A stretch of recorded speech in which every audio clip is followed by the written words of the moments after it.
Welcome to Sleep Theories, where we explore the stories that keep you awake at night. Before we dive into today's tale, I want to thank Galetti Productions for suggesting this chilling narrative. If you have ideas for future stories, please leave them in the comments below. And if you enjoy these dark tales, don't forget to like and subscribe to Sleep Theories for more content that will make you question everything you think you know about our world. What you're about to hear is a first-person account that surfaced on various encrypted forums before mysteriously disappearing. The narrator's identity remains unknown. Some claim it's fiction, others believe it's a warning. You'll have to decide for yourself. My name doesn't matter anymore. What matters is what I found, and what it cost me to share it with the world.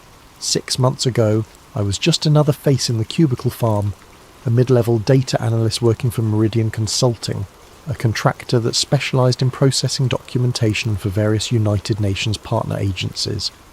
It was boring work, the kind that pays the bills but doesn't exactly inspire water-cooler conversations. My job was simple. Take massive folders of open-source documents related to sustainable development goals and organise them into digestible reports for policymakers. Climate data, poverty statistics, education metrics, all the dry stuff that makes the world go round, theoretically. I'd been doing it for 3 years, long enough to recognise the patterns, long enough to know when something didn't belong.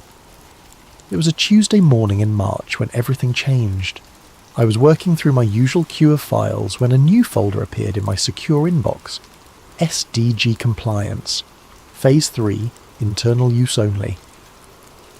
The timestamp showed it had been uploaded at 3:47 AM, which struck me as odd. Most of our documentation came through during business hours, properly labelled and categorised. I should have flagged it immediately. Protocol dictated that any file marked Internal Use Only should be forwarded to my supervisor without opening. But curiosity killed more than just cats, and I'd always been too curious for my own good. The folder contained 47 documents, most of them PDFs with official UN letterheads. At first glance they looked legitimate: charts, graphs, policy recommendations. But as I scrolled through the first document, something felt wrong. The language was different from the usual bureaucratic speak I was used to processing.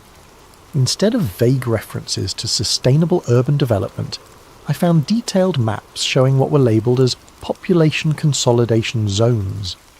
Major cities were divided into coloured sections. Green zones marked compliant residential areas, yellow zones labelled transition monitoring required, and red zones ominously tagged relocation priority. My hands trembled as I opened the second document. It was a spreadsheet titled Behavioural Compliance Credits, Phase 3 Implementation. Each row represented a different category of human activity: private vehicle ownership, meat consumption, energy usage, travel frequency. Next to each category were point values, negative numbers that would be deducted from something called a citizenship score. The third document made my stomach drop. It was a timeline, meticulously planned and colour-coded, with one phrase repeated at the top of every page: Target year 2030. The timeline started in 2025 with Phase 1, Infrastructure Digitisation. Banking systems, identification cards, payment processing, everything would be converted to digital platforms with mandatory government oversight. Phase 2, scheduled for 2027, was labelled Voluntary Compliance Incentivisation. Tax breaks and social benefits would be tied to behaviour modification programmes. But Phase 3, set for 2029, sent chills down my spine. Mandatory compliance enforcement. Citizens who failed to meet behavioural standards would lose access to housing subsidies, food distribution networks, and healthcare services. The document coldly referred to this as natural selection through administrative channels.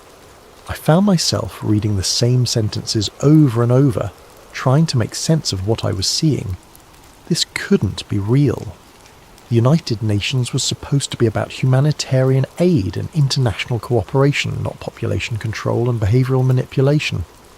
But the documents were too detailed, too specific to be fake. They referenced real programs I'd seen in previous reports. Smart city initiatives in Toronto, digital identity pilots in Amsterdam, carbon credit systems being tested in Singapore. All of it was presented as voluntary, progressive and environmentally conscious, but according to these files, it was all preparation for something much darker. The final document in the folder was a memo dated just 2 weeks earlier. It was addressed to regional coordination directors and signed by someone with the title Under-Secretary for Compliance Architecture. The subject line read, Accelerated Timeline Approval, Operation Sustainable Transition. Colleagues, it began, recent global events have provided us with an unprecedented opportunity to advance our timeline. Public acceptance of monitoring and restriction measures has exceeded projections by 340%. We are therefore moving to implement Phase 3 protocols 18 months ahead of schedule. All regional coordinators should prepare their populations for the transition to mandatory compliance by Q4 2029. Remember, this is not about control, it is about survival. The planet cannot sustain current consumption patterns. We are the shepherds of a new era. I sat back in my chair, staring at the screen. The cursor blinked in the search bar, waiting for my next move. Around me, my colleagues continued their work, oblivious to what I'd stumbled across. The hum of fluorescent lights seemed suddenly oppressive, the click of keyboards ominous. I glanced at the clock. 11:23 a.m. In a few hours I'd have to log this file in our system, noting what I'd reviewed and any relevant findings. But what exactly had I found? Evidence of the most elaborate conspiracy in human history, or the fevered imagination of someone with too much time and access to official letterhead templates?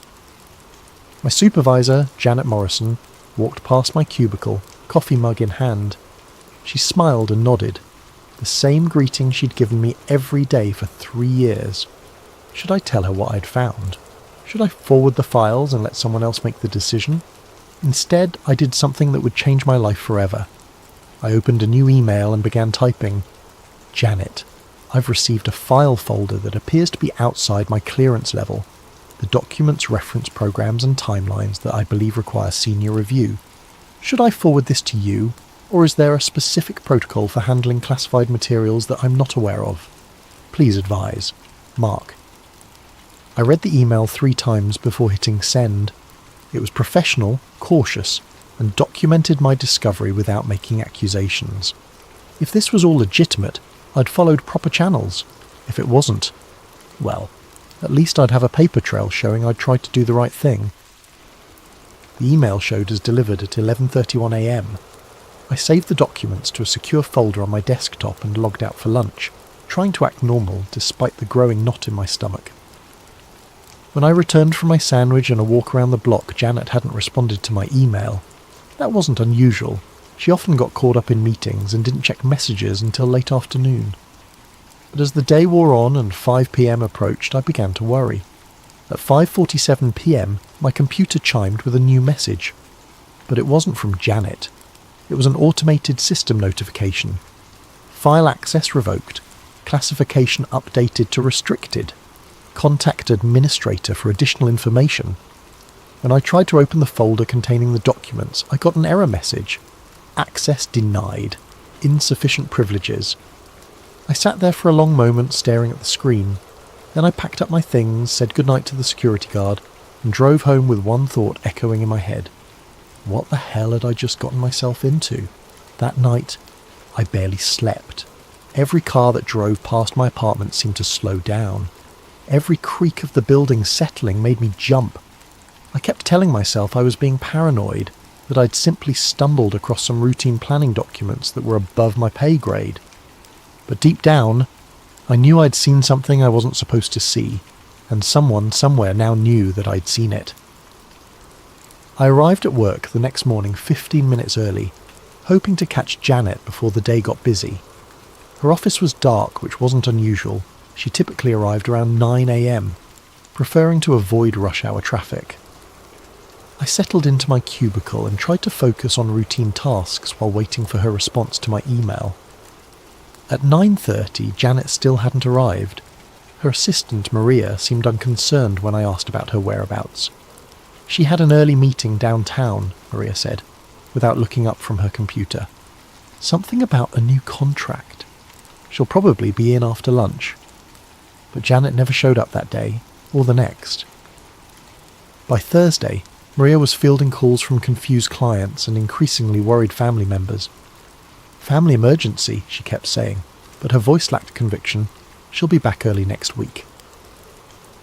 That's when I noticed my computer had been acting strangely. Programs were loading slower than usual, and several files I'd been working on had vanished from my desktop. When I tried to access my email archives, I discovered that my entire inbox from the previous week had been deleted, including my message to Janet. The IT department claimed it was a routine system update that had caused some data loss, but they couldn't explain why only certain files were affected, or why the deletions seemed to target specific date ranges. "These things happen," the technician said with a shrug. "That's why we tell everyone to back up important files." But I hadn't lost everything. Hidden in a rarely used folder buried deep in my directory structure, I found fragments of the documents I'd viewed. Not the complete files, but screenshots I'd taken without realizing it when my screen capture software had malfunctioned the day I first opened the folder. The images were partial and pixelated, but they showed enough to confirm that I hadn't imagined it all. Population consolidation zones, behavioural compliance credits, a 2030 target date. I was studying these fragments when my cubicle neighbour, Tom Rivera, leaned over the partition that separated our workstations. Tom was a junior analyst who'd started 6 months after me. We'd shared coffee breaks and complained about deadline pressures, but we weren't particularly close. "Hey," he whispered, glancing around nervously. "Can I ask you something weird?" I minimised my screen and nodded. "Did you happen to see anything strange in your files last week? Like documents that seemed out of place?" The question sent a chill through me. "What kind of document?" Tom looked around again, then rolled his chair closer. "I got this folder by mistake, I think. Had all these maps and charts about moving people around, controlling where they could live and work. Really creepy stuff." "What did you do with it?" "Forwarded it to my supervisor, just like protocol says. But then," he paused, lowering his voice even further. "Then my supervisor disappeared, just like Janet. And this morning, my computer was completely wiped. Like everything. They gave me some story about a virus, but I know that's not what happened." We stared at each other for a moment, both understanding that we'd stumbled into something much larger than either of us had realised. "Listen," Tom continued, "I printed out a few pages before I forwarded the files. You know, just in case my supervisor had questions about the content. I still have them at home. Tom, if what we saw is real, then we're probably in serious trouble just for talking about it." He glanced at the empty supervisor offices. "Look, I'm getting scared. First the files, then the disappearances, now the data wipes. Someone really doesn't want us to know what we saw. I made a decision that would haunt me for months. Meet me for coffee after work. The place on 5th Street, across from the library. We need to figure out what's going on." The rest of the day crawled by. I couldn't concentrate on my assigned tasks, constantly checking over my shoulder and jumping every time someone walked past my cubicle. At lunch, I took a walk to the local print shop and made copies of the screenshot fragments I'd found, storing the originals in a safety deposit box I'd opened on impulse. When 5 p.m. finally arrived, I packed up quickly and headed for the coffee shop. Tom was already there, sitting in a corner booth with his back to the wall. He looked like he hadn't slept much. "This is crazy," he said as I sat down. "I keep thinking we should just drop it, pretend we never saw anything. But we did see it. The people are disappearing." Tom nodded grimly and slid a manila folder across the table. "I printed these Tuesday night before everything went to hell." The folder contained 8 pages of documents similar to what I'd seen. Maps of major cities divided into coloured zones, a budget allocation chart for something called Voluntary Relocation Assistance Programs. Most disturbing was a page titled Resistance Mitigation Strategies that outlined plans for dealing with what it called non-compliant population segments. "Look at the dates," Tom said, pointing to timestamps in the corner of each page. "These were created last month, but they reference events scheduled for next year. It's like they're planning everything in advance." "Planning what exactly?" Tom pulled out his phone and opened a news app. "I've been researching all day. Look at this." He He showed me article after article about new government initiatives, mandatory digital health passes, carbon credit systems tied to personal banking accounts, smart city infrastructure projects that included extensive surveillance networks. Every single one of these programs is mentioned in the documents we saw, he said, but in the news, they're presented as separate voluntary initiatives for public safety and environmental protection. Nobody's talking about how they all connect. I thought about the timeline I'd seen, the careful progression from voluntary compliance to mandatory enforcement. What if they're not separate initiatives? What if it's all part of a larger plan? Tom's phone buzzed. He glanced at the screen and went pale. What is it? Text from an unknown number. He showed me the message. Stop digging or join your supervisors. We sat in stunned silence for a moment. Then Tom stood up abruptly. I'm done. This is too dangerous. Tom, wait. No, I should never have gotten involved. I'm going home, and tomorrow I'm requesting a transfer to a different department. I suggest you do the same. He left the folder on the table and walked out, leaving me alone with documents that could either be the ravings of a conspiracy theorist or evidence of the largest social engineering project in human history. I walked home through streets that suddenly seemed full of cameras and sensors, wondering if I was being watched, if every step was being recorded and analysed by systems I was only beginning to understand. When I got to my apartment, I found a note taped to my door. Package delivered to management office. But I hadn't ordered anything, and when I checked with the building manager, there was no package waiting for me. The note was dated that morning, written in handwriting I didn't recognise. That night, I made another impulsive decision. I drove to an internet cafe on the other side of town and used a public computer to create anonymous email accounts on several platforms. Then I uploaded the documents Tom had given me, along with my screenshot fragments, to multiple cloud storage services. If something happened to me, at least there would be a record. But as I drove home, I couldn't shake the feeling that I was already too late, that I'd been marked from the moment I opened that first folder. In my rearview mirror, I noticed the same dark sedan that had been behind me when I left the coffee shop. It followed me all the way home. Sleep became a luxury I couldn't afford. Every sound in the hallway outside my apartment sent me to the window, peering through blinds at empty streets that somehow felt full of hidden watchers. Tom didn't show up for work the next day, or the day after that. His desk was cleared out by the weekend, and when I asked Maria about it, she said he'd requested an immediate transfer to pursue other opportunities. But I knew better. Tom had been scared, and scared people in our situation didn't get transfers, they got disappeared. With Janet gone and Tom relocated to who knows where, I was left alone with fragments of documents that painted a picture too terrifying to ignore and too dangerous to pursue. But I had to know more.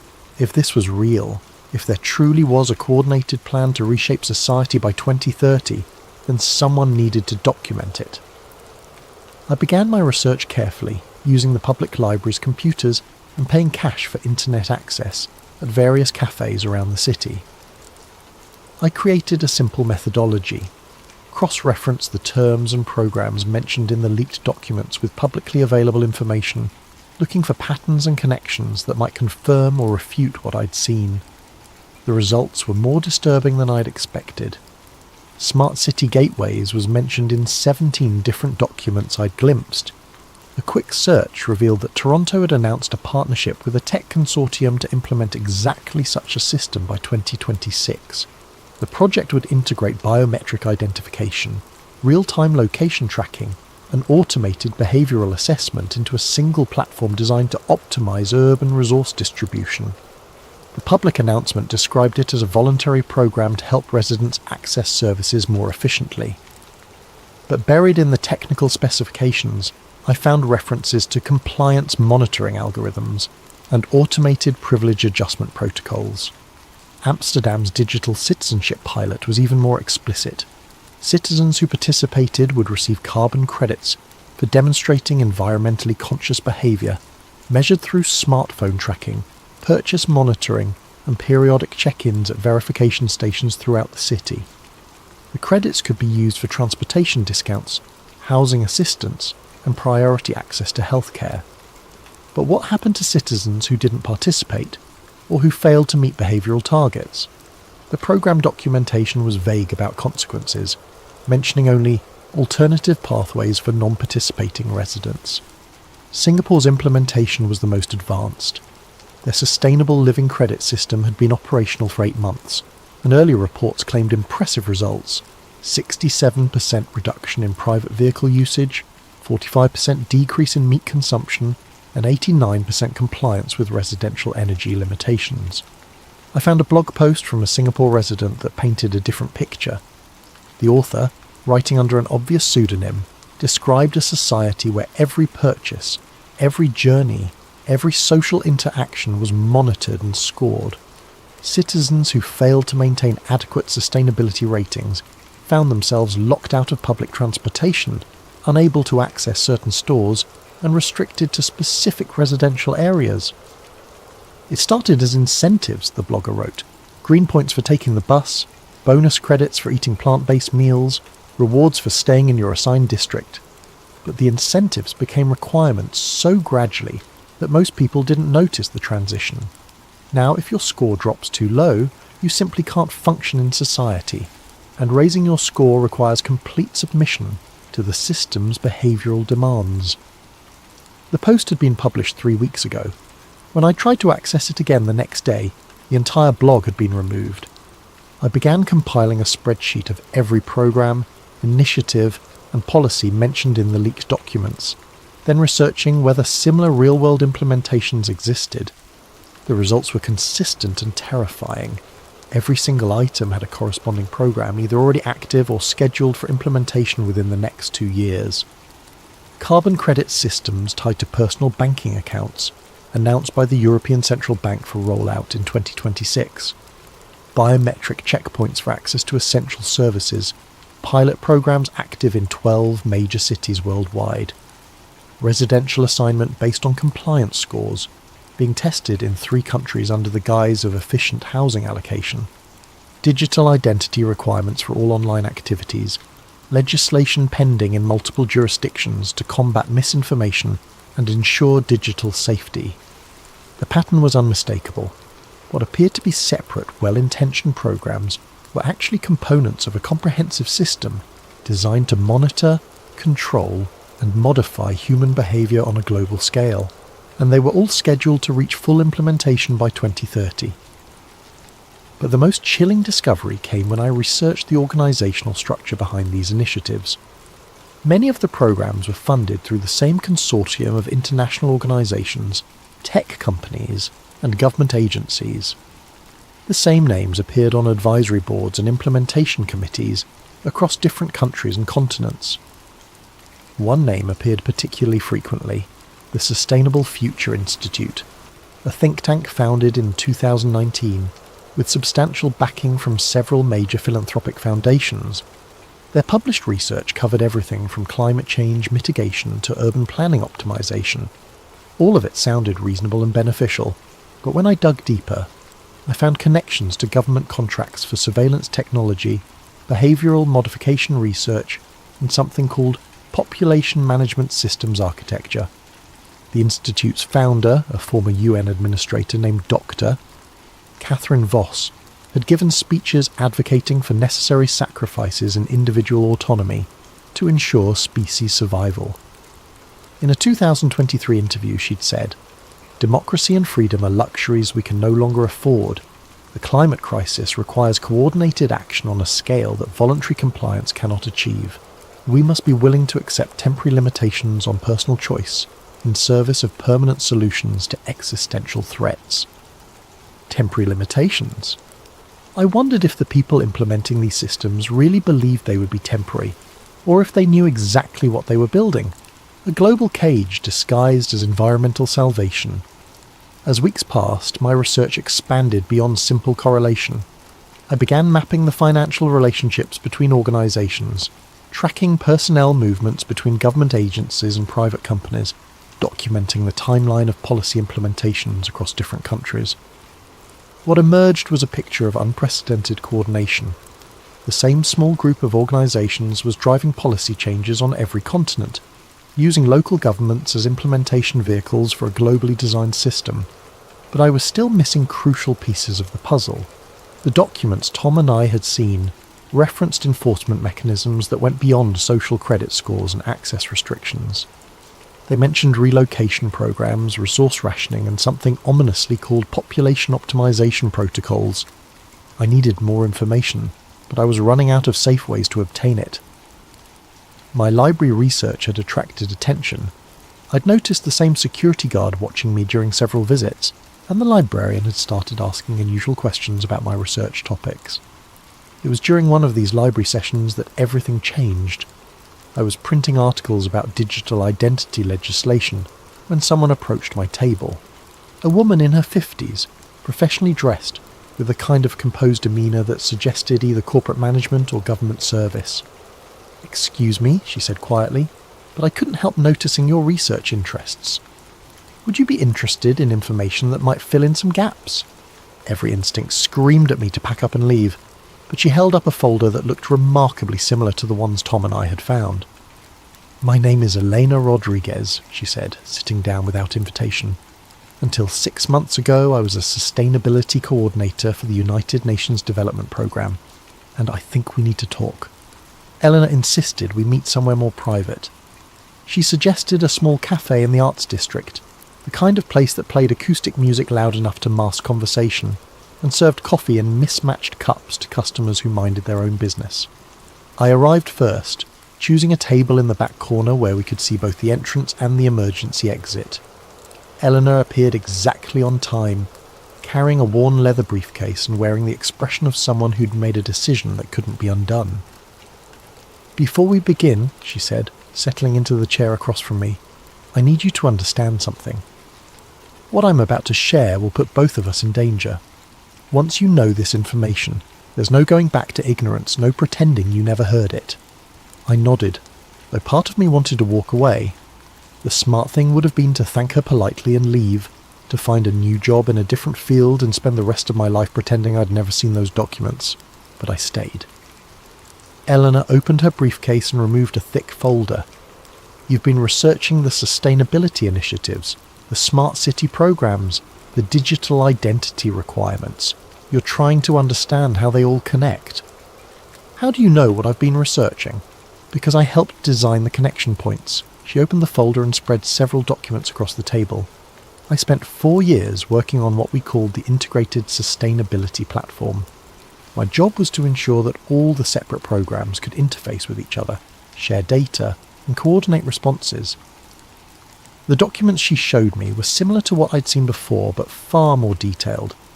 Organisational charts that mapped relationships between dozens of agencies and corporations, technical specifications for data sharing protocols, implementation timelines that showed how voluntary programs would transition to mandatory compliance. "The public face of Agenda 2030 is real," Elena continued. "The Sustainable Development Goals, the climate initiatives, the poverty reduction programs, all of that is genuine and necessary. But there's another layer, a coordinated system that uses these worthy goals as justification for unprecedented social control." She pointed to a document labelled Phase Architecture Overview. It showed 3 distinct implementation stages, exactly matching what I'd seen in the leaked files. Phase 1 focused on infrastructure development. Get people comfortable with digital systems. Establish the technical framework for monitoring and control. Most of this phase is already complete. Phase 2 was incentivization. Make compliance attractive through benefits and rewards while gradually increasing the social and economic costs of non-participation. We're in the middle of this phase now. Elena's voice dropped to a whisper. Phase 3 is enforcement. By 2030, the system becomes mandatory. Citizens who don't comply lose access to banking, healthcare, housing assistance and employment. It's designed to make non-compliance practically impossible. I studied the documents, trying to process the implications, but surely people would resist. There would be protests, political opposition. That's been planned for too. Eleanor flipped to a section titled Public Acceptance Strategies. It outlined a comprehensive approach to managing public opinion through media partnerships, social media manipulation, and strategic crisis deployment. Every potential objection has been anticipated and countered, she said. Privacy concerns are dismissed as selfish in the face of climate emergency. Economic fears are addressed through promises of universal basic income tied to compliance. Religious or cultural objections are characterized as dangerous extremism. She showed me polling data that tracked public acceptance of various control measures over time. The numbers were sobering. Support for digital identity requirements had grown from 23% to 67% in just 2 years, driven by concerns about online security and misinformation. Acceptance of carbon credit systems had increased even more dramatically after several high-profile climate disasters. People want to do the right thing, Elena said. They want to help save the planet and protect their communities. The system exploits that desire, channeling genuine concern into acceptance of comprehensive control. If this is all true, why did you leave? And why are you talking to me? Elena was quiet for a long moment, staring into her coffee cup. I left because I realised what we were really building. I told myself for years that we were creating tools to address genuine crises, that temporary restrictions on freedom were justified by the urgent need for coordinated action. But the restrictions were never meant to be temporary, were they? The people at the top, the ones making the real decisions, they genuinely believe that democracy and individual liberty are obstacles to human survival. They see free choice as a luxury we can't afford, personal autonomy as a threat to species-level coordination. She opened another section of the folder, revealing documents that made my stomach turn. Plans for optimal population distribution that involved moving millions of people from rural areas into monitored urban zones. Resource allocation models that determined individual caloric allowances based on productivity scores. Educational restructuring programs designed to align personal goals with collective necessities. This isn't just about environmental protection, Elena continued. It's about fundamentally restructuring human society. The climate crisis provided the justification, but the real goal is creating what they call sustainable civilization, a managed society where every aspect of human behaviour is optimised for collective outcomes. And everyone just goes along with it. Most people never see the whole picture.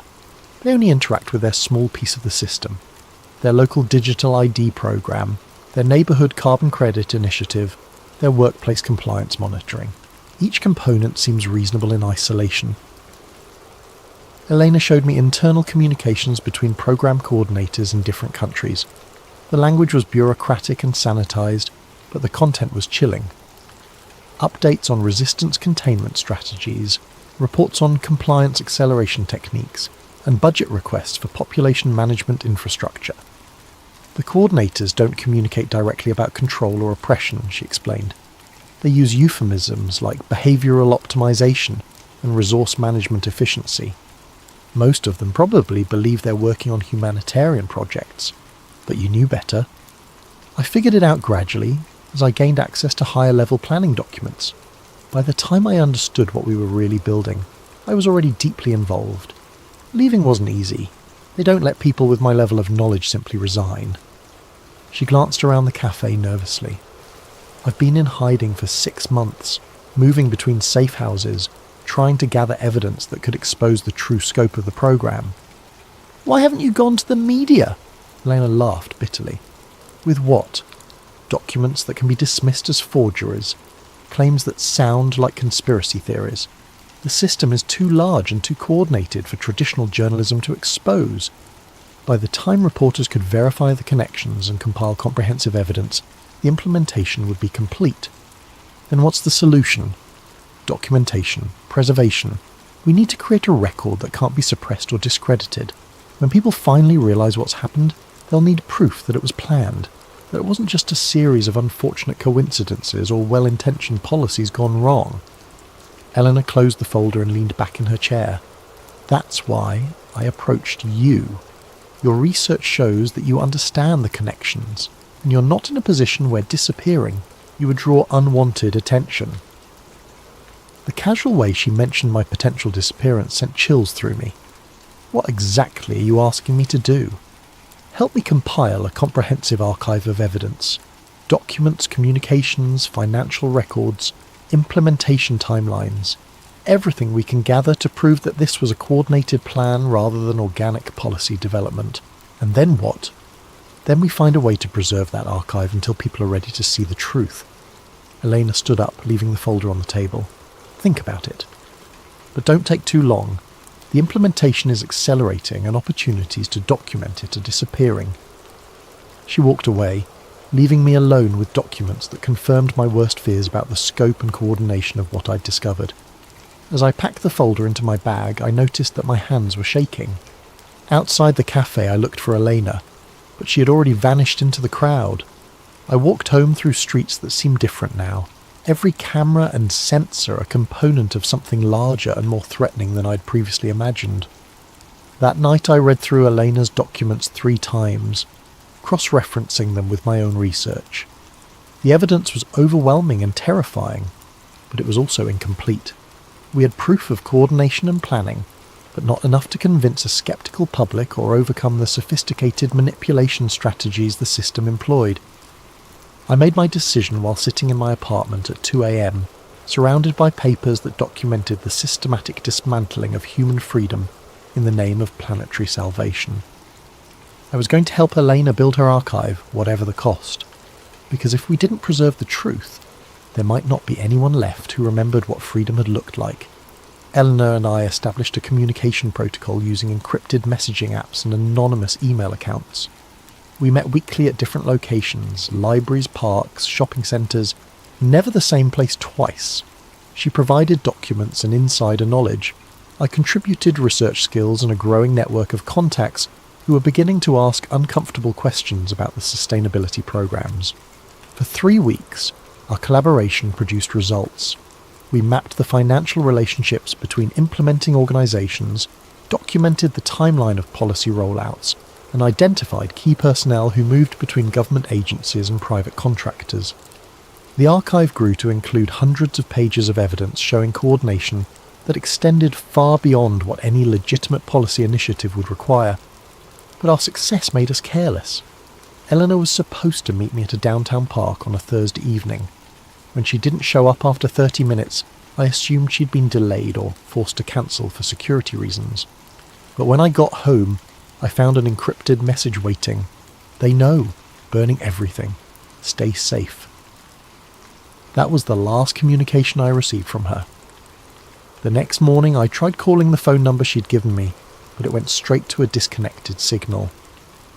Her backup email address returned an error message indicating the account had been terminated. It was as if Elena Rodriguez had never existed, but someone knew she had existed, and someone knew we'd been working together. I returned home from work that Friday to find my apartment door standing slightly ajar. Not wide open, just enough that I could tell it had been disturbed. The lock showed no signs of damage, which meant whoever had entered either had keys or possessed sophisticated lock-picking skills. Nothing obvious was missing. My television, computer equipment and jewellery were all exactly where I'd left them, but my laptop was gone, along with the portable drive where I'd been backing up our research. More disturbing, the folder Elena had given me was missing from the hiding place where I'd secured it. They'd taken only what they came for, leaving everything else untouched to maintain the illusion that nothing had happened. A professional job designed to look like nothing more than a minor break-in where the intruders had been scared away before taking anything valuable, but I knew better.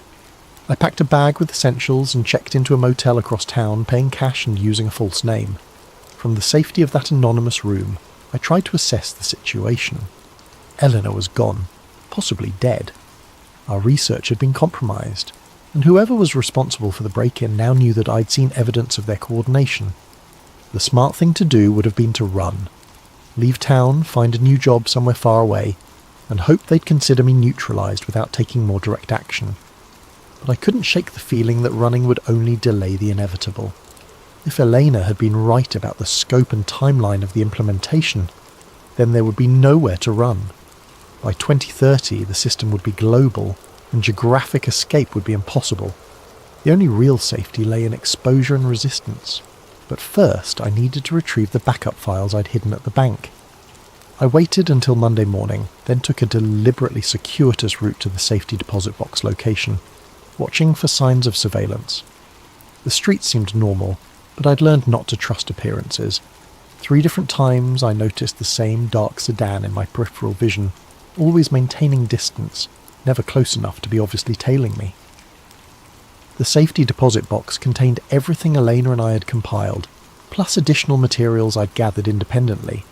Financial records, organisational charts, communications intercepts, and technical specifications for systems that hadn't been publicly announced. Enough evidence to prove coordination, but presented in a way that could easily be dismissed as coincidence by anyone not already convinced of the conspiracy. I was photocopying key documents when I noticed increased activity in the bank lobby. More security guards than usual, and customers who seemed more interested in watching the clientele than conducting banking business. The manager kept glancing in my direction with an expression that suggested he was expecting something to happen. I finished copying the most critical documents and returned the originals to the safety deposit box, but I could feel the walls closing in. As I walked toward the exit, my phone buzzed with a text from an unknown number. Exit through the rear service corridor. You have approximately 90 seconds. Elena. Somehow she was still alive and watching. I followed the instructions, slipping through a maintenance door that led to an alley behind the bank. A motorcycle was waiting, engine running, with a helmet hanging from the handlebars. No rider in sight, just another anonymous message taped to the fuel tank. Take Highway 9 north. Abandon bike at mile marker 47. Continue on foot. I'd never ridden a motorcycle before, but desperation made for a quick learning curve. The bike lurched and stalled twice before I managed to get it moving, but soon I was weaving through traffic toward the highway, my bag of copied documents secured under my jacket. In the rearview mirror I watched the dark sedan emerge from the bank parking lot, followed by two more vehicles that had materialised from side streets. They maintained professional distance, but their coordination was obvious to anyone who knew what to look for. Highway 9 wound through rural farmland before entering forested hills. I pushed the motorcycle faster than was safe, taking curves at speeds that made the bike lean dangerously. But my pursuers had more powerful vehicles, and the gap between us was slowly closing. Mile marker 47 appeared just as the first sedan was close enough that I could see the driver's face in my mirror.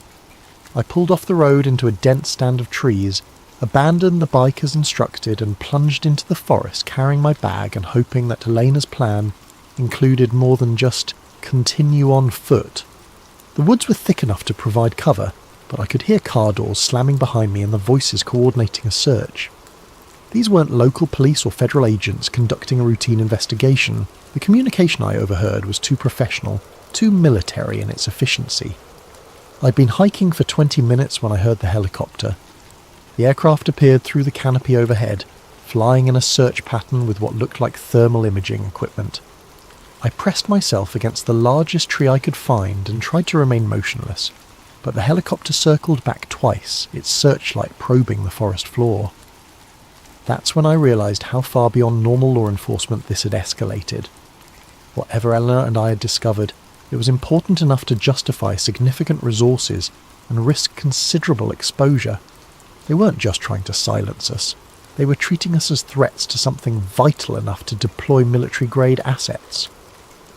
The helicopter moved on, but I could hear searchers working their way through the trees, calling out grid coordinates and maintaining radio contact with their command structure. I needed to find better shelter, and I needed to get my evidence to someone who could use it.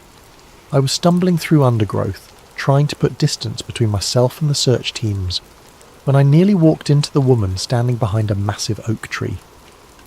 Elena looked different. Thinner, older, with the kind of exhaustion that comes from months of running and hiding. But she was alive, and she gestured for silence while we listened to the search teams passing nearby. When the voices faded, she spoke in whispers.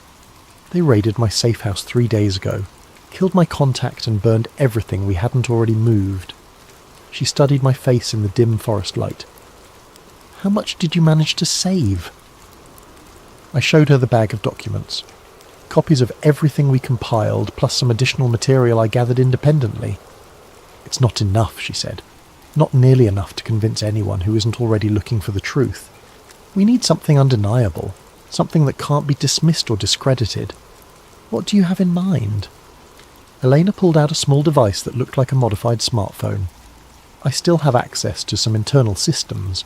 My credentials haven't been revoked yet, probably because they don't want to create obvious evidence of a security breach, but it's only a matter of time. Access to what? Planning databases, communication archives, financial tracking systems. She activated the device, and its screen showed a complex interface with multiple security layers. If we can get to a hardwired connection point, I can download comprehensive proof of the coordination and planning. Where do we find a connection point? There's a data center about 15 miles from here. Meridian Consulting has server space there for their government contracts. If your employee credentials are still active, we might be able to get inside. The idea was insane.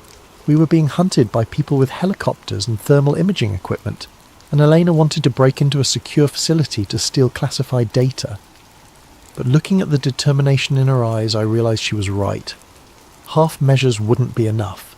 We needed proof so comprehensive and undeniable that even the sophisticated manipulation strategies couldn't discredit it. How do we get there without being caught? Eleanor smiled grimly. Very carefully. We spent the next 6 hours moving through the forest, avoiding search teams and aircraft while Eleanor used her modified device to monitor pursuit communications. The searchers were thorough and well equipped, but they were operating under constraints that limited their effectiveness. Too much visible activity would draw unwanted attention from local authorities and media. By dawn, we'd reached the edge of the forest near a rural highway. Eleanor had been tracking traffic through surveillance networks, identifying patterns and gaps that would allow us to move without being detected. A delivery truck was scheduled to stop at a convenience store 2 miles from the data center, providing cover for our final approach. Once we're inside the facility, we'll have maybe 30 minutes before someone notices the unauthorized access, Elena said, as we waited for the truck to arrive. I'll need that long to penetrate the security layers and download everything we can carry. And if we're caught? Then people who ask questions about sustainability programs will know what happened to us. The truck arrived on schedule, and we managed to slip into the cargo area during the driver's restroom break. 20 minutes later, we were hiding behind a dumpster outside the data center, watching security guards patrol the perimeter. Eleanor studied the building through small binoculars. 3 guards, standard rotation every hour, camera coverage on all entrances, but there's a maintenance access point on the north side that's in a blind spot for about 40 seconds during shift changes. What about internal security? Biometric locks, access card readers, motion sensors. But your employee card should get us through the first 2 barriers, and I can handle the electronic systems once we're inside. We waited for the next guard rotation, then sprinted across an open parking area to the maintenance door. Eleanor connected her device to the lock mechanism while I watched for patrols. The lock clicked open just as footsteps echoed from around the corner. Inside, the data center hummed with the sound of thousands of servers processing information for dozens of government agencies and private contractors. Elena led me through corridors lined with racks of equipment, navigating by memory and occasionally checking her device for layout updates. There, she whispered, pointing to a terminal station surrounded by screens displaying network activity. That's our access point. Eleanor's fingers flew across the keyboard, entering commands and passwords that bypassed security protocols I didn't understand. Screens filled with data streams, file directories, and communication logs that painted a picture of coordination so vast and detailed that even our previous research had barely scratched the surface. This is incredible, Elena breathed, watching terabytes of information flow past. Financial transactions between organizations on 6 continents. Personnel transfers coordinated across dozens of agencies. Technical specifications for systems that won't be announced for another year. She inserted a high-capacity storage device and began downloading everything she could access. File after file of evidence that proved beyond any doubt that the sustainability programs were components of a carefully orchestrated plan to restructure human society. But our time was running out.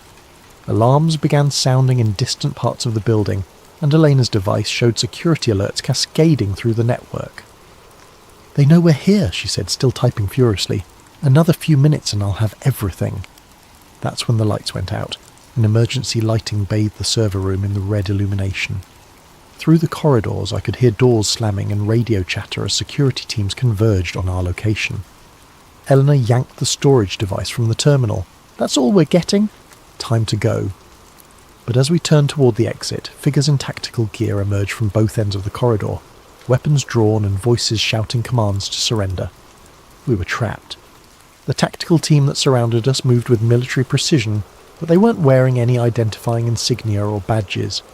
No agency names, no unit designations, just black uniforms and professional equipment operated by people who clearly weren't local law enforcement. "Device on the ground," the team leader commanded. "Hands visible." Eleanor hesitated, clutching the storage drive that contained terabytes of incriminating evidence. For a moment I thought she might try to destroy it rather than let them recover the data. But faced with multiple weapons, she complied, setting the device on the floor and raising her hands. "We're not terrorists," I said, trying to keep my voice steady. "We're researchers investigating—" Silence. The team leader approached Elena, studying her face with recognition. "Former Undersecretary Rodriguez. You've been difficult to locate." "I imagine I have been." One of the tactical officers collected the storage device while others secured our hands with plastic restraints. They were efficient and professional, but there was something unsettling about their behaviour. No reading of rights, no identification of their authority, no explanation of charges or procedures. "What happens now?" I asked. The team leader ignored my question, speaking into a throat microphone in a language I didn't recognise. The response seemed to satisfy him, because he nodded to his team and gestured toward the exit. They marched us through the data centre to a loading dock where 2 black vehicles waited. As they prepared to separate us into different cars, Elena caught my eye and mouthed a single word. "Remember." That was the last time I saw her. My captors drove for several hours through rural areas I didn't recognise, eventually arriving at what looked like a corporate retreat centre, surrounded by high fences and discreet security measures. They escorted me to a comfortable room that might have been a hotel suite if not for the reinforced door and lack of windows. For 3 days, no one spoke to me. Food appeared through a slot in the door and I was allowed supervised access to bathroom facilities, but my guards remained silent despite my attempts at conversation. I began to wonder if they were planning to hold me indefinitely, or if something worse was being prepared. On the 4th day, a woman in a business suit entered my room carrying a laptop computer and a stack of documents. "I'm Director Sarah Chen," she said, settling into the room's single chair. "I believe you have some questions about recent events." "Where's Elena?" "Former Undersecretary Rodriguez is being debriefed at another facility. Her cooperation will determine her future treatment." Director Chen opened her laptop and showed me surveillance footage of Elena and myself at various locations over the past weeks. The coverage was comprehensive, clearly demonstrating that our activities had been monitored far more closely than we'd realised. "We know about your collaboration, your research, and your infiltration of the data centre," she continued. "What we need to understand is the extent of your knowledge and the scope of your documentation. I want to speak with a lawyer. You're not under arrest, and this isn't a criminal proceeding. Consider this a national security consultation." Chen showed me financial records proving that Meridian Consulting received substantial funding from the same organisations Elena and I had been investigating. My own employer was part of the network we'd been trying to expose. "Your research was quite thorough," she admitted. "Impressively so, given your limited access to classified information. But you've misunderstood the nature and purpose of the coordination you discovered." "Have I?" "The programs you've documented represent humanity's best hope for addressing multiple existential crises simultaneously. Climate change, resource depletion, population pressures, technological disruption, all of these threaten our species' survival. Coordinated response isn't conspiracy, it's necessity." Chen pulled up charts and projections that painted a dire picture of humanity's future without intervention. Environmental collapse within decades, resource wars that would kill billions, social breakdown that would destroy civilization itself. "The coordination you've discovered exists because voluntary compliance with necessary changes has proven insufficient," she explained. "Democracy and individual choice are luxuries that become dangerous when the stakes involve species survival." "So you're admitting that the programs are designed to control people?"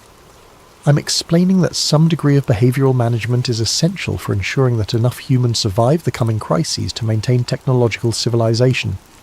Chen's tone was matter-of-fact, as if she were discussing weather forecasts rather than the systematic elimination of human freedom. And who decides what constitutes necessary control? People with access to comprehensive data and the responsibility for long-term outcomes. Scientists, policy analysts, systems engineers, experts who understand the complexity of the challenges we face. Chen showed me additional documents that detailed the decision-making processes behind the sustainability programs. Groups of highly credentialed professionals making choices based on computer models that calculated optimal outcomes for human survival and environmental stability. Every restriction, every monitoring system, every behavioural modification protocol has been designed to maximise the probability that technological civilization will persist through the crisis period, she said. Personal freedom is irrelevant if there's no surviving society to exercise that freedom within. But what if people don't want to be saved at the cost of their autonomy? Then they'll be saved anyway because the alternative is extinction. Chen closed her laptop and studied my face. You have a choice, Marcus. You can accept that the coordination you've discovered serves a necessary purpose, or you can be classified as a threat to species survival. What does that classification entail? People who actively resist necessary survival measures cannot be allowed to interfere with implementation. Her voice remained calm and professional. Resistance will be contained through whatever means prove most effective. She stood up and walked toward the door. You have 24 hours to decide whether you want to be part of the solution or part of the problem. After Chen left, I sat alone in my comfortable prison, thinking about Eleanor's final word. Remember.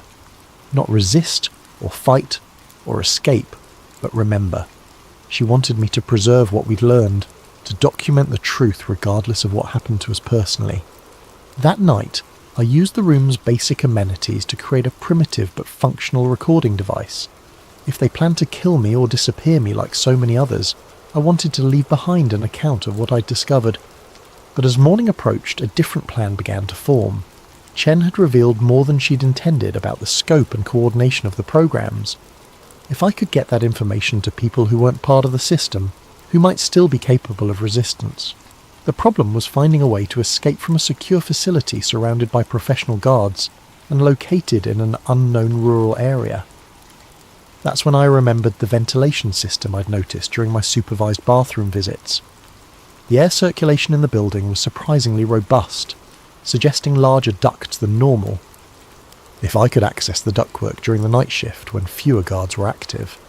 It was a desperate plan with minimal chance of success, but it was the only option I could identify.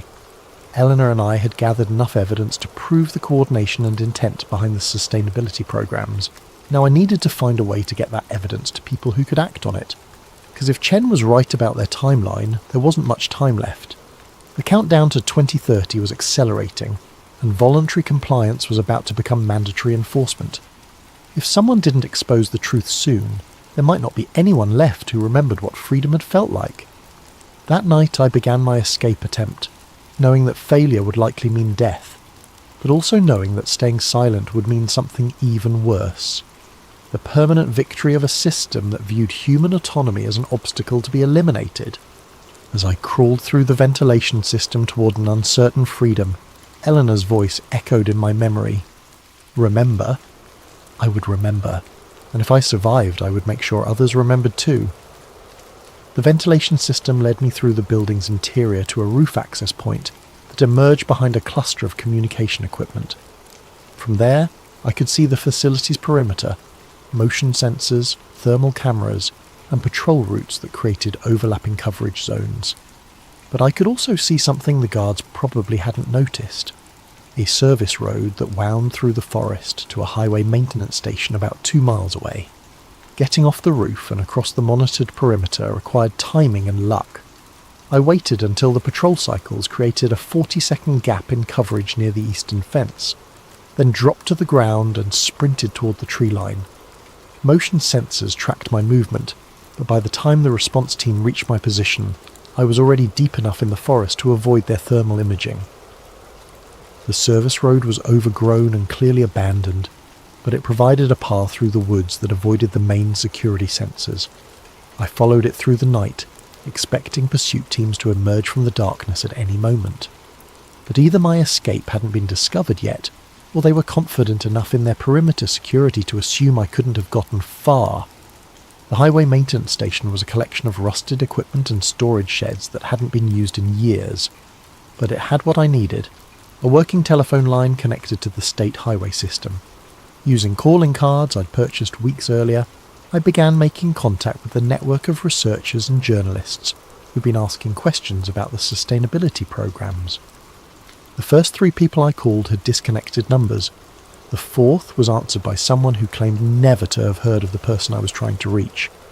But the 5th call connected me with Alex Morrison, an investigative journalist who'd been documenting inconsistencies in climate policy implementation. "I know who you are," Alex said after I identified myself. "Elena Rodriguez contacted me before she disappeared. She said you might call if something happened to her. She's alive, but being held by people who don't officially exist. Can you prove what you're claiming?"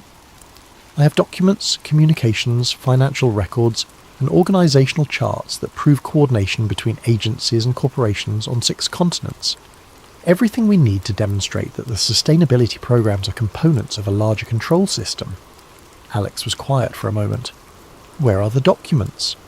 "Hidden in multiple locations. But first I need guarantees about how this information will be used. If you publish it the wrong way, they'll discredit it as conspiracy theorizing and use the attention to accelerate their timeline. What do you suggest?" "Simultaneous release across multiple platforms, with technical verification of the document authenticity and financial confirmation of the relationships we've mapped. Make it impossible to dismiss as fabricated evidence." Alex agreed to coordinate with contacts at other publications and technical organisations. We established a timeline for document delivery and verification, with publication scheduled for exactly 72 hours later. Enough time to properly authenticate the evidence, but not enough for the coordinating organisations to mount an effective suppression campaign. But first I had to retrieve the evidence from its hiding places without being captured.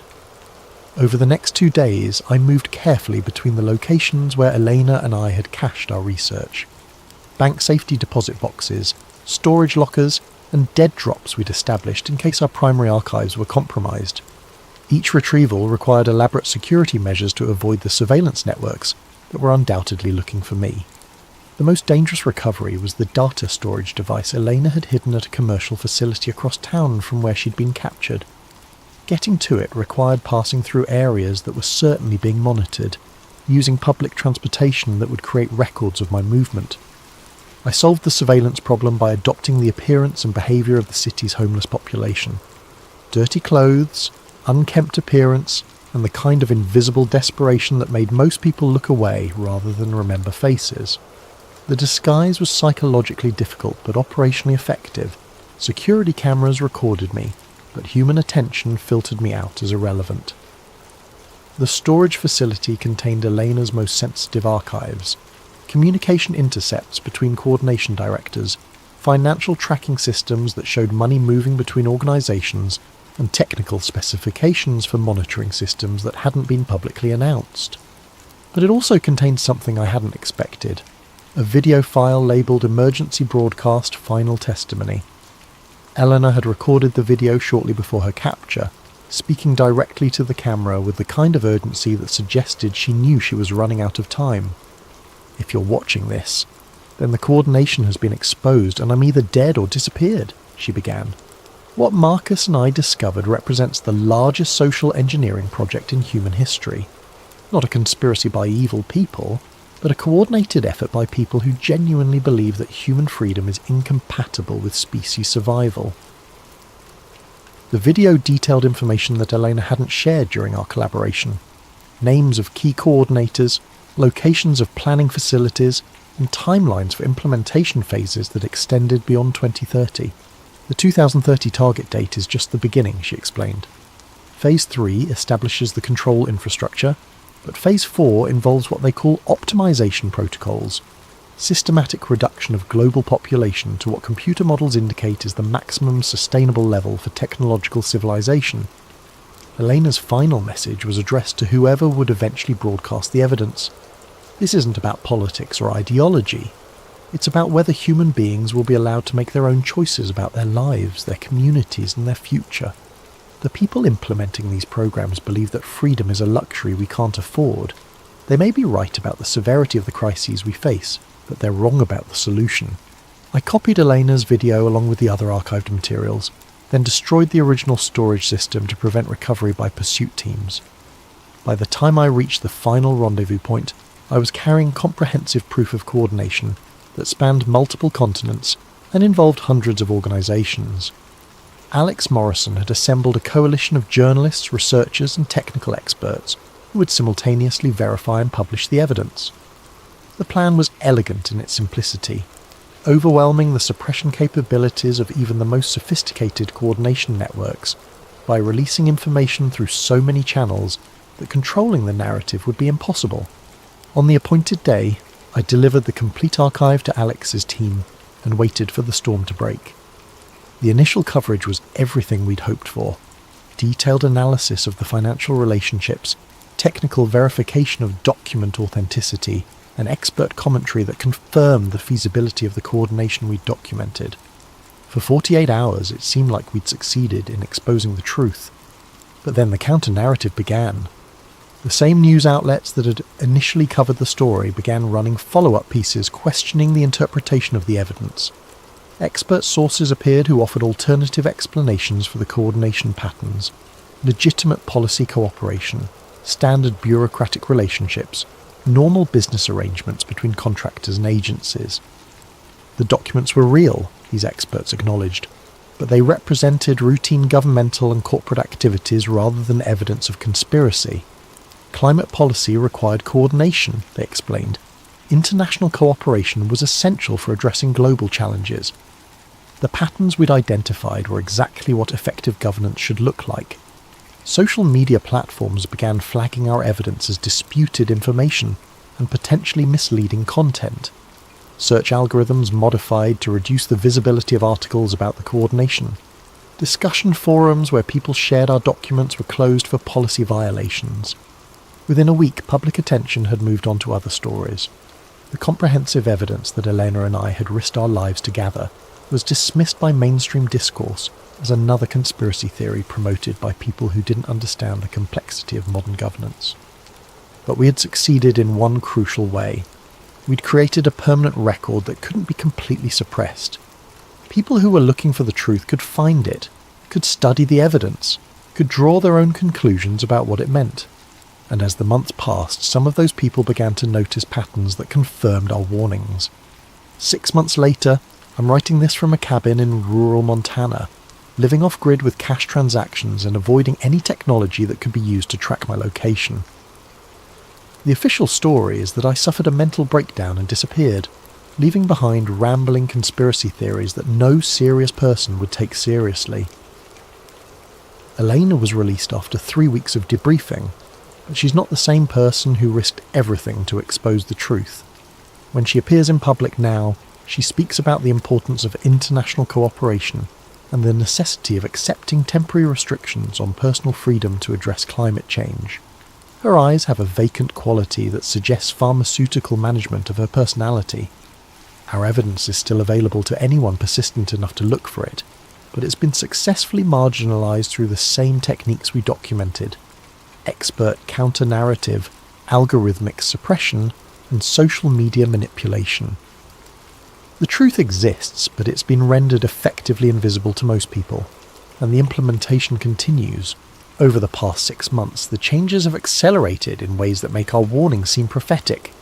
Major banks announce mandatory digital identity verification for all accounts, citing the need to prevent fraud and ensure regulatory compliance. Anyone without approved digital credentials finds themselves unable to access their money. Social media platforms implemented verified citizen requirements for posting or commenting, claiming the need to combat misinformation and protect democratic institutions. Anonymous speech has been effectively eliminated from digital communication. Streaming services, e-commerce sites, and online service providers rolled out verified citizen login systems, that require government identification to access content. Entertainment and shopping have become privileges granted to compliant citizens. The carbon credit systems we documented are now operational in major cities, with personal behaviour tracked through smartphone monitoring, purchase surveillance, and periodic compliance verification. Citizens who fail to meet sustainability targets find themselves restricted from certain activities and locations. Employment in most major corporations now requires participation in behavioural modification programs that monitor everything from dietary choices to social media activity. Non-compliance results in professional exclusion that makes economic survival difficult. The changes happen gradually enough that each new restriction seems reasonable in isolation, justified by immediate crises, and presented as temporary measures that will be relaxed once stability is achieved. But people with longer memories can see the pattern. Each temporary restriction becomes permanent infrastructure for the next phase of control. I'm sitting in a library in a small town where they haven't yet installed biometric scanners for internet access. The computer I'm using doesn't require government identification, though I know that's changing. Signs posted throughout the building announce that new security measures will be implemented next month to ensure patron safety and prevent unauthorised access. On the news website, a UN representative is speaking about the success of digital identity programs in reducing fraud and improving service delivery. She announces that by 2030, all essential services will be tied to universal digital identification to ensure equitable access and protect vulnerable populations. As she speaks, the library computer screen freezes. A message appears: "Session terminated. Credentials required." I look around the library and notice that half the computers now display the same message. A technician is installing new card readers at each terminal, requiring government identification to access the internet. Outside the library windows, construction workers are installing biometric scanners at the entrance to the grocery store across the street. A small crowd has gathered to watch, some curious, others concerned. But no one is protesting. The changes are presented as upgrades to improve efficiency and security. I pack up my things and walk toward the exit, passing the information desk where librarians are helping patrons register for the new identification requirements. Their voices are cheerful and helpful as they explain how the new system will make library services more convenient and secure. The countdown Elena and I discovered isn't to some distant dystopian future. It's to the completion of a transformation that's already underway, implemented gradually enough that most people don't recognise the scope of what's changing. As I walk past the grocery store with its new biometric scanners, I whisper into the voice recorder I've been using to document these final observations. We're not waiting for 2030 anymore, it's already here. The recording device clicks off, and I realise this might be the last time I'm able to document the truth without sophisticated countermeasures to detect and suppress it.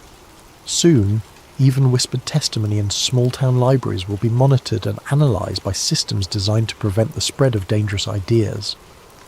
Elena was right about one thing. The people implementing these systems genuinely believe they're saving humanity from itself. They may even be correct about the severity of the crises we face, but they're fundamentally wrong about the solution. Freedom isn't a luxury that humanity can't afford. It's the foundation that makes everything else worth preserving. Without the right to make our own choices, to speak our own thoughts, and to determine our own futures, survival becomes indistinguishable from sophisticated imprisonment.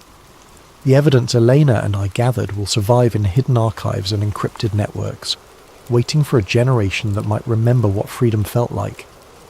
Maybe someday, people will rediscover the courage to choose uncertainty over security, autonomy over optimization, and human dignity over species management.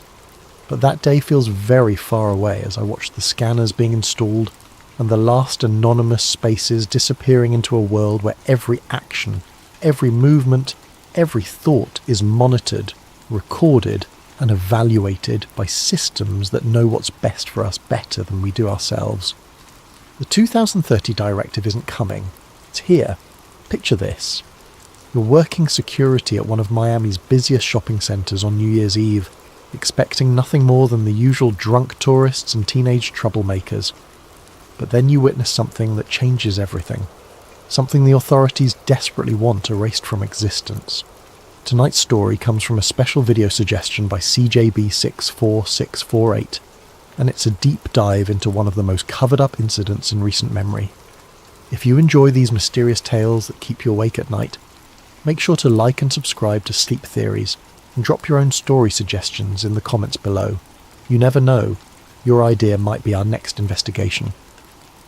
My name is Marcus Rivera, and I used to be somebody who slept peacefully at night. That was before January 1st, 2020, before I became the kind of person who checks over their shoulder in grocery store parking lots and keeps burner phones in different states. Before I learned that some truths are too dangerous to speak aloud. I'd been working security at Bayside Marketplace for 3 years when it happened. It wasn't glamorous work, mostly dealing with shoplifters pocketing designer knockoffs, breaking up fights between drunk college kids, and occasionally escorting belligerent tourists off the property. The pay was decent, the hours were steady, and in a city like Miami, steady work was a blessing I didn't take for granted. New Year's Eve was always busy. The marketplace transformed into a pulsing carnival of music, fireworks, and celebration. Street performers juggled fire while salsa dancers spun beneath strings of lights that turned the whole complex into something magical. I'd worked enough of these nights to know the rhythm, start quiet, build to chaos around midnight, then gradually wind down as people stumbled home or migrated to after-parties in South Beach. That night started exactly like all the others. I was stationed in the main security office, a cramped room lined with monitors showing feeds from 37 cameras throughout the complex. My partner, Julie Santos, was doing walking rounds while I kept watch on the screens. The usual suspects were out in force, teenagers trying to sneak alcohol, couples looking for dark corners to make out, and the occasional pickpocket working the crowd. At 11:47 p.m, my radio crackled to life. "Marcus, we've got a situation in the food court," Julie's voice came through tense and breathless. "Big fight. Multiple juveniles involved. I'm calling it in." I leaned forward in my chair, switching the main monitor to the food court cameras. Sure enough, I could see a cluster of people in the centre of the dining area, with several figures on the ground and others throwing punches. It looked like a typical teenage brawl that had gotten out of hand, the kind of thing that happened when too many high school crews ended up in the same space, with too much alcohol and testosterone. "Copy that," I radioed back, already pulling up the incident report form on my computer. "I've got eyes on it. Looks like 6, maybe 7 individuals involved." Within minutes, the place was swarming with Miami-Dade police. I watched through the cameras as officers flooded the food court, separating fighters and zip-tying hands behind backs. Standard procedure for this kind of thing. I'd seen it dozens of times before. But then Lieutenant Rodriguez's voice came over the radio with an order I'd never heard in 3 years of working security. "Rivera, I need you to stay in that office and monitor all camera feeds. Do not leave that room. We're looking for additional suspects who may have fled the scene." Additional suspects? I frowned at the monitors. From what I could see, they'd already detained everyone involved in the fight. But orders were orders, and I started systematically scanning through all 37 camera angles, looking for anyone running or acting suspicious. That's when I saw it. Or rather, that's when I saw him. Camera 23 covered the north parking lot, the area closest to the marina where most of the high-end tourists parked their rental cars. It was usually one of the quieter feeds. Not much foot traffic, just people coming and going from the restaurants along the water. But at 11:52 p.m, something moved across the screen that made me sit up straighter in my chair. A figure was walking through the parking lot, weaving between the police cars that had responded to the food court incident. At first glance, it looked like a person, tall, thin, wearing what appeared to be dark clothing. But something about the movement was wrong. It was too fluid, too purposeful. While everyone else in the area was either running toward the excitement or hurrying away from it, this figure moved with an almost predatory stillness. I leaned closer to the monitor and reached for the camera controls, zooming in for a better look. The figure was definitely tall, maybe 6.5 feet, possibly taller. The proportions seemed off somehow, like the limbs were too long for the torso, but the resolution wasn't good enough to be certain. As I adjusted the focus, trying to get a clearer image, the figure suddenly stopped walking and turned directly toward the camera. That's when I got my first real look at the face, or what should have been a face. The zoom wasn't perfect, but even through the pixelated digital enhancement, I could see that something was fundamentally wrong with this person's features. The head seemed too elongated, tilted at an angle that would have been uncomfortable for a human being, and the eyes reflected the parking lot lights like an animal's, throwing back twin points of cold white light. I blinked hard and refocused the camera, but when the image cleared again, the figure was gone. Not walking away, not running, simply gone, as if it had never been there at all. "What the hell?" I muttered, rewinding the feed to watch it again. But when I tried to replay the footage, the screen glitched. Digital static filled camera 23's feed, then cleared to show the parking lot as it should be. Empty police cars, no mysterious figure, nothing but concrete and streetlights. I switched to camera 22, which covered part of the same area. Normal footage. Camera 24, which caught the edge of that parking lot from a different angle. Also normal. Only camera 23 had malfunctioned, and only for the exact duration when that figure had been visible. My hands were shaking slightly as I cycled through the other feeds, looking for any sign of the tall figure. Nothing. It was as if those 60 seconds had been surgically removed from reality. I grabbed my radio, then hesitated. What exactly was I supposed to report? That I'd seen someone tall walking through a parking lot? That their eyes had reflected light in a way that seemed unnatural? That they'd somehow vanished from a digital recording? Instead, I made a note in the security log. 11:52 p.m. Possible equipment malfunction on camera 23. Will need technical inspection. But I knew it wasn't a malfunction, and deep down I suspected I'd just seen something I wasn't supposed to see. The food court incident was winding down by 12:15 a.m. Most of the teenagers had been released to their parents with citations, and only 2 were being transported to the station for more serious charges.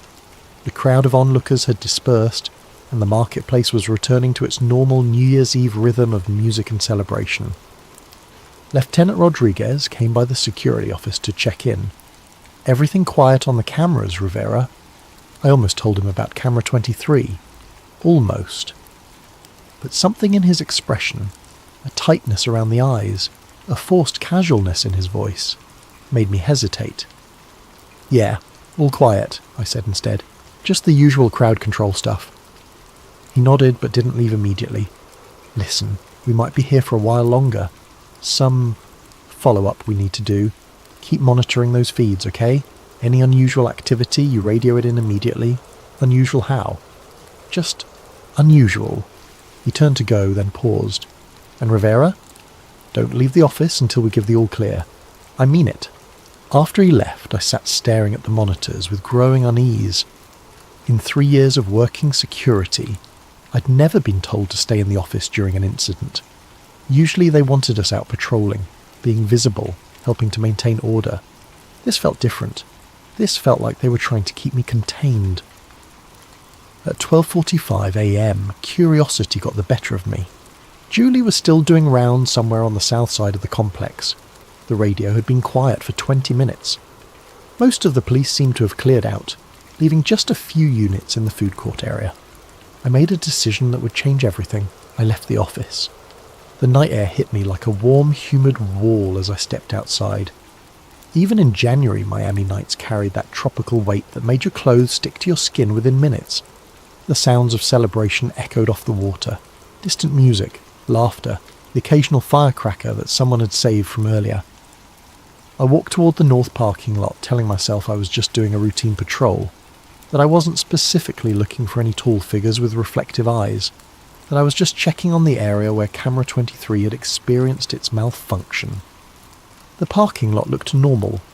Police cars had left tyre marks on the asphalt, and there were a few pieces of trash that would need to be cleaned up in the morning, but nothing out of the ordinary. I was about to head back inside when I heard it, a sound like static electricity but deeper, like the air itself was being torn. I turned toward the sound and felt every hair on my arm stand up. The sensation was immediate and overwhelming, like standing too close to a Tesla coil or walking beneath power lines during a storm. The air tasted metallic, sharp on my tongue. And then I saw it again. The figure was standing about 50 feet away, just beyond the edge of the parking lot lighting. It was definitely tall, taller than I'd estimated from the camera feed. 7 feet, maybe more. The proportions that had seemed off on the monitor were even more disturbing in person.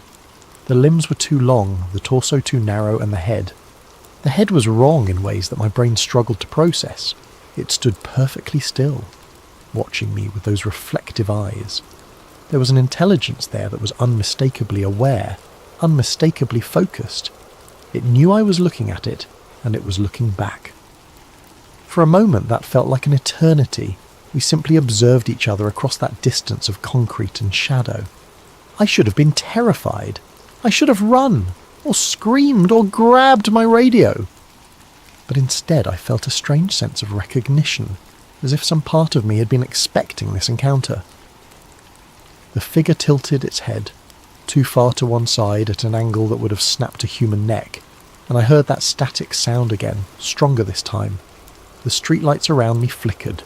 Then, without any visible movement, without taking a step or turning around, the figure simply wasn't there anymore. The absence was so complete that for a moment I wondered if I'd imagined the whole thing. But the hair on my arms was still standing up, and the taste of copper lingered in my mouth. I stood in that parking lot for another 10 minutes, waiting for it to return, but the night had gone back to normal. The air temperature returned to its typical subtropical warmth. The streetlights stopped flickering, and the only sounds were the distant echoes of New Year's Eve festivities. When I finally walked back to the security office, my legs were unsteady and my hands wouldn't stop shaking. I was barely back in my chair when the radio exploded with activity. All units, we have a code 7 in the north parking area. SWAT is en route. I repeat, SWAT is en route to Bayside Marketplace. Code 7. In 3 years of security work, I'd never heard that designation used. I grabbed the radio handbook from the desk drawer and flipped through the pages of police codes. Code 1 through Code 6 were all there. Everything from routine traffic stops to armed suspects. But there was no Code 7 listed. Through the security office windows, I could see flashing lights converging on the marketplace from multiple directions. More police cars than I'd ever seen for a single incident, plus several unmarked black vehicles that definitely weren't standard Miami-Dade units. Rivera. Lieutenant Rodriguez's voice came through my radio, sharp and urgent. "I need you out of that office. Now." "Sir? I thought you wanted me monitoring the cameras. Plans have changed. Exit the building immediately and report to the main parking area. Do not return to the security office under any circumstances." I looked at the monitors one more time, scanning for any sign of the tall figure. All cameras showed normal activity. Police cars, officers moving with purpose, nothing unusual. Camera 23 was working perfectly again. As I stood up to leave, I noticed something I'd missed before. The timestamp on camera 23's feed was wrong. While all the other monitors showed the correct time, 1:23 a.m., camera 23's timestamp was stuck at 11:51 p.m. 11:51, 1 minute before I'd first seen the figure. I grabbed a pen and quickly wrote down the discrepancy on a piece of paper, shoving it into my pocket as I headed for the door. Outside, the scene was unlike anything I'd experienced in my years working security. The entire north end of the marketplace had been cordoned off with police tape, and officers in full tactical gear were sweeping through the area with equipment I didn't recognise. Some of it looked like standard metal detectors, but other devices appeared more sophisticated. Handheld screens that glowed with complex readouts, instruments that emitted soft beeping sounds as they moved.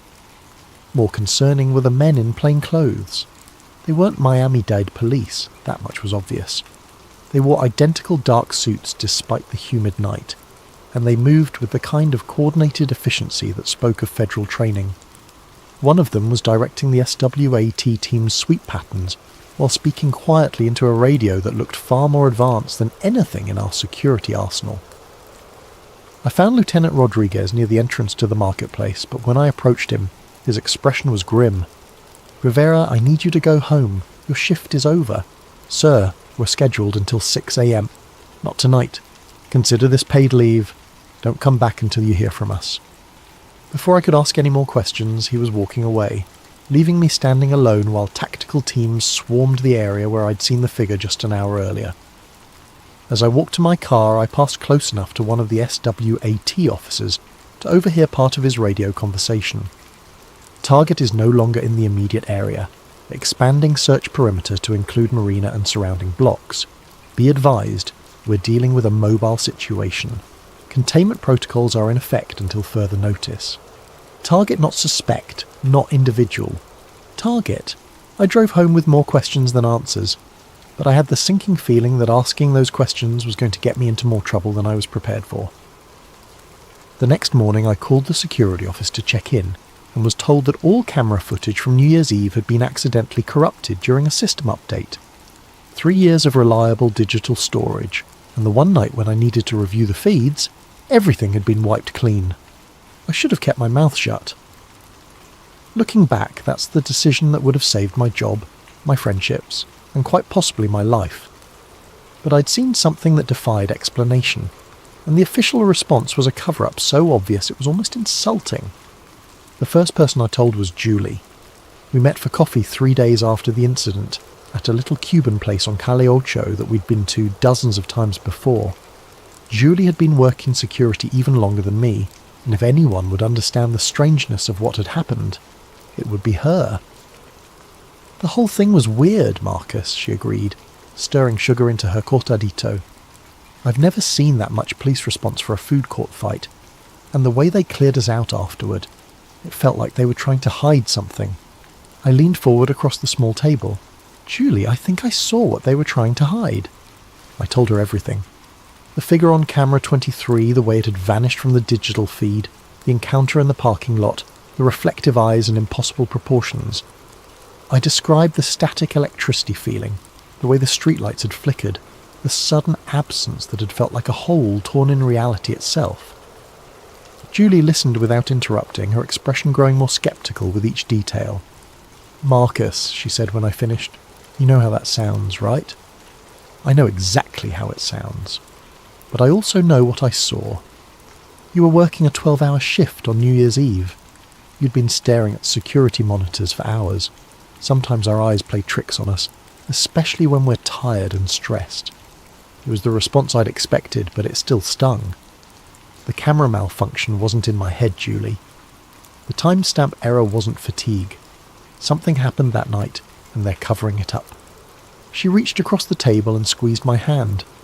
Even if something strange did happen, what are you planning to do about it? File a report? Call the newspapers? They'd laugh you out of the building. But I was already past that point. The need to understand what I'd witnessed had become an obsession that was keeping me awake at night.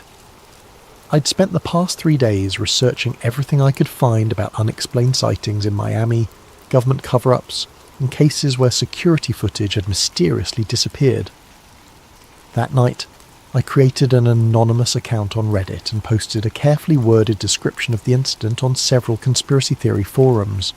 Security guard at major Miami tourist location witnessed unexplained figure during police response to disturbance.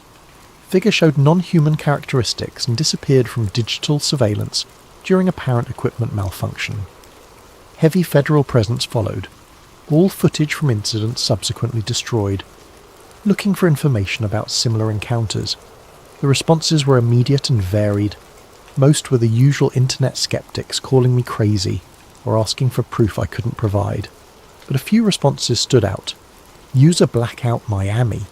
Similar incident reported at government center in December. Tall figure seen on security cameras. Footage disappeared. Witnesses transferred or fired. User eyes on the skies. Check out Project Blue Book files from the 1960s. Miami has a history of unexplained encounters that get buried.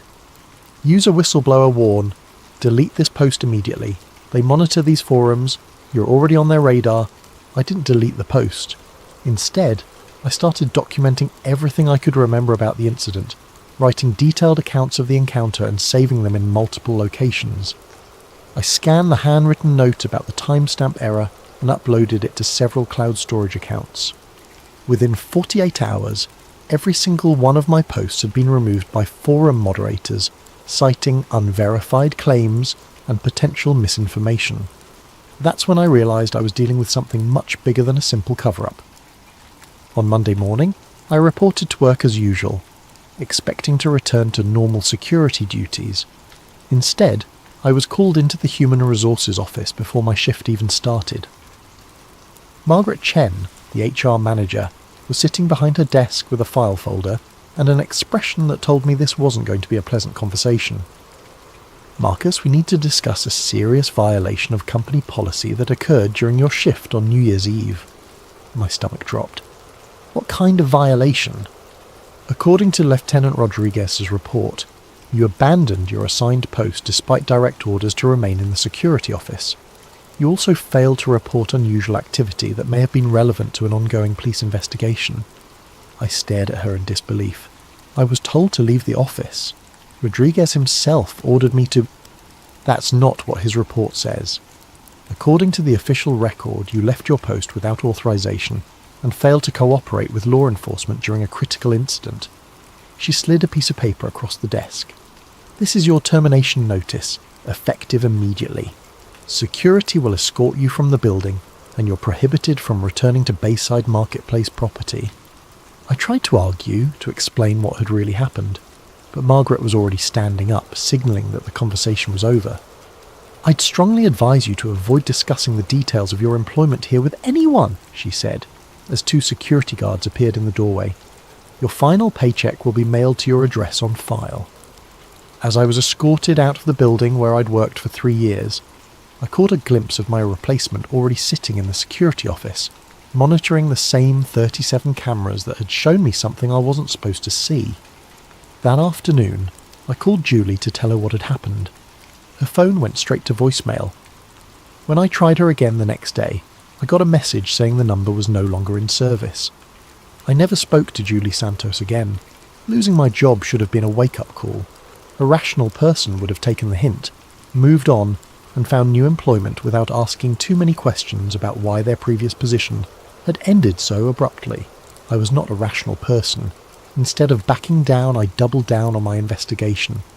If they were willing to fire me to keep me quiet, then whatever I'd witnessed was even more significant than I'd initially believed. I started by mapping out every business in the Bayside Marketplace complex, identifying potential witnesses who might have seen something unusual on New Year's Eve. Most of the shops and restaurants would have been closed by the time of the incident, but there were a few 24-hour establishments that would have had staff present. My first stop was Marina Cafe, a small coffee shop that stayed open late to serve the restaurant workers getting off their shifts. The night manager, a woman named Rosa Gutierrez, remembered the police activity but initially claimed she hadn't seen anything unusual. "Just a lot of cops," she said, wiping down tables with nervous energy, more than I'd ever seen for a teenage fight. Made me wonder if something bigger was going on. I pressed gently, explaining that I'd been working security that night and was trying to understand the full scope of what had happened. After some hesitation, Rosa looked around to make sure we were alone in the cafe. "There was something else," she said quietly. Around midnight, just before all the police arrived, I heard this sound. Like a growl, but deeper. It made the windows vibrate. A growl? Not from a person, not from any animal I've ever heard. It came from outside, somewhere near the marina, lasted maybe 10 seconds, then stopped. I looked out the window but didn't see anything. Scared the hell out of me, though. She paused, then added, "And the weird thing is, all the seagulls disappeared. You know how they usually hang around the docks all night looking for scraps?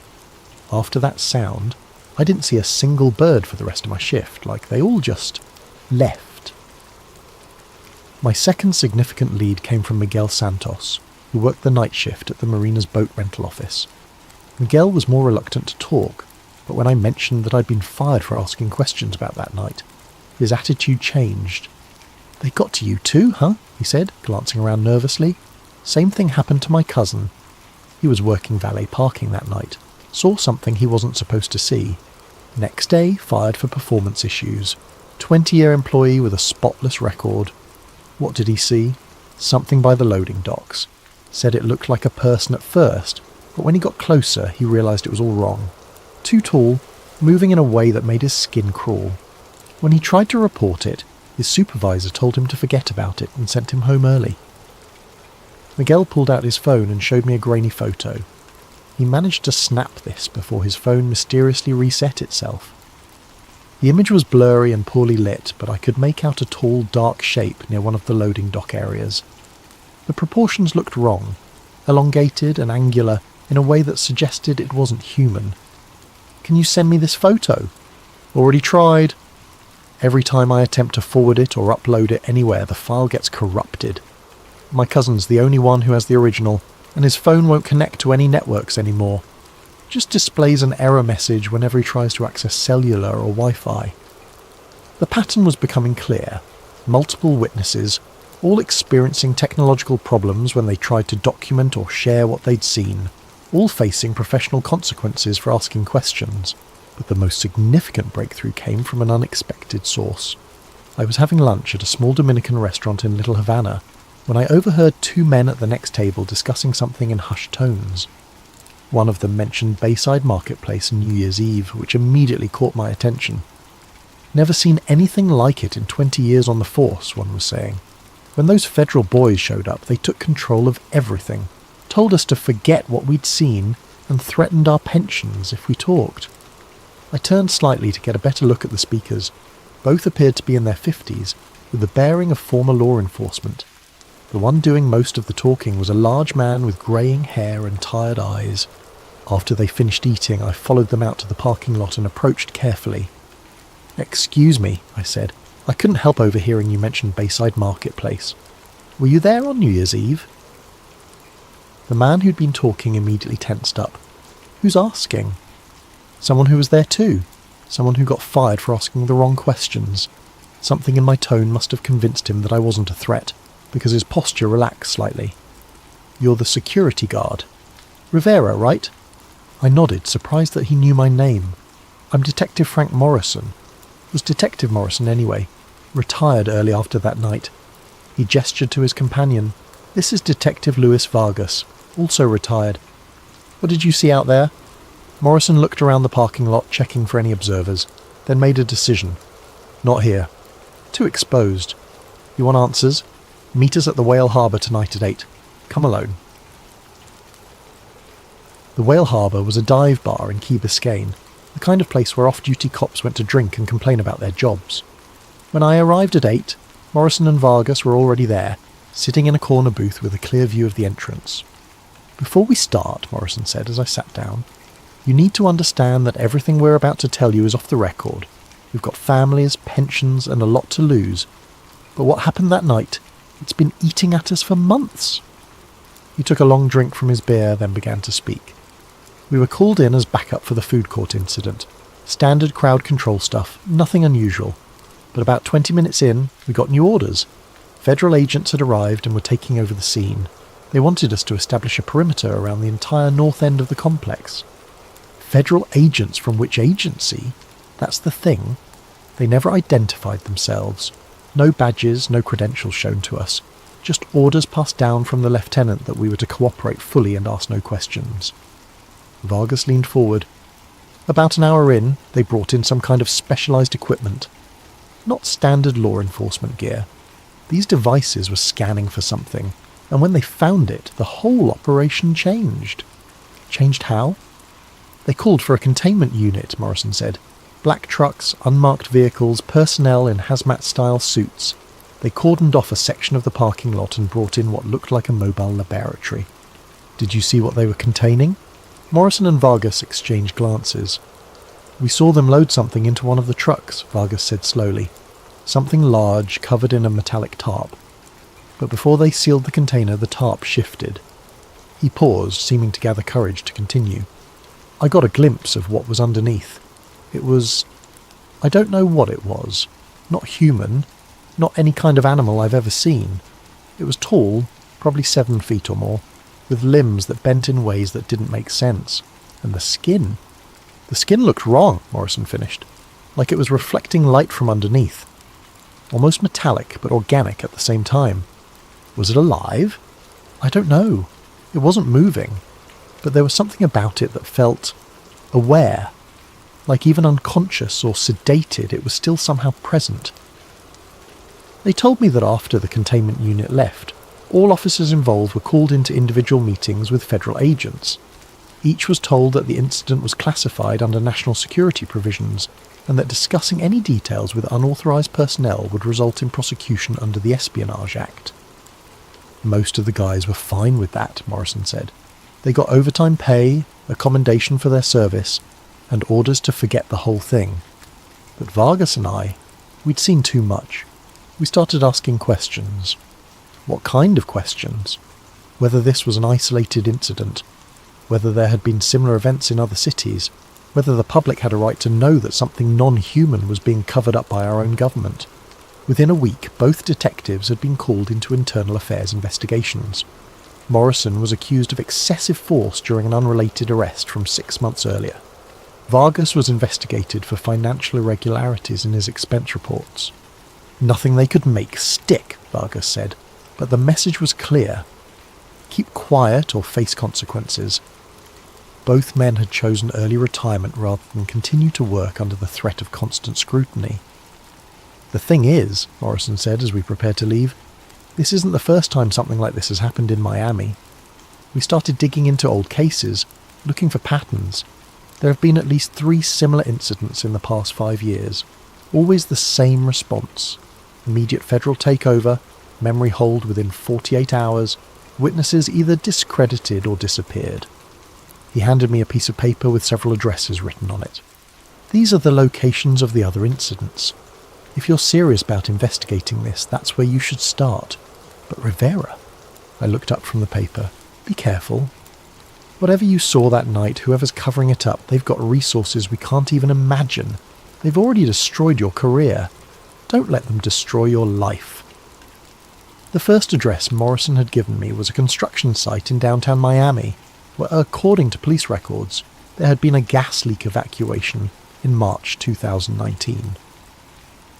The official story was that workers had detected dangerous levels of methane and called in hazmat teams as a precaution.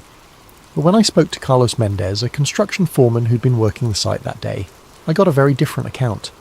Gas leak my ass, Carlos said when I met him at a job site in Coral Gables. I was the safety supervisor on that project. I know gas leaks, and what we saw that morning wasn't any kind of leak. According to Carlos, workers had discovered something while excavating for a new foundation. Something that had been buried about 12 feet underground, wrapped in what appeared to be a metallic cocoon or shell. It was the size of a person, maybe bigger. The outer layer was like nothing I'd ever seen, part organic, part technological. When we tried to cut through it to see what was inside, the whole thing started humming. Humming? Like electrical equipment, but alive somehow. And the temperature around it dropped about 20 degrees in a matter of minutes. Our breath was visible, right there in the middle of a Miami summer. Within hours, federal agents had arrived and declared the site a potential environmental hazard. All workers were evacuated, sworn to secrecy, and paid substantial bonuses for their discretion. They brought in equipment I'd never seen before, Carlos continued, extracted whatever was buried there and covered the whole thing up. Next day, official reports said it was a false alarm about gas levels. The second address led me to Virginia Key, where in August 2020, several witnesses had reported seeing strange lights over the water during what authorities described as military training exercises. Maria Rodriguez, who lived in a waterfront apartment that overlooked the bay, had been one of those witnesses. It wasn't aircraft, she told me as we sat on her balcony, looking out over the same stretch of water. The lights moved in ways that defied physics. They would hover motionless, then accelerate to impossible speeds, then stop instantly. No sound, no visible means of propulsion. She'd tried to record the lights with her phone, but every video came out distorted or completely black. The strange part was what happened afterward. For 3 days, no marine life was visible in the bay. No fish, no dolphins, no birds. It was like every living thing had fled the area. When Maria had tried to report her sighting to local news stations, she was told that the military had already provided an explanation, and that the matter was closed. The third address was the most disturbing. It led me to a residential neighbourhood in Homestead where, in November 2021, a family had reported a break-in with unusual circumstances. According to the police report I obtained through a records request, the Rodriguez family had called 911 claiming that intruders with non-human characteristics had entered their home during the night. I found Elena Rodriguez working at a local grocery store. She was a middle-aged woman with tired eyes who became visibly uncomfortable when I mentioned the incident. "I don't talk about that anymore," she said immediately. "My family. We've moved on." But when I pressed gently, explaining that I'd experienced something similar and was looking for answers, she agreed to meet me after her shift. "They came through the walls," she told me as we sat in her car in the grocery store parking lot. "Not through the doors or windows, through the walls themselves, like they could pass through solid matter." Eleanor described 3 figures, all tall and unnaturally thin, with elongated limbs and faces that seemed somehow incomplete. They had moved through her house silently, examining her family members as they slept, before departing the same way they had arrived. My youngest son, Diego, he woke up during it. He saw one of them standing over his bed. It looked down at him, and Diego said its eyes were like mirrors, reflecting everything but showing nothing. When Elena had called the police, they'd initially responded as if it were a standard home invasion. But when the responding officers heard her description of the intruders, everything changed. Within an hour, federal agents had arrived and conducted extensive interviews with the entire family. "They told us it was a shared hallucination caused by a gas leak," Elena said bitterly. But there was no gas leak, and hallucinations don't leave physical evidence. She showed me a photo on her phone. 3 perfectly circular indentations in her hardwood floor, each about 6 inches in diameter and a 1/4 inch deep. These appeared where they stood. The agents tried to convince us they'd always been there, but I'd lived in that house for 15 years. I knew every mark on those floors. After the investigation, Eleanor's family had been relocated to a different neighbourhood and given new jobs. Her husband, who'd been most vocal about the incident, had died in a car accident 6 months later, single vehicle collision, ruled accidental. "That's when I stopped talking," Lena finished. "Whatever they are, whatever they want, someone very powerful is protecting them, and people who ask too many questions, things happen to them." I was beginning to understand the scope of what I was dealing with. This wasn't just a cover-up of a single incident. It was a systematic suppression of information about ongoing contact with non-human entities. But I was about to learn just how closely I was being monitored. I just returned to my apartment after meeting with Elena when I noticed the man standing across the street. He was wearing a plain grey suit despite the Miami heat, and he was looking directly at my building. When I looked out the window again 10 minutes later, he was still there. The next morning, as I left for another interview with a potential witness, the same man was waiting by my car. "Mr. Rivera," he said as I approached. His voice was calm, professional, and completely devoid of emotion. "I think we need to have a conversation." He wasn't particularly tall or imposing, but something about his presence made my skin crawl. His eyes were the palest blue I'd ever seen, almost colourless, and when he looked at me, I felt like he was cataloguing every detail of my appearance. "Who are you?" "Someone who's been watching your recent activities with great interest. Your investigation into events at Bayside Marketplace, your conversations with former police officers, your meetings with the Rodriguez family." The fact that he knew about Elena immediately told me how thoroughly I was being monitored. "I'm just looking for answers," I said. "No, Mr. Rivera. You're looking for trouble, and you're very close to finding more than you can handle." He reached into his jacket and pulled out a manila envelope, handing it to me. "These are photographs taken outside your apartment building over the past week. Notice anything interesting?" I opened the envelope with shaking hands. Inside were a dozen surveillance photos showing me entering and leaving my building, walking to my car, meeting with various people. But it wasn't the photos themselves that made my blood run cold. It was the timestamp on each image. They had been taken from angles that should have been impossible, high above street level, as if the photographer had been floating in mid-air. And in several of the photos I could see partial reflections in windows and car mirrors that showed the photographer's position. The camera had been at least 30 feet off the ground. "We know everything you've been doing. Everyone you've spoken to, every document you've accessed. You think you're investigating us, but we've been studying you since the moment you left that security office." He paused, letting that sink in. "You saw something you weren't supposed to see. That was an accident, an unfortunate coincidence. But instead of accepting the logical explanation and moving on with your life, you've chosen to pursue answers that could endanger national security." National security? What kind of national security requires covering up contact with non-human entities? The man's expression didn't change, but something flickered behind those pale eyes.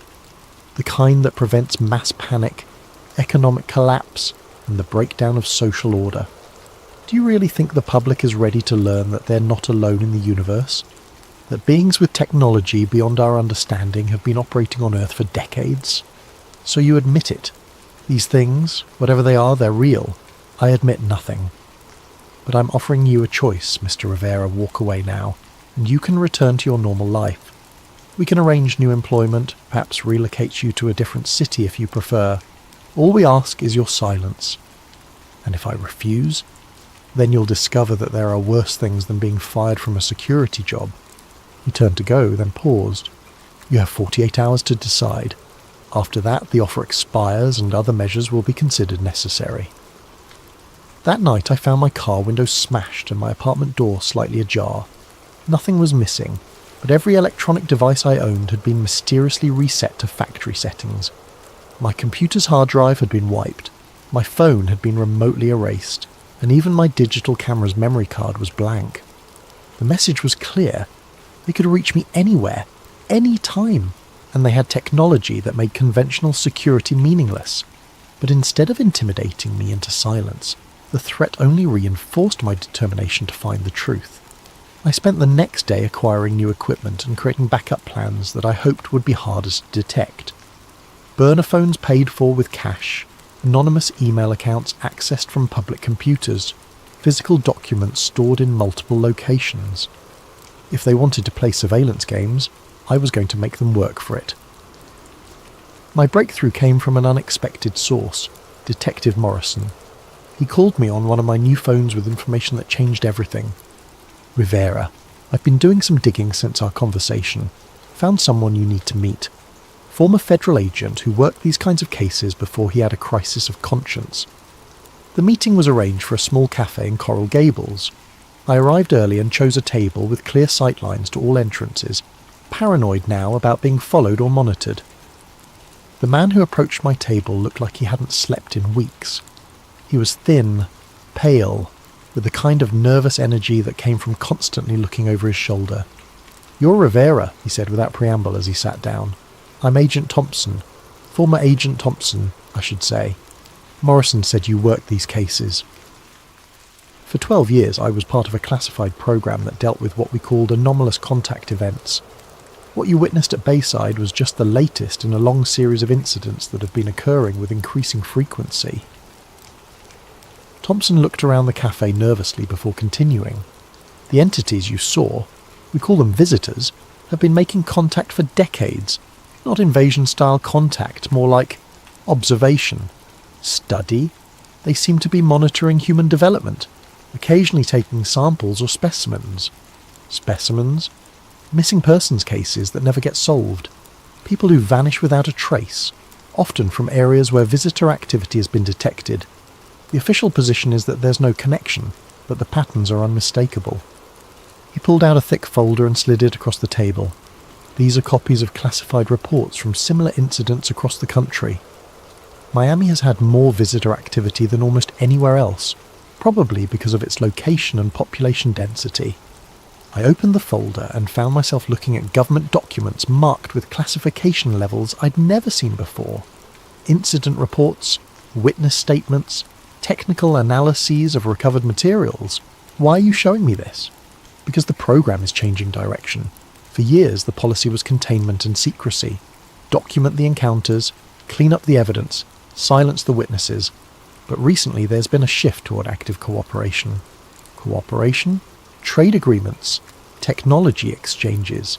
The visitors have been offering advanced science in return for access to human subjects and freedom to operate without interference. Thompson's voice dropped to barely above a whisper. Some people in the government think this is humanity's chance to make a quantum leap in technological development. Others think we're selling our species to entities whose motives we don't understand. He pointed to a specific document in the folder. That's a report from 3 months ago. A visitor delegation meeting with Pentagon officials to discuss expanded operations. Your incident at Bayside was part of a new protocol. Instead of completely hiding their activities, they're testing public response to limited exposure. You mean they wanted me to see them? Not you specifically, but someone. They need to gauge how humans react to direct contact, how effectively the cover-up mechanisms work, how much pressure it takes to silence witnesses. The implications were staggering. I hadn't stumbled onto a secret. I'd been used as a test subject in some kind of psychological experiment. What happened to the entity they captured at Bayside? Transported to a secure facility in Nevada. But Rivera, here's the thing. It wasn't captured. It was surrendered. The visitors sometimes allow us to take individuals for study. As part of the cooperation agreement, Thompson stood up to leave but turned back one more time. There's a transportation scheduled for tonight. They're moving the Bayside specimen to a different facility, and there's going to be a window of vulnerability during the transfer, if someone wanted to document proof of the program. He left an address written on a napkin and walked away without another word. The address Thompson had given me was for a warehouse in the industrial district near the port. According to my research, it was officially owned by a shipping company, but tax records showed it had been leased to a federal agency under a classified contract. I arrived at 11 p.m. and found a position across the street where I could observe the warehouse without being seen. The building was surrounded by a high fence topped with razor wire, and I could see armed guards patrolling the perimeter. At 11:45, a convoy of black vehicles arrived. 3 SUVs and a large truck that looked like it had been modified for special cargo. Federal agents in tactical gear emerged from the vehicles and began preparing for some kind of operation. I'd managed to acquire a camera with a powerful telephoto lens, and I started documenting everything I could see. The agents were using equipment that looked far more advanced than standard law enforcement gear. Devices that glowed with soft light, instruments that seemed to scan the air itself. At midnight they brought out the container. It was roughly the size of a coffin, made from some kind of metallic material that seemed to shift and flow in the light. 2 agents carried it carefully to the modified truck, handling it with the kind of reverence usually reserved for religious artifacts. But as they loaded the container, something went wrong. One of the agents stumbled, and the container tilted at an angle that caused part of its contents to become visible through a transparent section I hadn't noticed before. Through my camera lens, I got a clear view of what was inside. It was the entity from Bayside, but it was awake. Those reflective eyes were open and aware, looking directly through the transparent section toward the warehouse where I was hidden. Even from a distance of several hundred feet, I felt the same electric sensation I'd experienced in the parking lot. The same sense of being observed by an intelligence that was fundamentally alien. But what happened next changed everything I thought I understood about the situation. The entity moved its hand, or what passed for a hand, and placed it against the transparent barrier. Not struggling to escape, not trying to break free, but making what appeared to be a deliberate gesture. It was waving, not at the agents surrounding the container, but at me. Somehow it knew I was there, knew I was watching, and was acknowledging my presence. I kept shooting photographs, documenting every detail of the transfer process. But as the convoy prepared to leave, I noticed something that made my blood run cold. One of the agents had pulled out a device that looked like a tablet computer, but the screen was displaying what appeared to be a real-time satellite view of the industrial district. As I watched through my camera, a red dot appeared on the screen marking the exact building where I was hidden. They knew I was there. The agent with the tablet spoke into his radio, and I saw several other agents begin moving in my direction.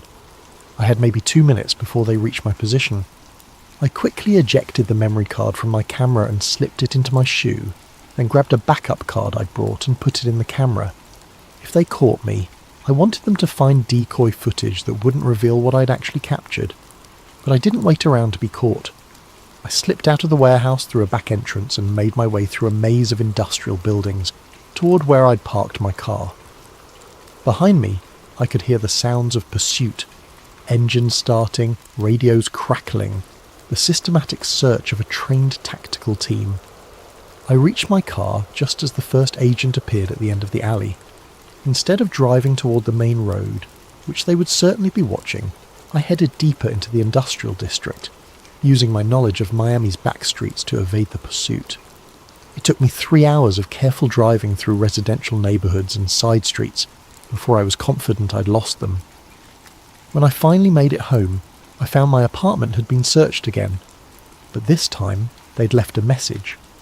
Written on my bathroom mirror in what appeared to be some kind of luminescent ink was a single word: run. I didn't need to be told twice. Within an hour I had grabbed essential documents, the memory card with the photographs, and enough cash to disappear for a while. But before I left Miami, I had one more stop to make. I drove to Bayside Marketplace one last time, parking in the same lot where I'd first encountered the entity 3 months earlier. The place looked normal, tourists taking late-night photos, couples walking along the marina, the usual mix of activity that made Miami a 24-hour city. But I knew that beneath this normal facade something extraordinary was being hidden. I walked to the exact spot where I'd seen the tall figure that first night, looking for any signs of the encounter that had changed my life. The concrete looked the same, the lighting was unchanged, but I noticed something I'd missed before. There were small circular marks in the pavement, the same type of indentations Elena Rodriguez had shown me in her house. 3 perfect circles, each about 6 inches in diameter, arranged in a triangle pattern. They weren't damage from construction or wear patterns from foot traffic. They were too precise, too intentional. They looked like landing marks. As I knelt to examine them more closely, I heard a familiar sound, that electric static that seemed to come from the air itself. I stood up slowly and found myself face to face with the same entity I'd encountered months before. It was standing about 10 feet away, perfectly still, watching me with those reflective eyes. But this time, I wasn't afraid. After everything I'd learned, everything I'd discovered about the cover-up and the cooperation agreements, I realised that this wasn't a predator or an invader. It was a researcher, and I was part of its study. We regarded each other in silence for several long moments. Then, impossibly, it spoke. The voice didn't come through the air. It appeared directly in my mind, like a thought that wasn't my own. You have seen, you have documented, you have chosen to pursue truth despite consequences. Why? I asked. Not sure if I was speaking aloud or thinking the question. Your species stands at a threshold. Some among you are ready for broader contact. Others resist change. We study both responses. The government knows about you. They're working with you. Some among your leaders seek cooperation, others seek control. The outcome is not yet determined. What do you want from us? To understand, to evaluate, to determine if your species can join the broader community of intelligence. And if we can't? The entity tilted its head at that impossible angle, considering the question. Then you will remain isolated until you are ready, or until you are no longer capable of choice. The implications of that statement sent a chill through me, but before I could ask for clarification, the entity was speaking again. You have served your purpose, Marcus Rivera. Your reactions, your investigations, your resistance to suppression, all have provided valuable data. I was an experiment. You were a volunteer. You chose to see when others chose to look away. You chose to investigate when others chose to forget. You chose truth when others chose comfort. What happens now? Now you choose again. Accept silence and return to your previous existence, or continue seeking truth and accept the consequences. The entity reached into what appeared to be a pocket in its dark clothing and pulled out a small metallic device about the size of a smartphone. This contains evidence of our presence that cannot be erased or corrupted by your government's technology. Use it wisely. It placed the device on the ground between us, then stepped backward. We will be watching, Marcus Rivera. Your choices will influence how we proceed with your species. And then, just as it had before, the entity simply wasn't there anymore. I stood alone in the Bayside parking lot, holding an alien device that contained proof of everything I'd suspected. That was 6 months ago. I'm writing this from a small motel room in Colorado, the latest stop in a journey that has taken me across the country, as I stay ahead of the federal agents who are still hunting for me. The device the entity gave me has proven to be everything it promised, irrefutable evidence of non-human intelligence operating on Earth. I've uploaded copies of the files to dozens of secure servers, sent copies to journalists and researchers around the world, and created enough redundancy to ensure that the truth can't be completely suppressed. The response has been exactly what you'd expect.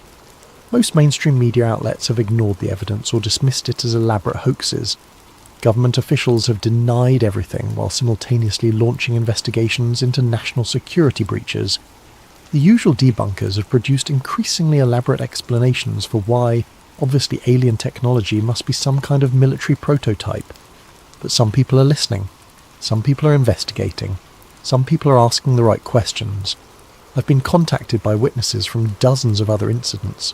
Construction workers who found buried artifacts, military personnel who encountered craft that defied physics, scientists who were ordered to destroy research that proved too inconvenient. We're building a network of people who refuse to accept the official silence. People who believe that humanity deserves to know the truth about our place in the universe. The federal agents are still hunting for me.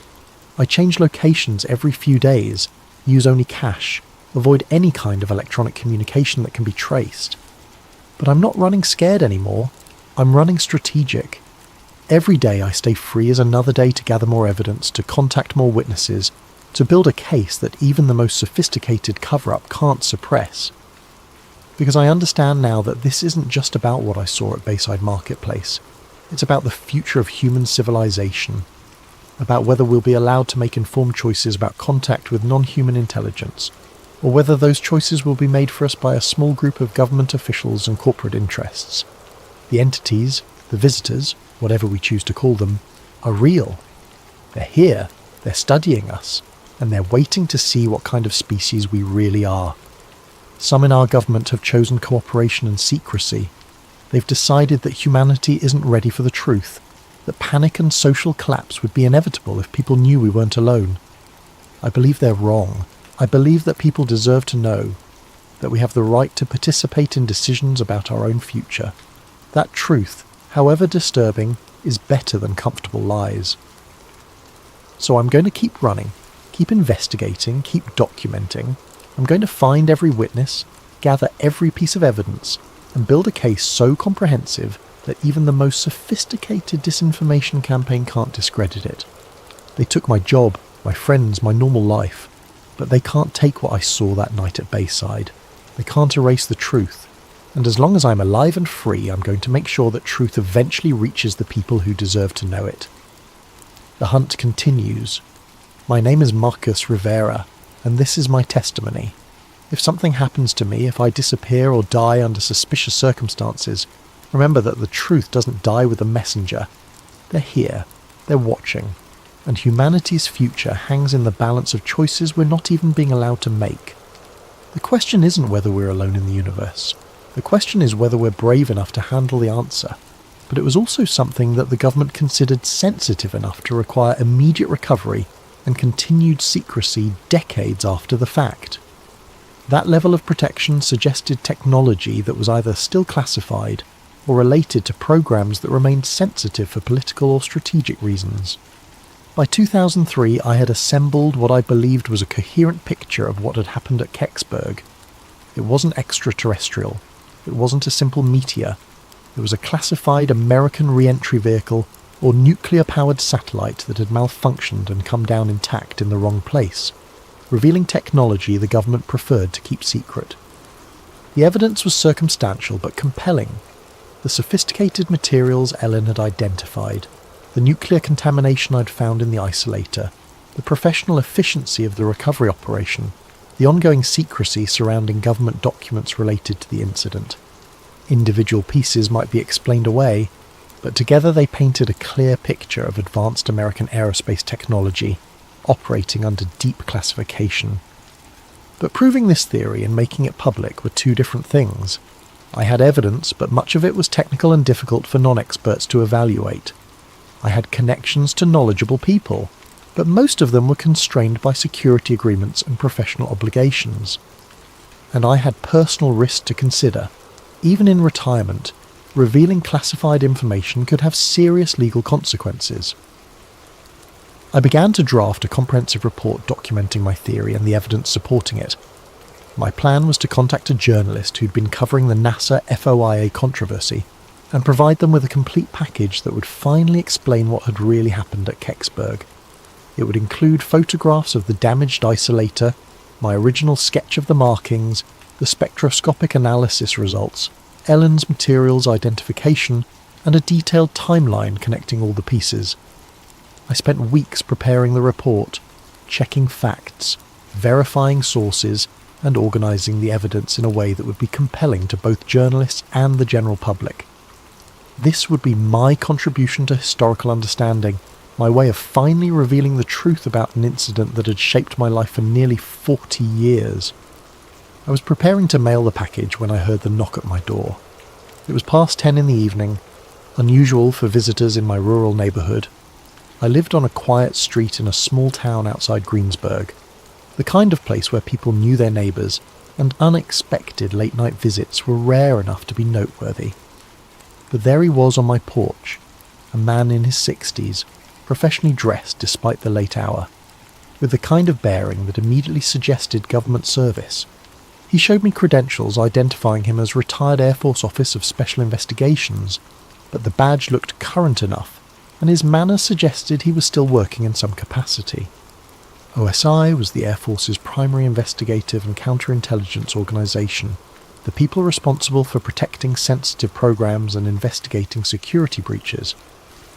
"Mr. Brennan," he said, his voice carrying the flat authority of someone accustomed to being taken seriously, "I wonder if we could have a conversation about your service to the Longlines Network, particularly your reliability during the incident of December 9th, 1965.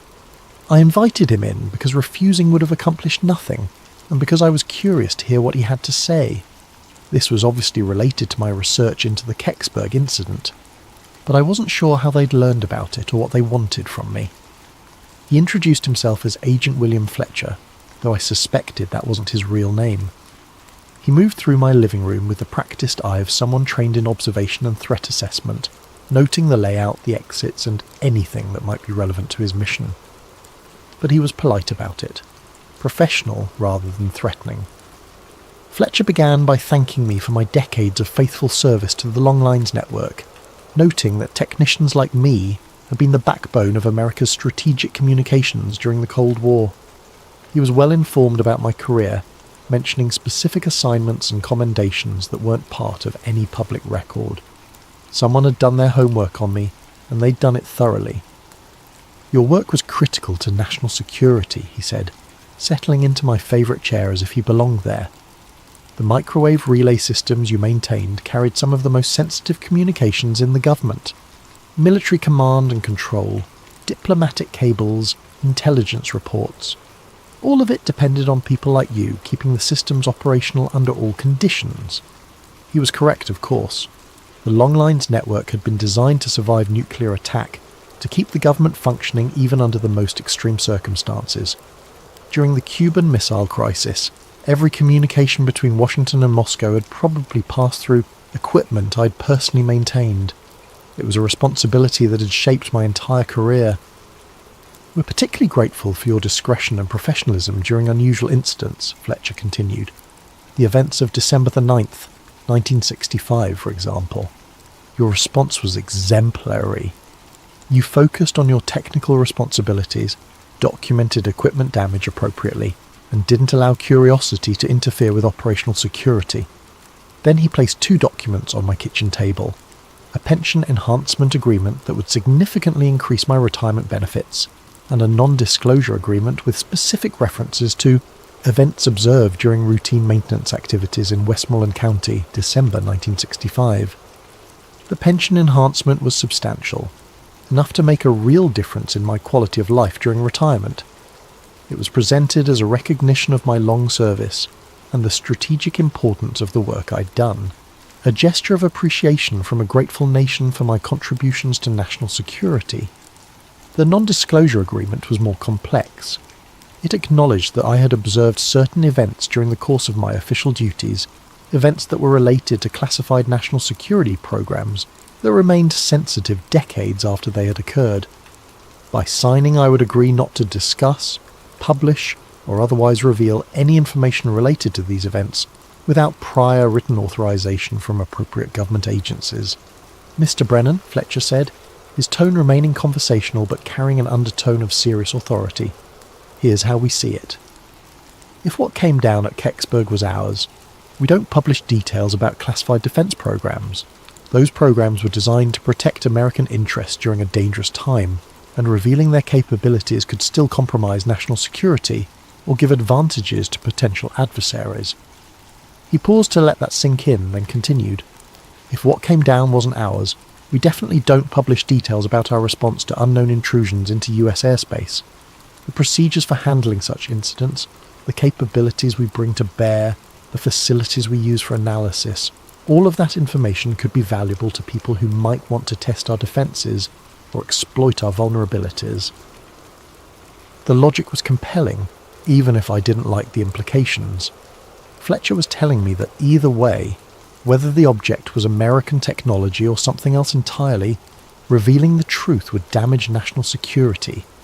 It was a perfect catch-22, a logical trap that made secrecy the only acceptable option, regardless of what had actually happened.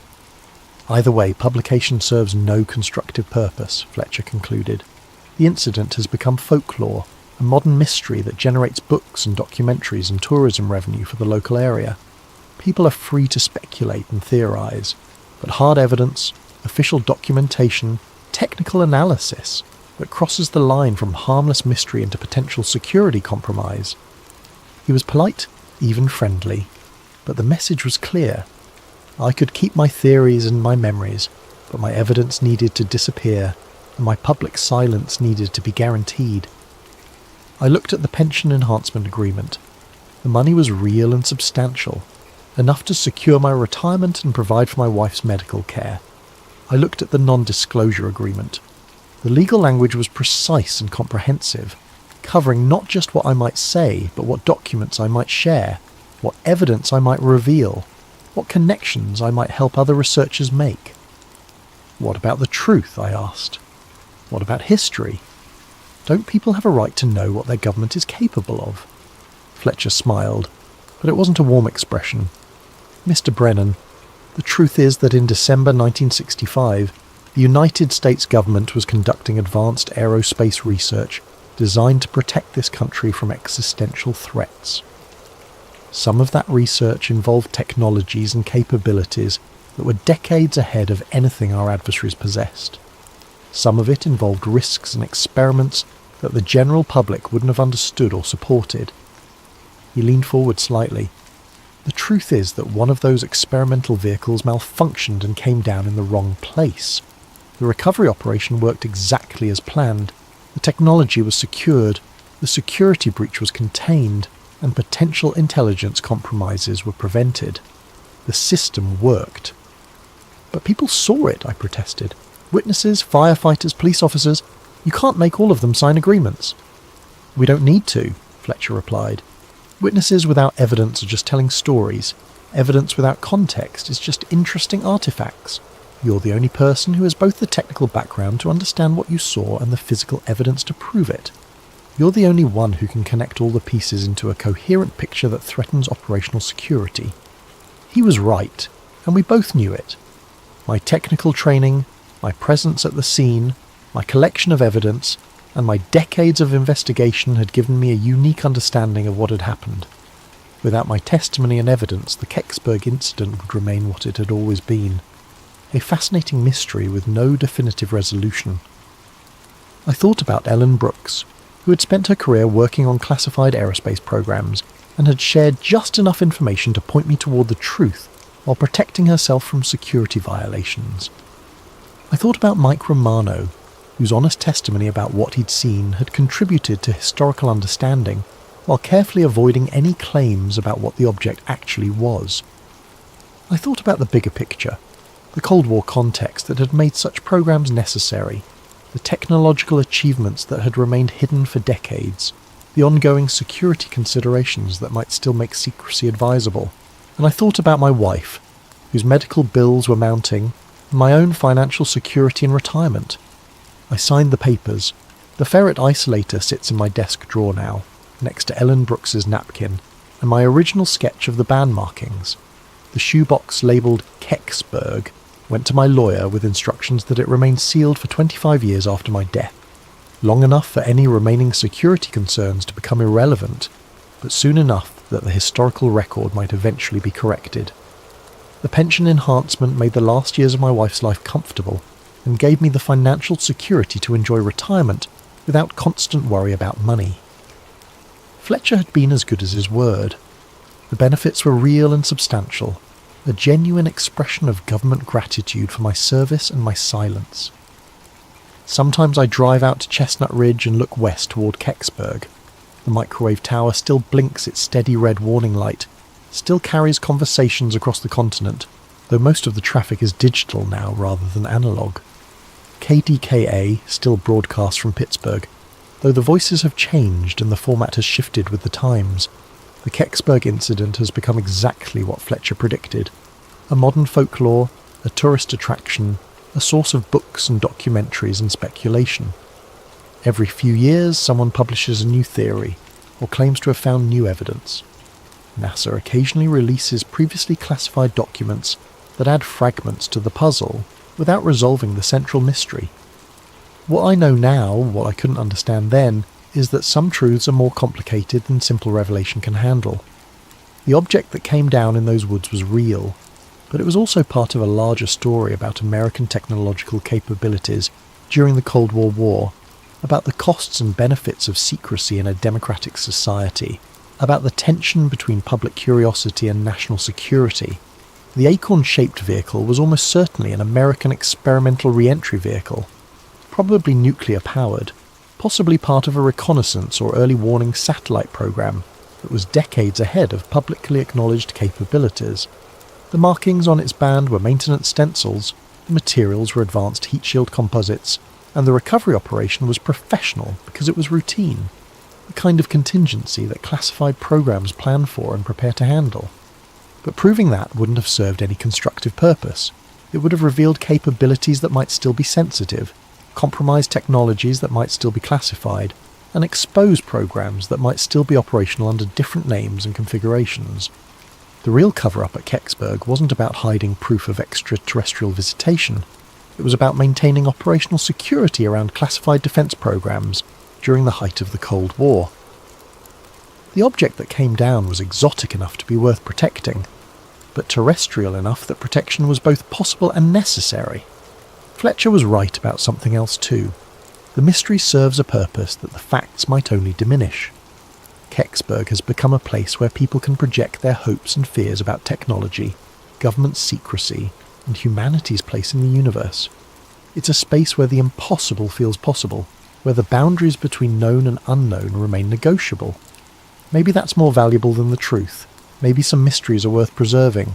But on clear nights, when I'm up late and can't sleep, I sometimes take out the ferret isolator and hold it up to the light.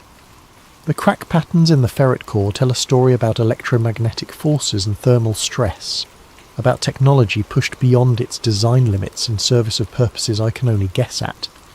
The truth is in there, waiting in that damaged component like a message in a bottle. Someday, when the security considerations have faded and the political concerns have become irrelevant, maybe someone will decode that message and understand what really fell from the sky on December 9th, 1965. Until then, the mystery endures, and maybe that's exactly how it should be.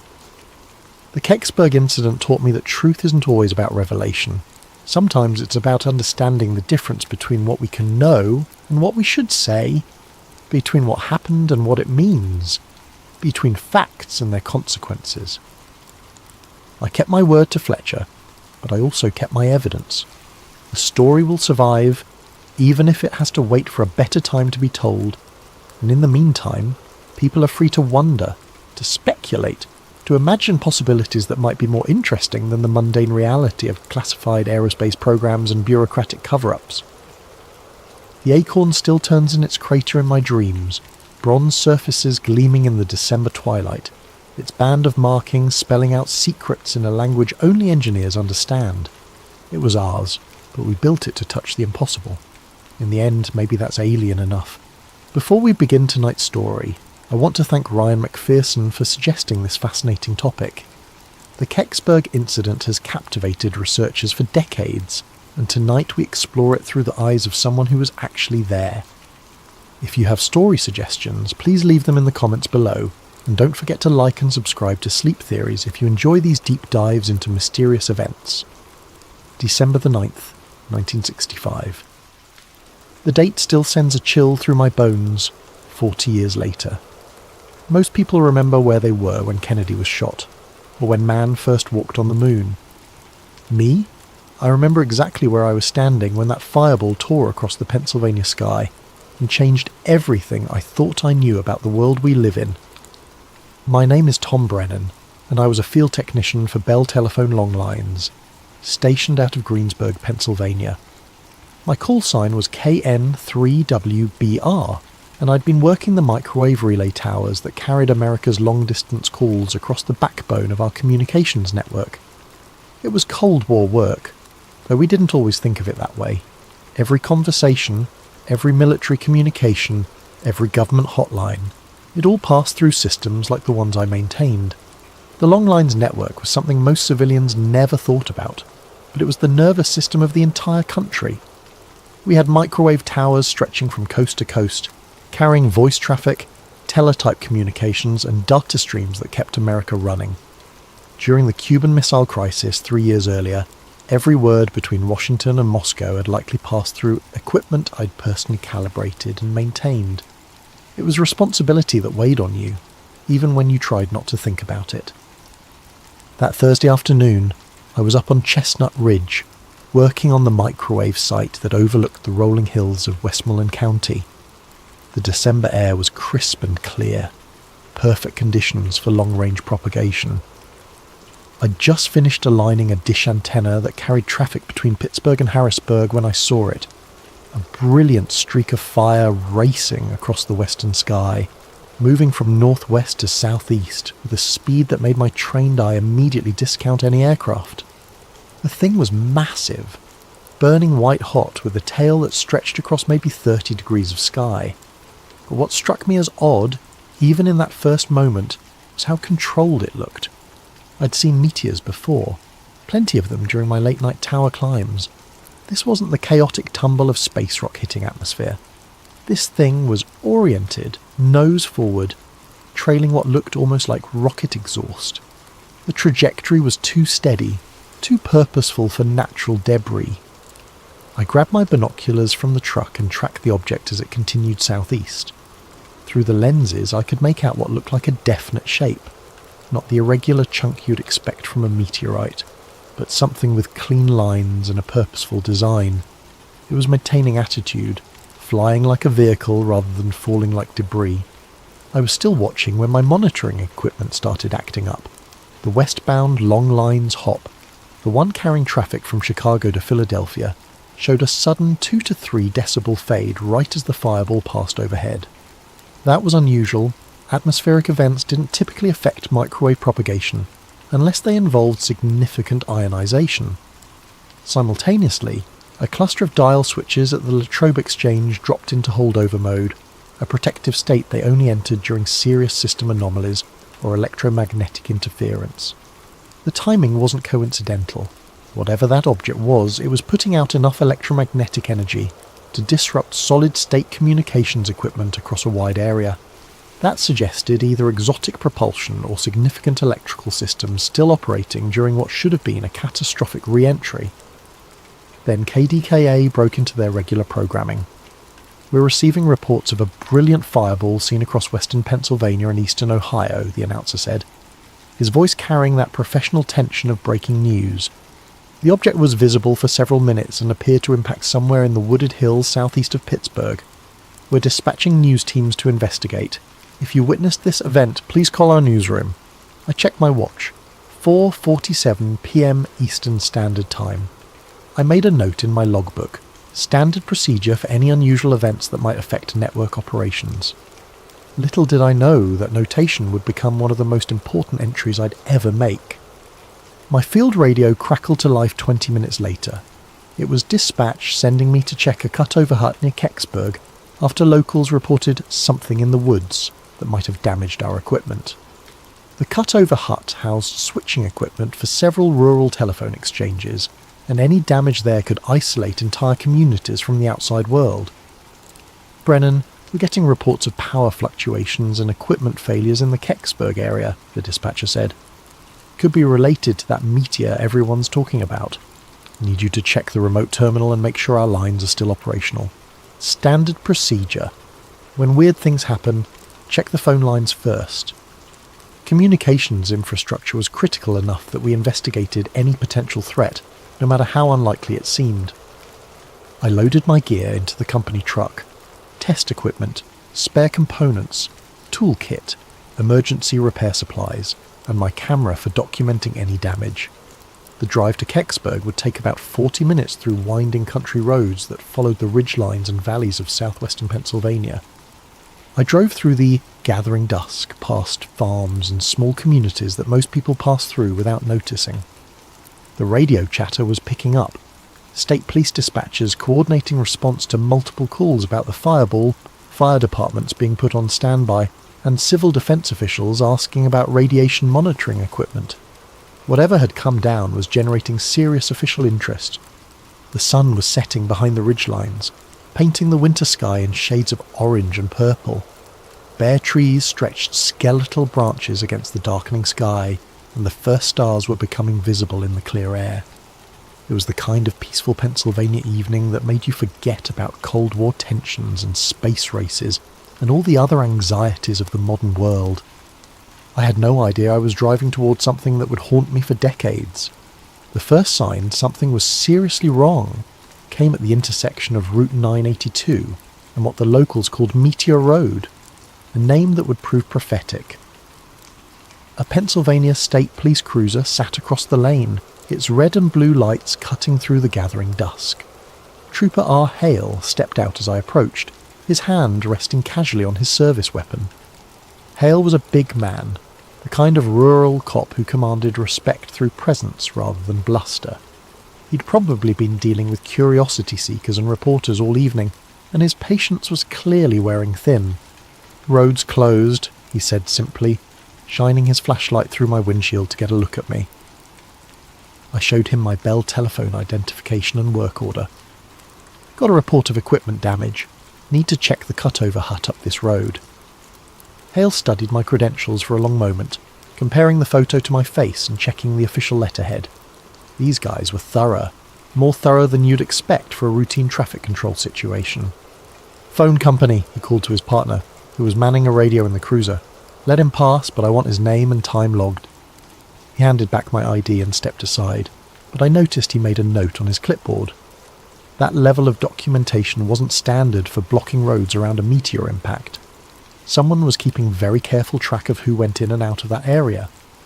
The narrow lane wound through dense woods, oak and maple trees that had shed their leaves weeks ago, leaving skeletal branches that scraped against my truck. The road surface was rough, more of a logging trail than a proper road, with potholes and ruts that forced me to drive slowly. But as I got deeper into the forest, something felt fundamentally wrong. The air itself seemed different, charged with an ozone smell that reminded me of high-voltage equipment after a lightning strike, mixed with the acrid scent of hot phenolic resin, the kind we used in electrical insulators. There was also something else, a metallic tang that I couldn't identify, but that made the hair on the back of my neck stand up. Then I saw the trees. They weren't burned exactly. They were snapped inward, all leaning toward a central point maybe 50 yards off the road. The pattern was too regular, too precise to be wind damage. It looked like something massive had come down through the canopy, pushing everything aside in a perfect cone of destruction. Some of the larger oaks had been snapped completely in half, their trunks showing fresh white wood where they'd broken under tremendous force. But what really caught my attention was the electromagnetic signature. My portable field strength meter, which I used for checking microwave path clearance, was showing readings that made no sense. There was a strong RF field emanating from somewhere ahead, cycling through frequencies in a pattern that definitely wasn't natural. Whatever was out there was still electrically active.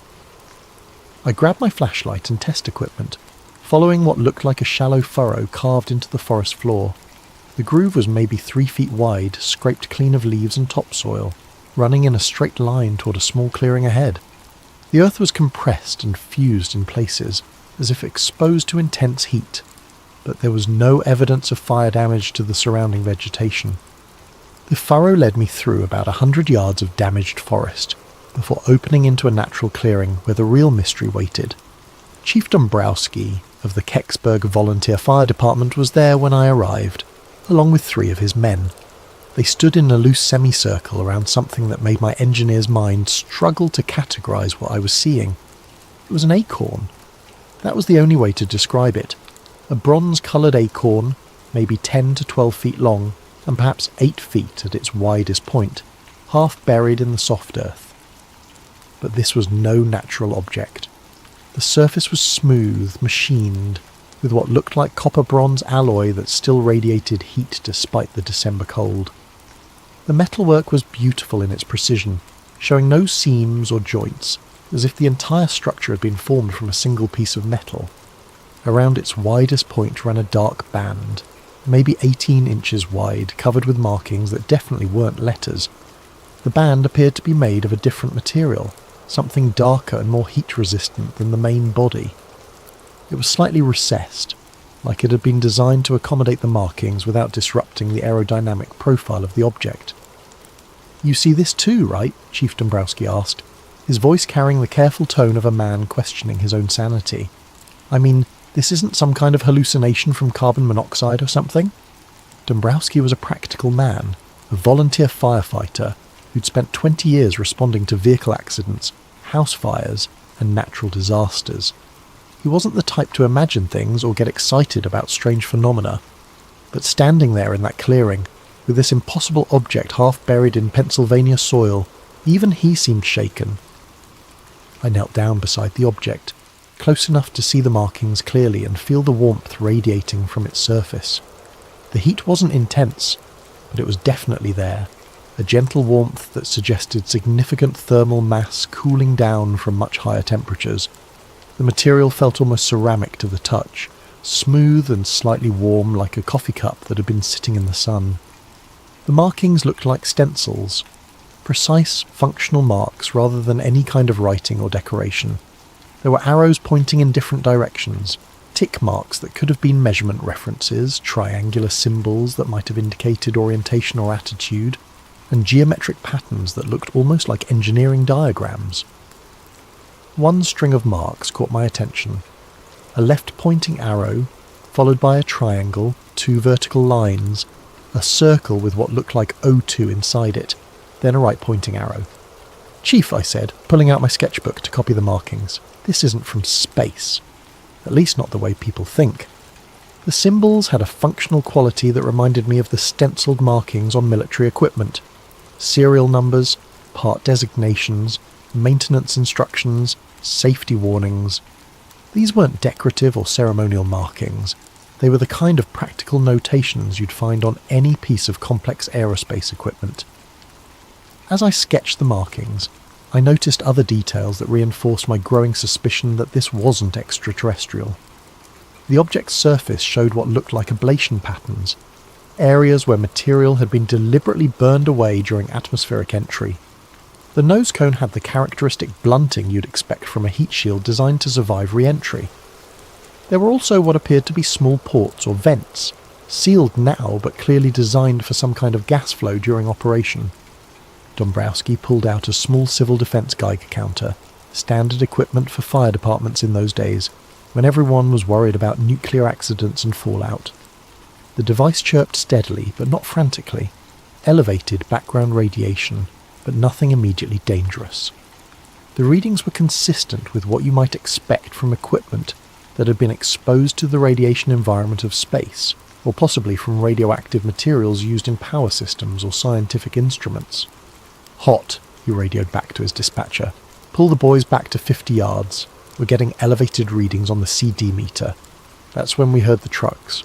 The sound came from back down the lane, heavy vehicles moving slowly over the rough road surface. But these weren't more fire trucks or ambulances. The engine notes were different, deeper, with the distinctive rumble of military diesels under load. Someone with serious resources was responding to this incident, and they were responding fast. I counted at least 3 vehicles, maybe 4, moving in convoy formation. The lead vehicle was already visible through the trees, its headlights cutting through the darkness. But something was wrong with the light pattern. Instead of standard automotive headlights, these looked like military blackout lights, the kind designed to provide illumination without creating visible signatures that could be spotted from aircraft. "Chief," I said, still sketching frantically, "I think we're about to have company." Dombrowski nodded grimly. He'd been in the Pacific during World War II, and he recognised the sound of military vehicles when he heard it. "Boys," he called to his firefighters, "pack up your gear and get ready to move. This just became somebody else's problem." I finished my sketch and tucked the notebook into my jacket pocket. Whatever was coming up that road, I had the feeling that documenting this scene was about to become much more difficult. The object itself remained motionless in its shallow crater, still radiating heat and electromagnetic energy, still defying easy categorization. But as I looked at it one more time, trying to memorize details that my sketch might have missed, I noticed something that would stick with me for decades. Near the base of the object, partially hidden by displaced earth, was what looked like a small panel or access port. The metal around it was slightly discoloured, as if it had been subjected to intense heat, but the panel itself appeared intact. If this thing was alien technology, why would it have panels that looked exactly like the kind of access ports you'd find on any terrestrial spacecraft or aircraft? Why would it have stenciled markings that followed human conventions for technical documentation? Why would its heat shield patterns match what I'd seen in aerospace engineering journals? The more I looked at this object, the more convinced I became that it wasn't from another world, at least not in the way people imagined. It was from our world, but from a part of our world that most people weren't supposed to know existed. They came up the lane with no headlights, 3 vehicles I couldn't quite identify in the gathering darkness. Military, but not standard army green. These were unmarked, flat olive drab, with men in field jackets that could have been M65s, but without any visible insignia or unit patches. The vehicles themselves looked like modified civilian trucks, heavy-duty chassis with military running gear, designed to look unremarkable while carrying specialised equipment. The man who stepped out of the lead vehicle introduced himself simply as Captain Morris. No first name, no unit designation, just Captain. He was maybe 45 years old, with the kind of weathered face that came from spending time outdoors in all kinds of weather. His uniform was military in cut, but deliberately anonymous. No branch insignia, no unit patches, no ribbons or badges that might identify where he came from or who he worked for. Morris moved with the easy authority of someone accustomed to being obeyed without question. He surveyed the scene quickly, taking in the damaged trees, the firefighters' equipment, and the object itself with the practiced eye of someone who'd done this before. This wasn't his first unusual recovery operation. "Gentlemen," he said, his voice carrying the flat authority of command, "this area is now under federal jurisdiction. I'll need everyone to step back while my team secures the site." It wasn't a request. More men emerged from the other vehicles, maybe a dozen in total. They moved with military precision, but without the obvious markers you'd expect from regular armed forces. No name tags, no rank insignia, no unit identifiers. Their equipment was high quality but nondescript, military-style gear that could have come from any number of government agencies or private contractors. Trooper Hale appeared from the tree line, his clipboard ready and his radio crackling with traffic from the state police dispatcher. "Need names and contact information from everyone who's been inside the perimeter," he announced, suddenly much more official than he'd been earlier. He photographed my Bell telephone badge with a portable mimeograph unit, sophisticated equipment for a rural police response, the kind of gear that suggested this operation had been planned well in advance. I watched Morris's team work while Hale processed my identification. They moved like a well-rehearsed crew, each man knowing exactly what his job was and how it fit into the larger operation. They threw a canvas shroud over the object, but not before I caught one of them photographing it from multiple angles with professional camera equipment. Then they fitted it with a split cradle that looked purpose-built for the job, curved metal supports that matched the object's contours exactly, as if they'd been manufactured specifically for this type of recovery. The cradle itself was a piece of engineering that impressed me. It was designed to distribute the object's weight evenly, while protecting it from damage during transport. The materials looked like aircraft-grade aluminum, precision machined and fitted with shock-absorbing mounts. This wasn't improvised equipment thrown together for an emergency response. This was specialised hardware that had been designed, manufactured and stockpiled for exactly this type of situation. They used a portable winch system to load the cradled object onto a lowboy trailer that had appeared as if by magic. The trailer was unmarked but military in design, with heavy-duty suspension and tie-down points that could handle significant loads. The entire loading operation took less than 30 minutes, every movement practiced and efficient. While they worked, I walked the perimeter of the site, ostensibly checking for damage to our communications equipment, but actually trying to document as much as I could without drawing attention to myself. What I found was interesting for several reasons. First, there was indeed real damage to our infrastructure. A burned waveguide isolator at a nearby microwave repeater, the ferret core cracked and discoloured by what looked like intense electromagnetic energy. The damage was recent and severe enough to explain the signal anomalies I detected earlier. This wasn't staged or faked. Something had genuinely disrupted our equipment. Second, the electromagnetic signature was still strong. My field strength meter continued to show elevated readings centred on the crash site, even with the object covered by the canvas shroud. Whatever was generating that energy was still active, still putting out enough RF power to interfere with sensitive electronics. Third, and most intriguingly, I found evidence of previous activity in the area. Tyre tracks in the soft earth that didn't match any of the emergency vehicles currently on scene. The tracks were from heavy trucks, probably military, and they were at least several hours old. Someone had been here before the official response began, someone who'd known exactly where to look and what they'd find. I pocketed the damaged ferret isolator without thinking much about it at the time.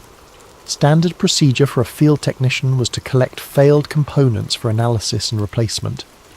But that particular piece of hardware would turn out to be one of the most important pieces of evidence I'd ever handle. By 2300 hours, the convoy was gone. The object, whatever it had been, disappeared under heavy tarps and chains, headed southeast toward what Morris had mentioned in passing was a secure facility for proper analysis. I later learned that the route they took led directly toward Lockbourne Air Force Base in Ohio, which specialised in handling sensitive materials and classified research programs. The cleanup was thorough and professional. Morris's team raked the impact site, collected soil samples that glowed faintly under their ultraviolet inspection lights, and even gathered fragments of damaged bark from the affected trees. They worked systematically, methodically, leaving nothing to chance. By morning, the only evidence of what had happened would be the broken trees themselves, and even those could be explained as storm damage to anyone who didn't know what to look for. But what struck me most about the entire operation was how routine it felt for Morris and his team. They weren't improvising or figuring things out as they went. They had procedures, equipment, and protocols specifically designed for this type of recovery. They'd done this before, probably multiple times, and they expected to do it again. As the last truck disappeared down the lane, I stood in the empty clearing with Chief Dombrowski and tried to process what we'd just witnessed. The forest was quiet now, except for the normal sounds of a December night. Wind through bare branches, the distant hum of traffic on Route 982, the occasional call of a night bird. "Tom," Dombrowski said quietly, "what do you think that really was?" I looked at my sketch one more time before putting it away. "Chief, I think it was ours. I think it was something we built, something that was supposed to come down somewhere else, and now somebody's got a lot of explaining to do to people with security clearances higher than ours." He nodded slowly. "That's what I was thinking too. But if it was ours, why all the secrecy? Why not just say it was a satellite or a test vehicle?" "Because," I said, Sometimes the truth is more dangerous than the mystery. Sometimes people would rather have you wondering about little green men than asking questions about what kind of technology we're actually capable of building. We packed up our equipment and headed back to the road, leaving behind only tyre tracks and trampled vegetation. But we both knew we'd witnessed something significant, something that would stay with us long after the official explanation started appearing in the newspapers. The drive back to town was quiet, each of us lost in our own thoughts. But as I reached the main road and saw the normal traffic of a Thursday evening, commuters heading home from late shifts, teenagers cruising the strip, families returning from dinner out, I realised how quickly the extraordinary could become routine again. In a few hours this would all feel like a dream, something that might have happened to someone else. But I had my sketch, and I had the damaged isolator, and I had a growing certainty that what I'd seen in those woods was just the tip of a much larger iceberg that most Americans would never be allowed to see. The official story appeared in the papers the next day, just as I'd expected it would. A meteor had been observed across several states, probably fragments from the annual Geminid shower arriving early. Ground searches in the Kecksburg area had found nothing of significance. Some scorched earth and broken trees, but no meteorite fragments or other debris. Case closed, move along, nothing to see here. The Pittsburgh Post-Gazette ran a small item on page 3. Meteor search yields no evidence. The article quoted state police officials confirming that extensive ground searches had failed to locate any meteorite fragments, despite numerous eyewitness reports of an object impacting in the Kecksburg area. What people saw was probably a very bright meteor that burned up completely before reaching the ground, explained a spokesman for the Allegheny Observatory. KDKA ran both versions, the official meteor explanation and eyewitness accounts of something being recovered from the woods. But they presented the eyewitness stories as curiosities, human interest pieces about people who thought they'd seen something unusual. The official explanation got top billing and authoritative sources. The eyewitness accounts got relegated to the strange but true category that every local news operation used to fill time on slow days. Most people chose to believe the official version. It was tidier, less troubling to the comfortable order of things. Meteors were natural phenomena that happened all the time.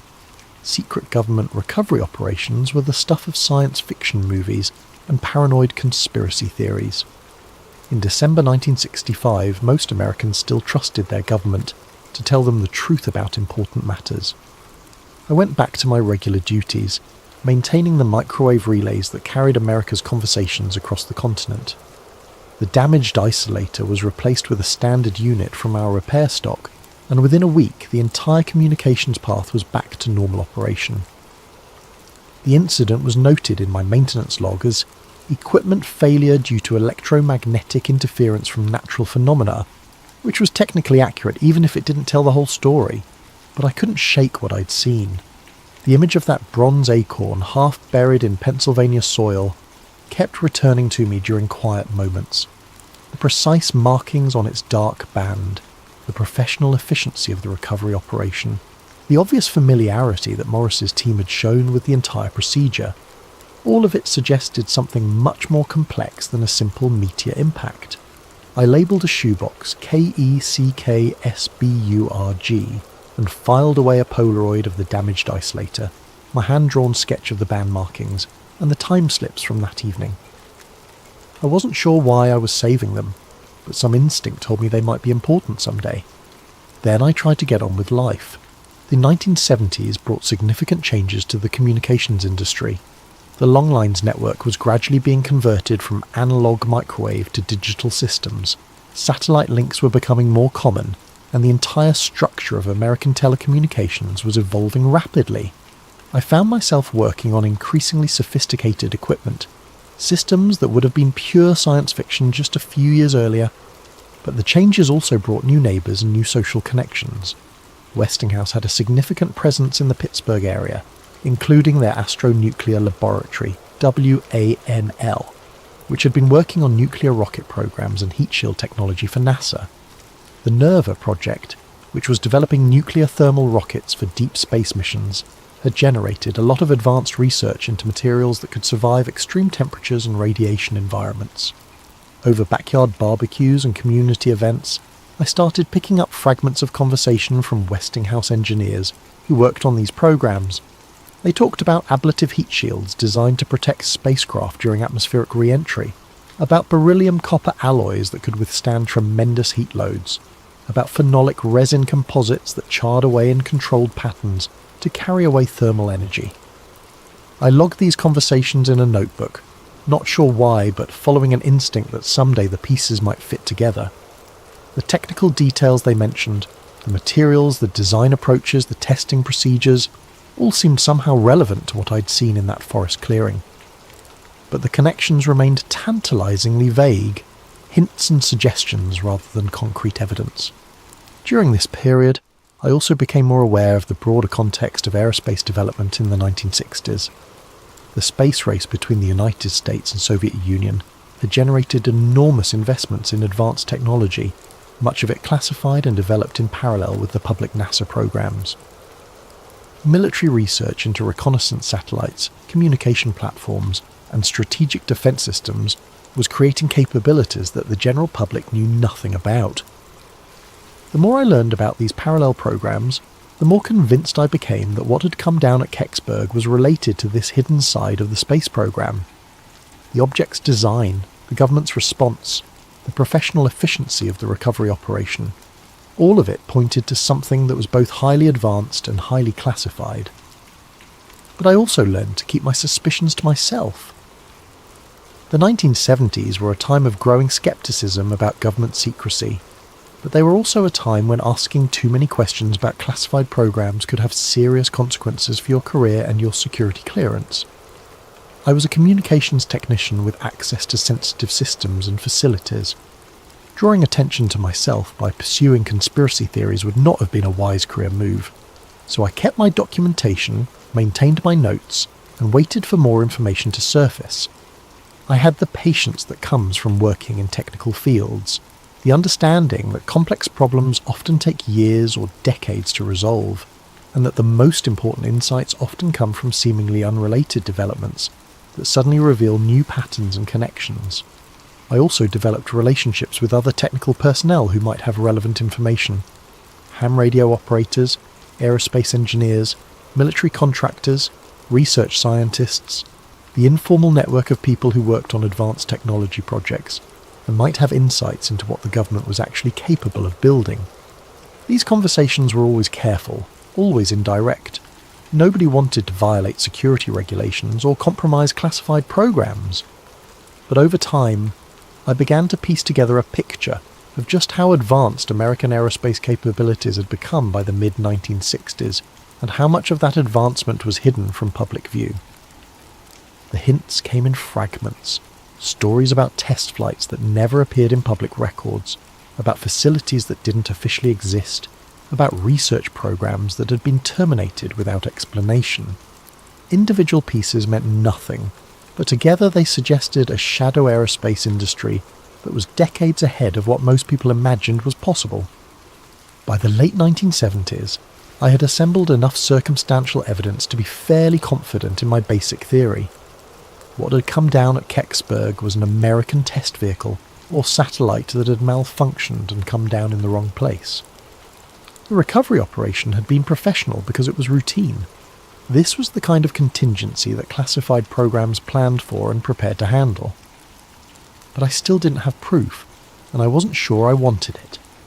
The more I learned about the security apparatus surrounding advanced aerospace programs, the more I understood that pursuing this investigation too aggressively could have serious personal consequences. I was a technician with security clearance and access to sensitive facilities.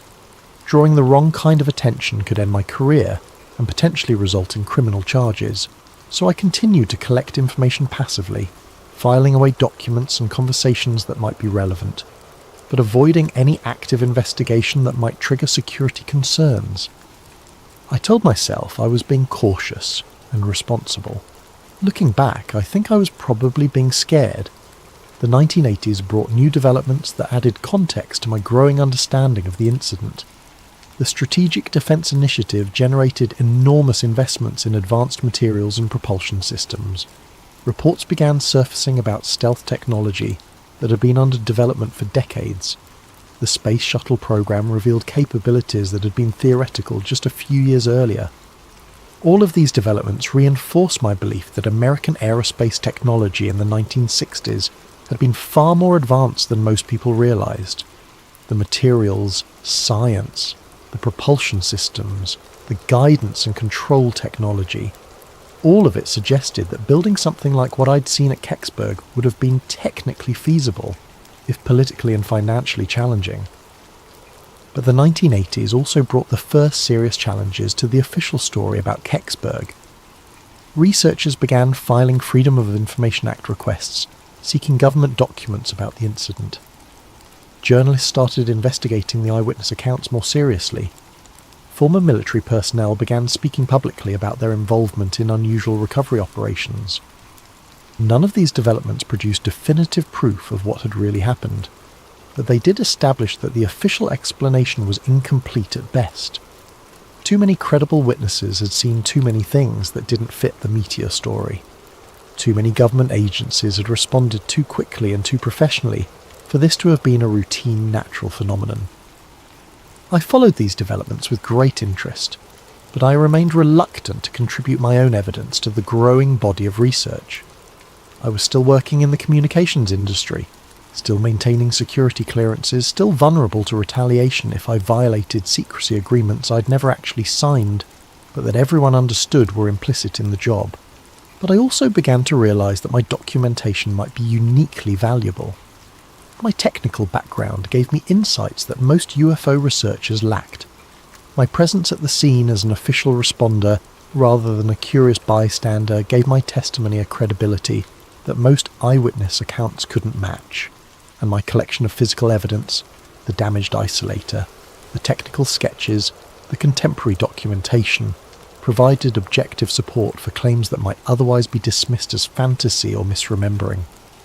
As the 1980s turned into the 1990s, I found myself increasingly torn between the desire to contribute to historical understanding and the need to protect my career and personal security.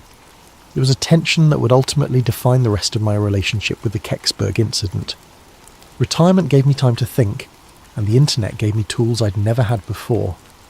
Suddenly I could research topics that would have required trips to libraries and archives, communicate with researchers and witnesses scattered across the country, and access government documents that had been declassified or leaked over the decades since the incident. The first major breakthrough came in 2001, when Mike Romano, an aging firefighter who'd been at Kecksburg that night, went public with his story in a way that couldn't be ignored or dismissed. Romano had been a young volunteer with the Kecksburg v15 in 1965, and he'd gotten closer to the object than most of the other witnesses.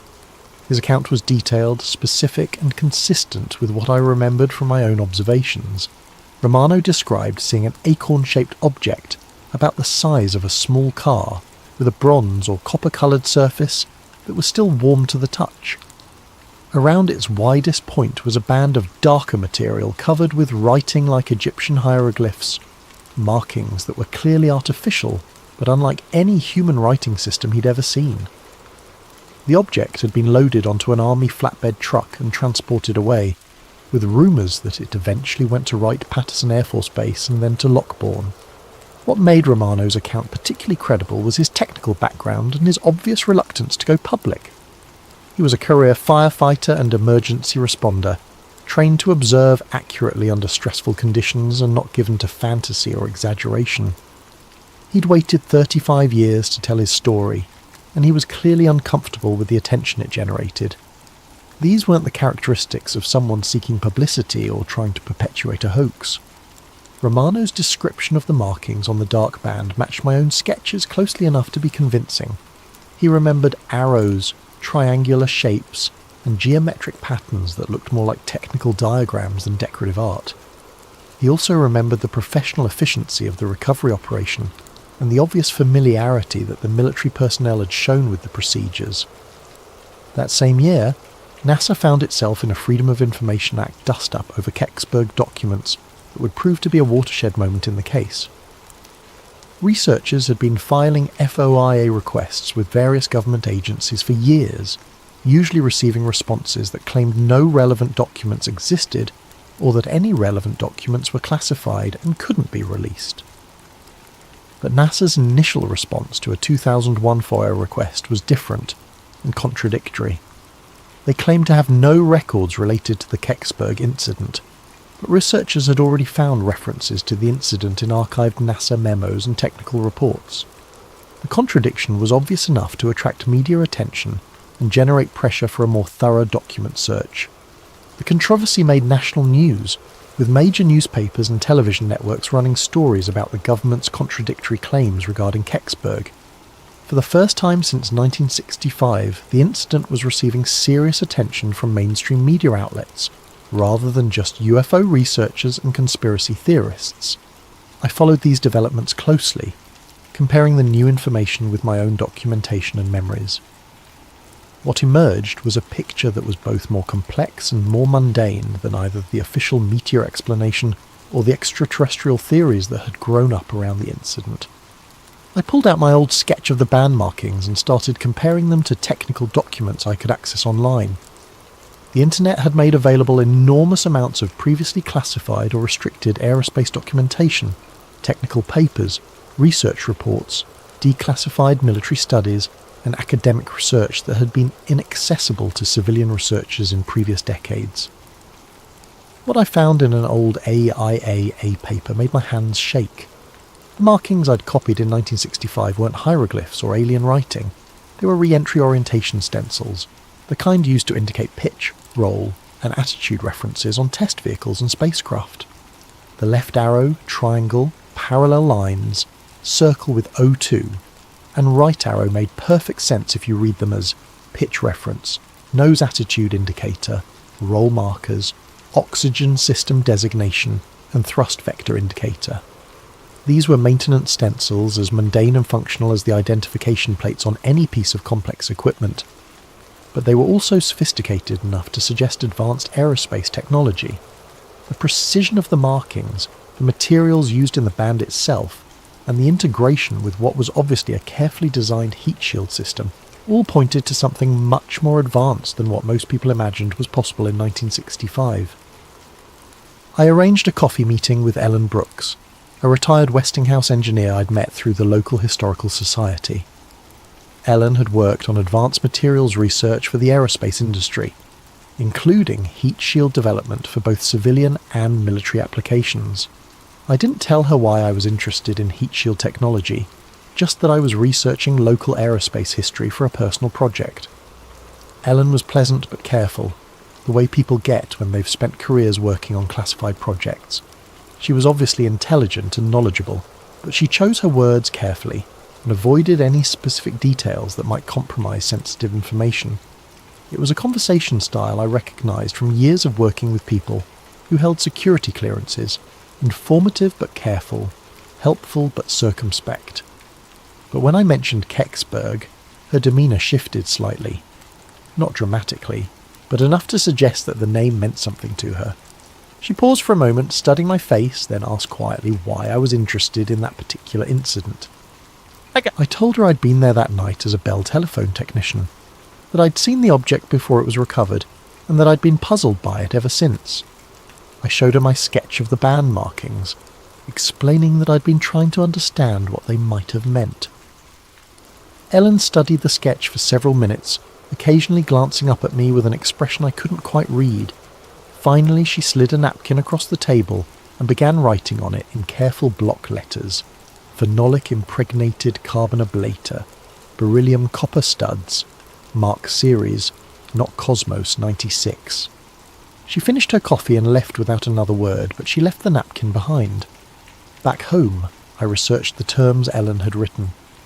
Phenolic impregnated carbon was an advanced ablative material used in heat shields for spacecraft and re-entry vehicles.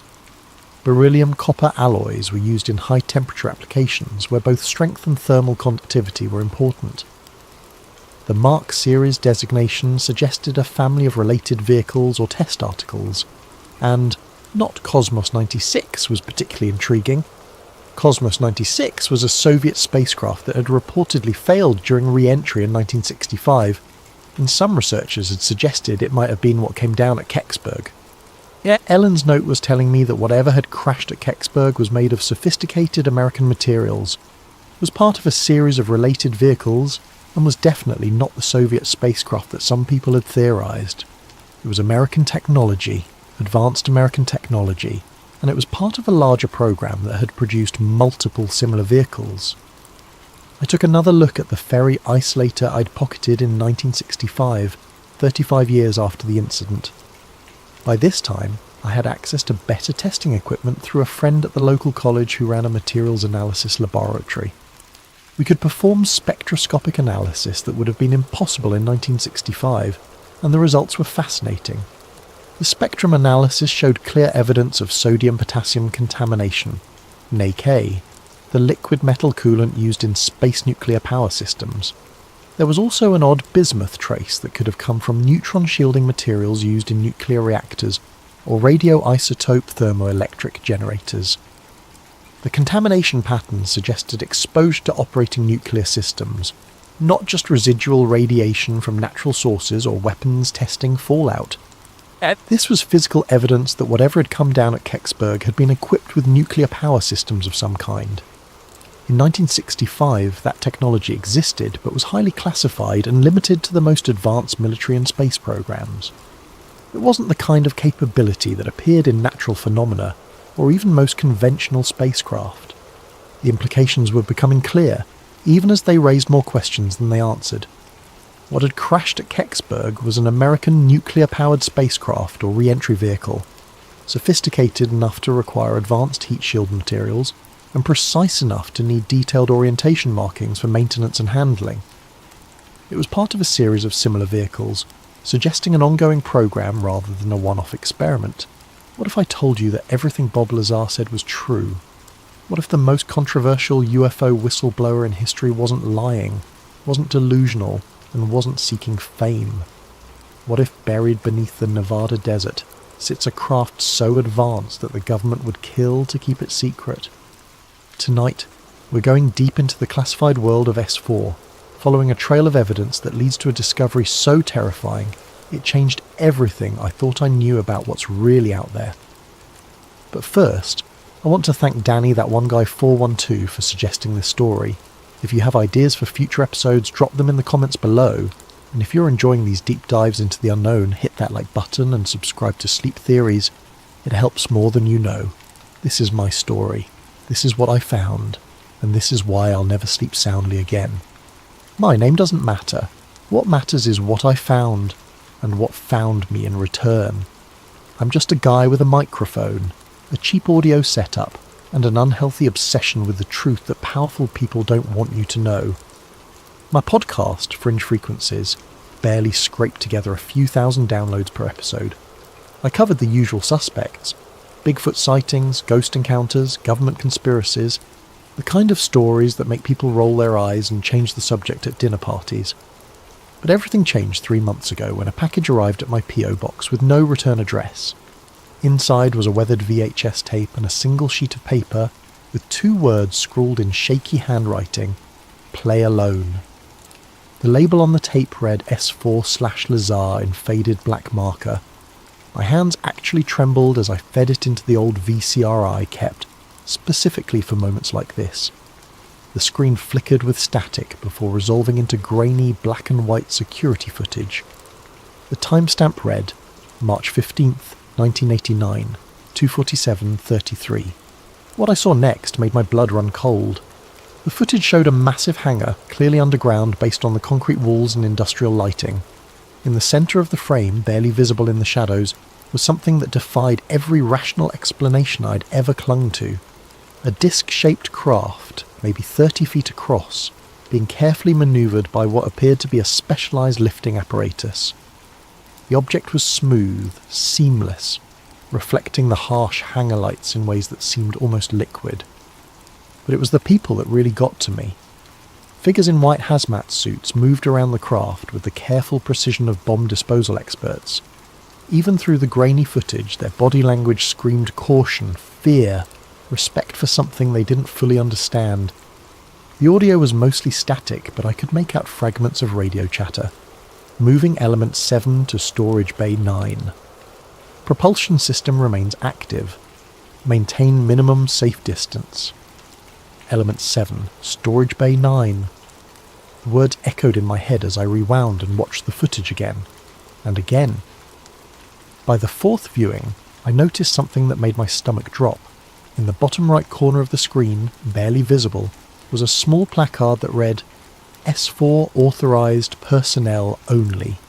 S4, Site 4, the legendary facility that Bob Lazar claimed to have worked at in the late 1980s, where he said the government was reverse engineering extraterrestrial technology. The same facility that officials insisted never existed, that Lazar's critics said was a product of his imagination or delusion. Yet here it was, captured on security footage with a timestamp that perfectly aligned with Lazar's timeline. I must have watched that tape 100 times over the next week, freeze-framing every detail, analysing every pixel. The more I studied it, the more convinced I became that this was genuine. The lighting was consistent, the shadows fell naturally, and most importantly the technology visible in the background, the lifting equipment, the monitoring devices, even the hazmat suits, all matched exactly what would have been available in 1989. This wasn't some modern hoax created with digital effects. This was real. But the tape raised more questions than it answered. If this was Element 7, what happened to Elements 1 through 6? Lazar had claimed there were 9 craft total at S4. Where were the other 8? And why was this particular craft being moved with such extreme caution? I tried tracing the package, but the post office had no record of who sent it. The tape itself bore no manufacturer markings that I could identify. Whoever sent this had been very careful to remain anonymous. That's when I made the decision that changed everything. I couldn't just sit on this footage and hope someone else would investigate. I had to find out the truth myself. 3 days later, I loaded my car with camping gear, recording equipment, and every piece of research I'd compiled about Bob Lazar and S4. I was heading to Nevada, to the desert where this all began. I was going to find out what really happened to the 9th craft. Looking back now, I realised that was the moment my old life ended. The moment I stopped being just another podcaster chasing internet legends and became something else entirely. A witness, a target, a man who knew too much. The drive to Nevada took 2 days. 2 days to think about what I was really doing, to second-guess myself, to wonder if I was making the biggest mistake of my life. But every time I considered turning back, I thought about that footage, about the careful way those technicians moved around something they clearly didn't understand but deeply feared. Element 7, the 9th craft. Whatever it was still out there somewhere, and I was going to find it. The Nevada desert in November is a special kind of desolate. The temperature drops 40 degrees between day and night, transforming the landscape from a furnace into a freezer. I pulled into Rachel, Nevada, population 98, as the sun was setting behind the distant mountains, painting the sky in shades of orange and red that seemed almost alien against the stark desert backdrop. Rachel exists for one reason. It's the closest town to Area 51. The Little Ale Inn, a combination restaurant, bar and UFO memorabilia shop, serves as the unofficial headquarters for anyone crazy enough to come looking for answers in this corner of nowhere.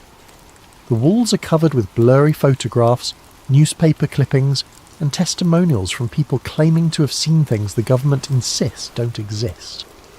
I ordered coffee and a burger from Janet, the 60-something waitress who seemed to know everyone's story before they finished telling it.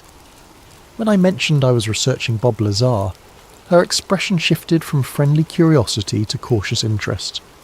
"You media?" she asked, refilling my coffee cup without being asked. "Podcaster, small time." I showed her my business card. Just trying to understand what really happened back in the late 80s. She studied the card for a moment, then glanced around the nearly empty restaurant. "Most people who come here asking about Lazar fall into 2 categories," she said quietly. "Believers who want to prove he was right, and debunkers who want to prove he was lying. Which are you?" "I'm the 3rd category," I said. "Someone who's seen something that suggests he might have been telling the truth." That got her attention.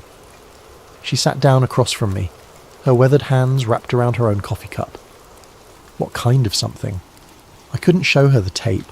Too risky, too public, but I could describe it.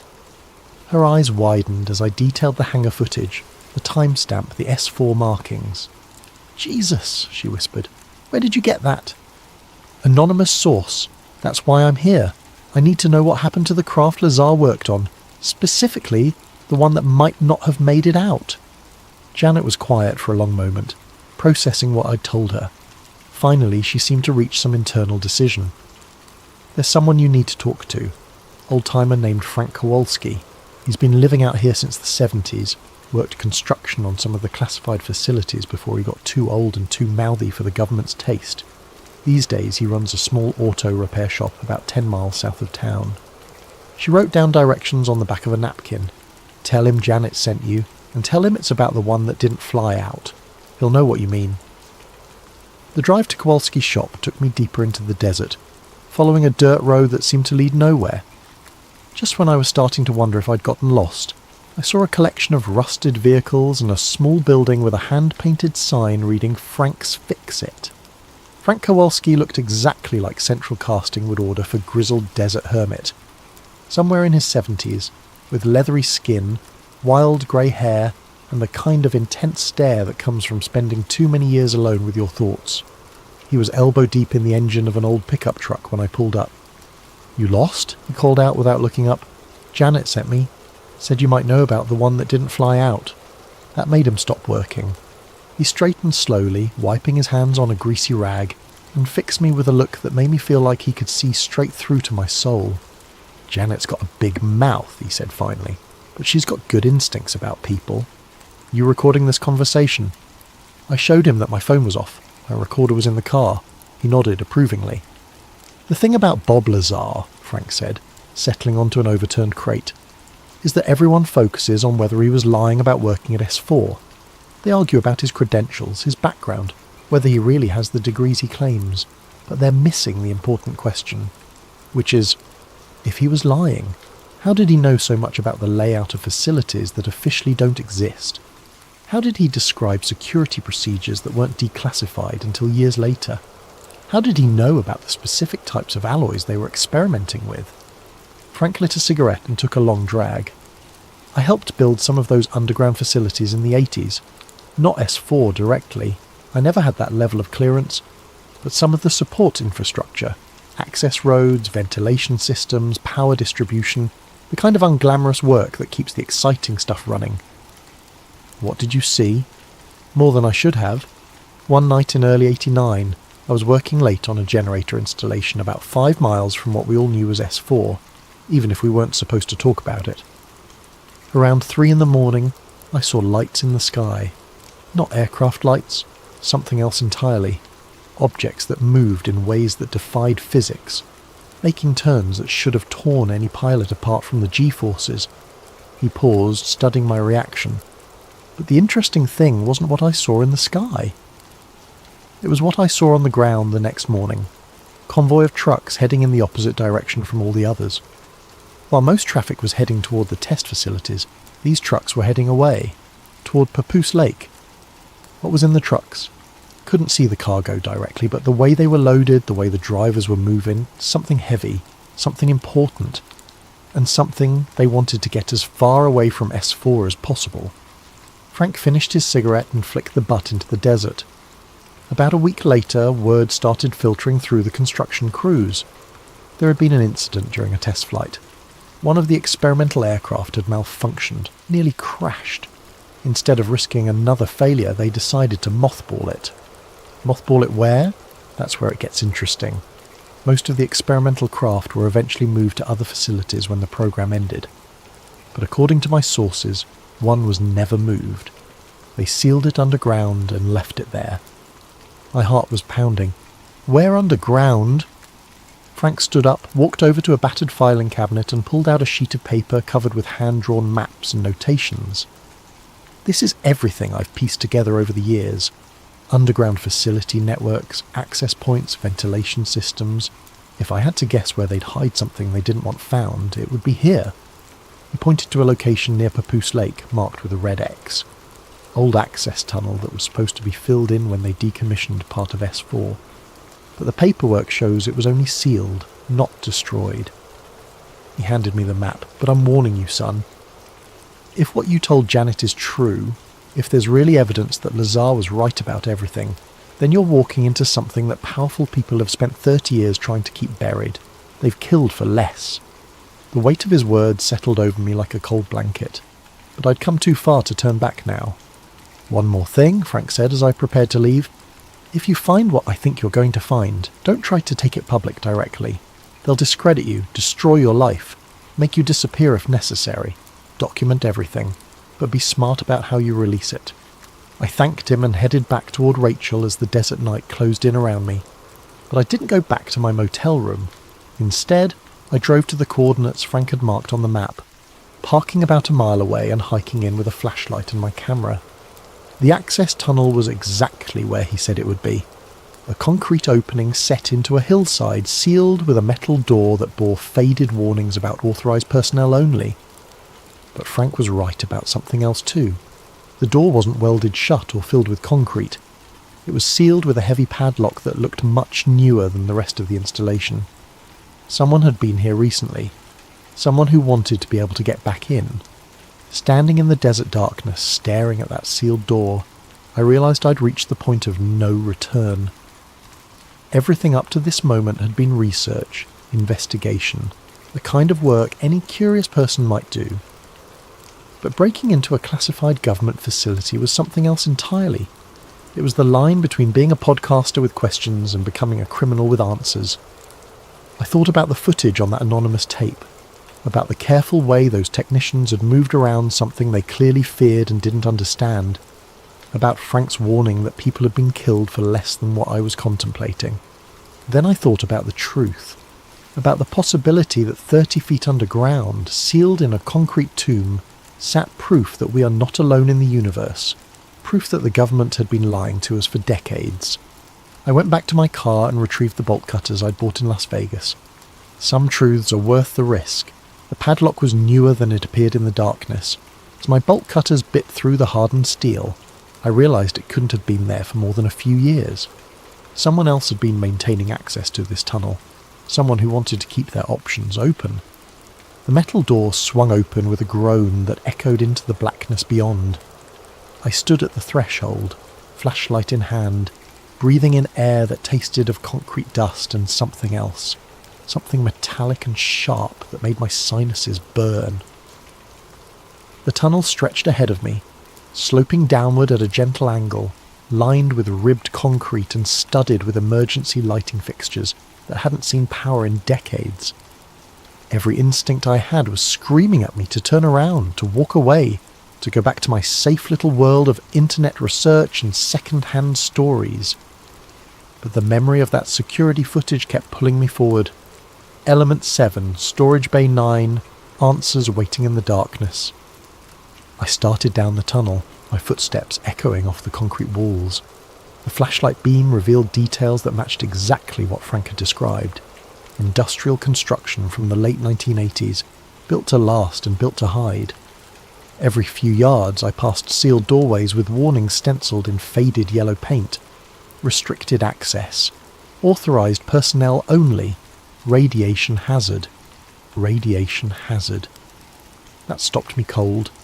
I'd brought a camera and recording equipment, but I hadn't thought to bring a Geiger counter. If whatever was down here was radioactive, I could be walking into a death trap without even knowing it. But I'd come too far to turn back now. I pressed on, documenting everything with my camera, taking careful note of the layout and the various warning signs. The tunnel branched several times, but I followed Frank's map, staying on the main passage that led deeper into the complex.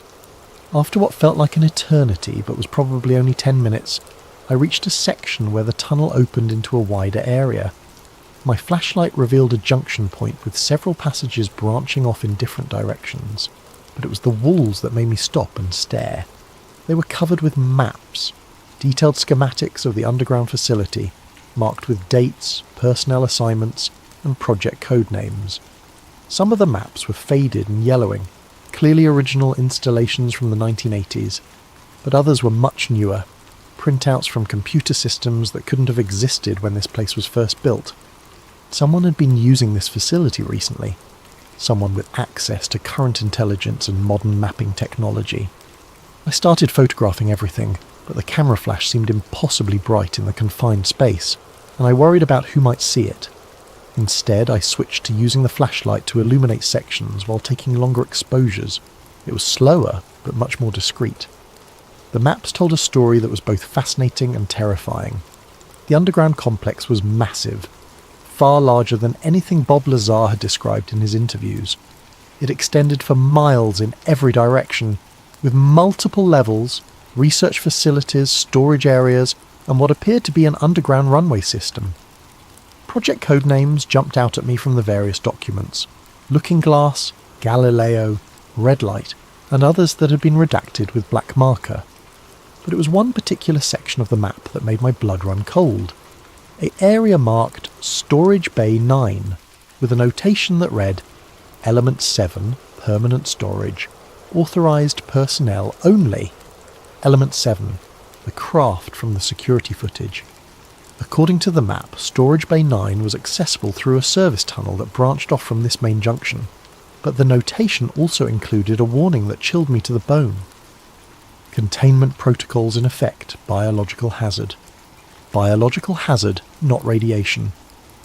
Whatever was in Storage Bay 9 was dangerous to living tissue in ways that went beyond simple radiation exposure. I checked Frank's map against what I was seeing on the wall schematics. The service tunnel to Storage Bay 9 was the third passage on the right, marked with additional warnings and what appeared to be a security checkpoint. But according to the newer notations, the security checkpoint had been decommissioned pending facility review.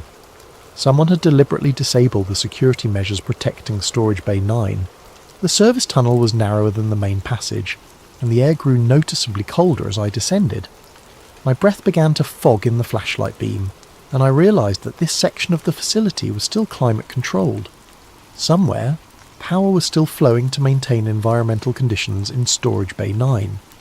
After another 5 minutes of careful navigation, I reached a blast door that looked like something from a nuclear submarine.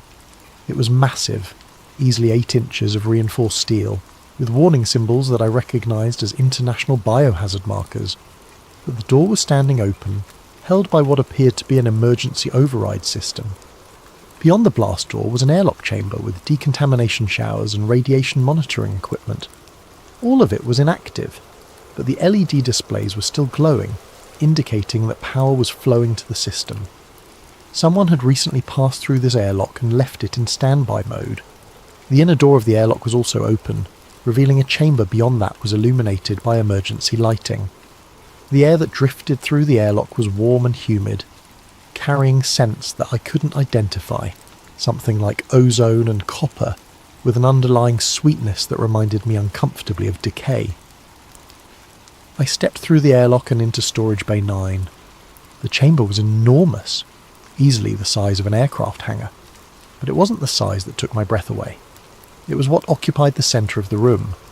Even covered by a heavy tarp, the object was unmistakably the same craft I'd seen in the security footage, 30 feet across, disc-shaped, sitting on what appeared to be specialised support equipment that kept it several feet off the concrete floor. But where the footage had shown a smooth, pristine surface, the tarp revealed the outline of something damaged. One section of the craft appeared to be collapsed inward, as if it had suffered some kind of catastrophic structural failure.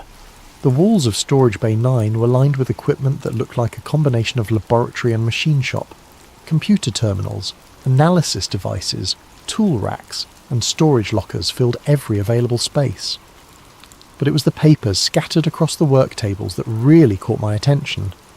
Blueprints, technical specifications, research notes in multiple handwritings, some dating back to the 1980s, and others that were clearly much more recent. I started photographing everything, my hands shaking with excitement and terror in equal measure.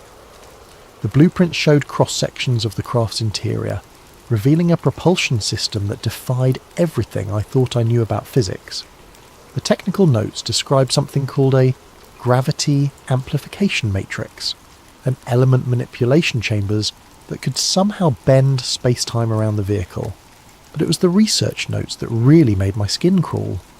References to biological integration protocols, and consciousness interface systems suggested that this wasn't just a machine. It was something that required living interaction to function properly, and the newest notes, written in a handwriting I didn't recognise, described reactivation attempts and containment failures that dated back only a few months. Someone had been trying to get this thing working again. Recently, I was so absorbed in photographing the documents that I almost missed the sound of footsteps in the outer tunnel. Heavy boots on concrete, moving with the measured pace of someone who knew exactly where they were going. Someone was coming. I quickly gathered up my equipment and looked for places to hide in the chamber. The space under the craft support platform offered concealment, but it would also trap me if whoever was coming decided to examine the vehicle closely. Instead, I found a gap between two equipment racks that offered a view of the entrance while keeping me hidden in shadow. The footsteps stopped just outside the airlock chamber. I could hear voices now, two men speaking in low tones that carried clearly in the concrete space. "Told you the containment field was fluctuating again," the first voice said. "It's been getting worse since we started the reactivation procedures." "The field strength is within acceptable parameters," the second voice replied. "We're not going to abort the project because of minor power variations." Minor? The biological readings spiked to nearly twice normal levels last week. "Whatever this thing does to living tissue, it's getting stronger." The voices were getting closer.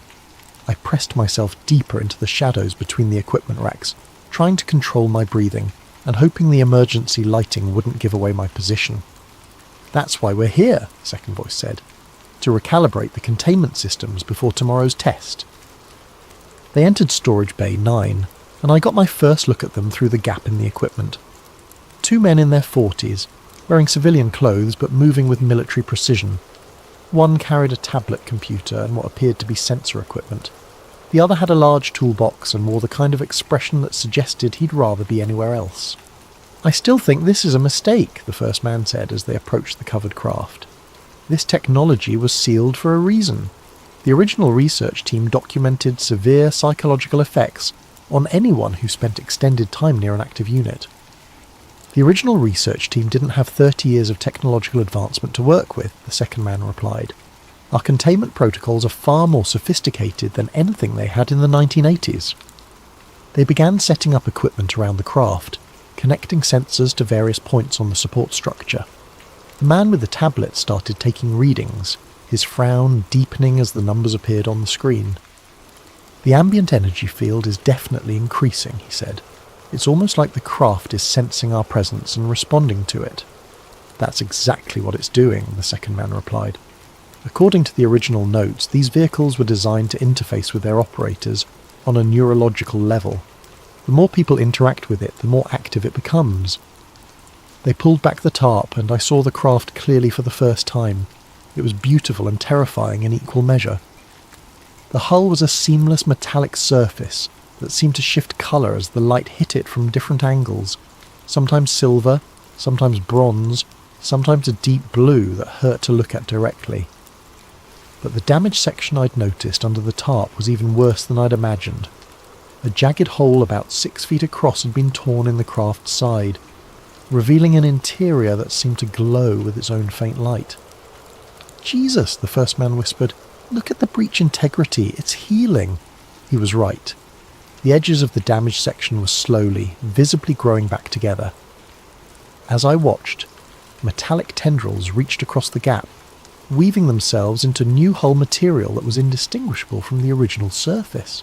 "The self-repair systems are accelerating," the second man said, checking his tablet. "At this rate, the hull breach will be completely sealed within 72 hours. "And then what?" "We tried to fly something that killed its last crew. We follow the protocol. Full activation sequence, unmanned test flight, then human crew if everything checks out." They worked in silence for several minutes, taking readings and adjusting settings on equipment I couldn't identify. But it was clear from their body language that something was making them increasingly uncomfortable. They kept glancing at the craft as if they expected it to suddenly move or make noise. Finally, the first man stood up and backed away from the vehicle. "That's it. I'm done. The neural activity readings are off the charts. This thing is trying to make contact." "It's just responding to our presence," the second man said, but he didn't sound convinced. The original research indicated that prolonged exposure could cause hallucinations and paranoid episodes. Then maybe we should listen to the original research and leave this thing buried where we found it. They began packing up their equipment, moving with the quick efficiency of people who wanted to be somewhere else as soon as possible. But just as they were preparing to leave, the second man stopped and looked around the chamber with a puzzled expression. "Did you hear that?" "Hear what?" "It sounded like breathing.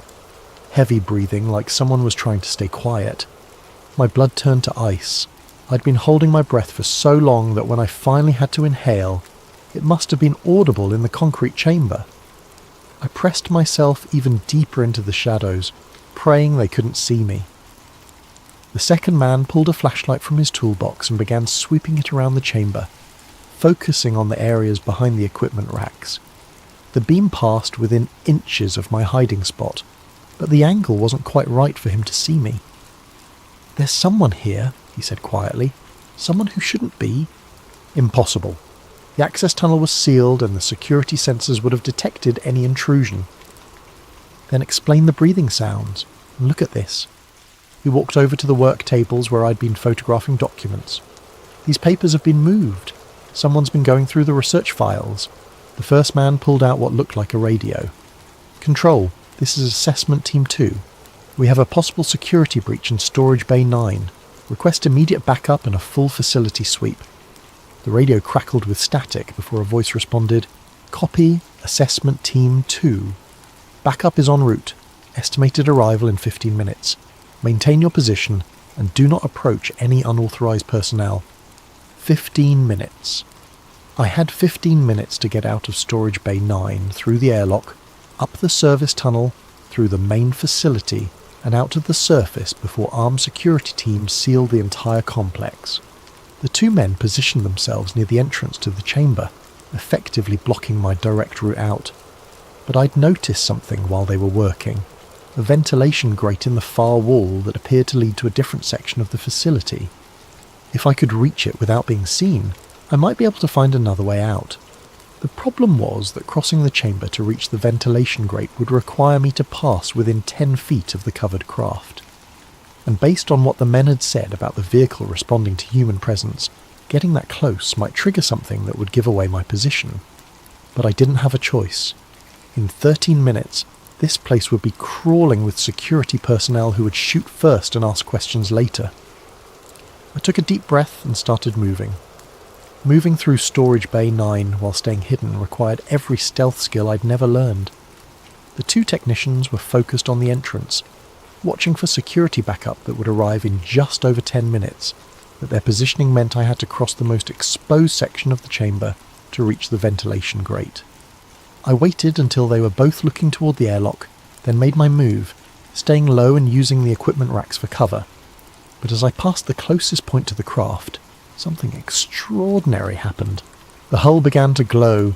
It started as a faint luminescence, barely visible in the emergency lighting, but it quickly intensified to a soft blue-white radiance that seemed to pulse in rhythm with my heartbeat. The effect was so mesmerizing that I almost forgot I was supposed to be hiding. "Control, this is Assessment Team 2, the radio crackled. "The craft is showing activation responses. Repeat, we have spontaneous activation in Storage Bay 9. "Copy, Assessment Team 2. Are you near the vehicle?" "Negative. We're maintaining safe distance at the chamber entrance. The activation appears to be triggered by an external presence." External presence. Me. Somehow, the craft was responding to my proximity in ways that sophisticated sensor equipment couldn't replicate. As I crouched behind an equipment rack, I could feel something that I can only describe as pressure building in my head. Not painful, but definitely present, like someone gently pressing their fingers against my temples. The ventilation grate was only 20 feet away, but those 20 feet might as well have been 20 miles. Every step I took seemed to intensify the craft's response, and the glow was now bright enough that it would certainly reveal my position if I moved into open space. That's when I noticed something that changed everything. The equipment racks I was hiding behind weren't just random laboratory furniture. They were covered with papers, blueprints, and technical specifications that told the story of 30 years of secret research. And some of those documents were dated less than 6 months ago. someone had been actively working on this project recently, very recently. I started photographing everything I could reach without exposing myself to the technician's view. The documents revealed a timeline that was both fascinating and terrifying. The craft had been discovered in 1987, not built by human hands, but recovered from what the files described as a controlled crash landing in the Nevada desert. Initial attempts to understand the technology had resulted in several deaths among the research team, leading to the project being classified at the highest levels and eventually sealed. But the research hadn't stopped. It had just gone deeper underground, literally and figuratively. The more recent documents described breakthrough discoveries in what they called consciousness interface technology. According to the research notes, the craft wasn't just a vehicle. It was a living machine that required direct neural connection with its operator. The alien technology had been designed to merge with the pilot's nervous system, creating a hybrid entity that was part human, part machine. And they'd been testing it on human volunteers. The medical reports were horrifying. Subjects who underwent the interface procedure reported complete sensory integration with the craft, describing the ability to feel electromagnetic fields and see gravitational distortions. But the process was irreversible and ultimately fatal. The longest anyone had survived the full interface was 72 hours before their nervous system completely burned out from the neural overload.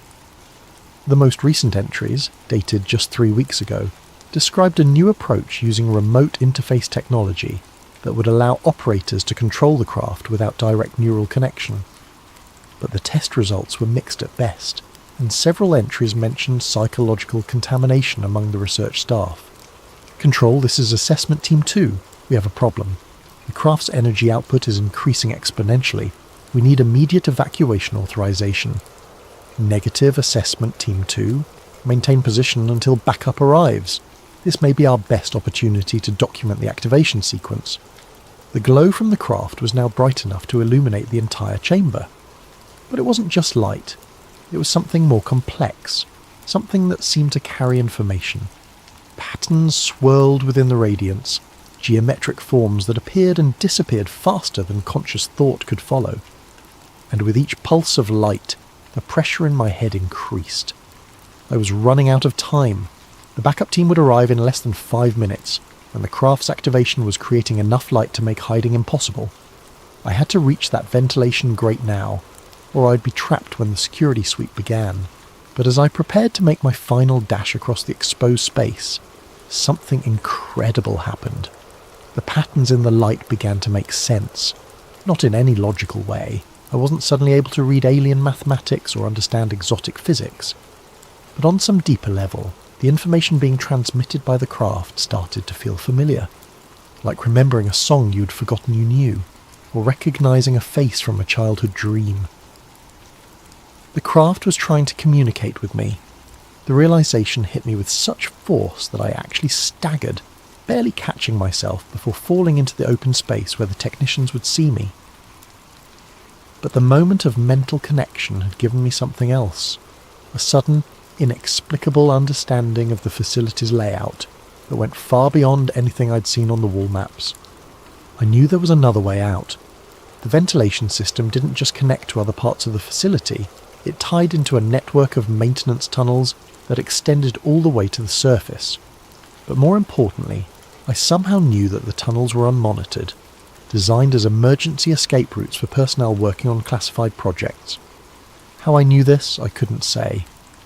The information had simply appeared in my mind, complete and certain, like accessing a memory that wasn't my own. Assessment Team 2, be advised that backup has arrived at the facility entrance. ETA to your position is 3 minutes. 3 minutes. I looked at the ventilation grate, then back at the glowing craft. The neural pressure in my head was becoming overwhelming, but I couldn't leave without physical proof. I spotted a fragment of the craft's hull material that had broken off during the original damage, a piece about the size of a smartphone sitting on a nearby workbench. It looked impossibly dense, almost black in the craft's blue glow, but somehow I knew it was what I needed. Moving quickly, I grabbed the fragment and made my dash for the ventilation grate. The metal felt unnaturally heavy for its size, and touching it sent electric jolts up my arm. but I managed to reach the grate just as footsteps echoed from the main tunnel. The grate was secured with standard screws, and I used my multi-tool to remove them as quickly as possible. Behind me, the craft's glow was intensifying, and I could hear the technicians talking nervously into their radios. "Control, the energy output is off the charts. We need immediate evacuation." I squeezed through the ventilation opening just as armed figures appeared in the airlock. The maintenance tunnel was cramped and dark, but somehow I knew exactly which direction to go. The alien fragment in my pocket seemed to pulse with warmth, guiding me through passages that led steadily upward.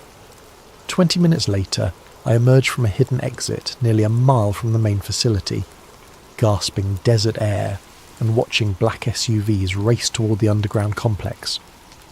I made it back to my car and drove straight through to Las Vegas, my hands shaking on the steering wheel.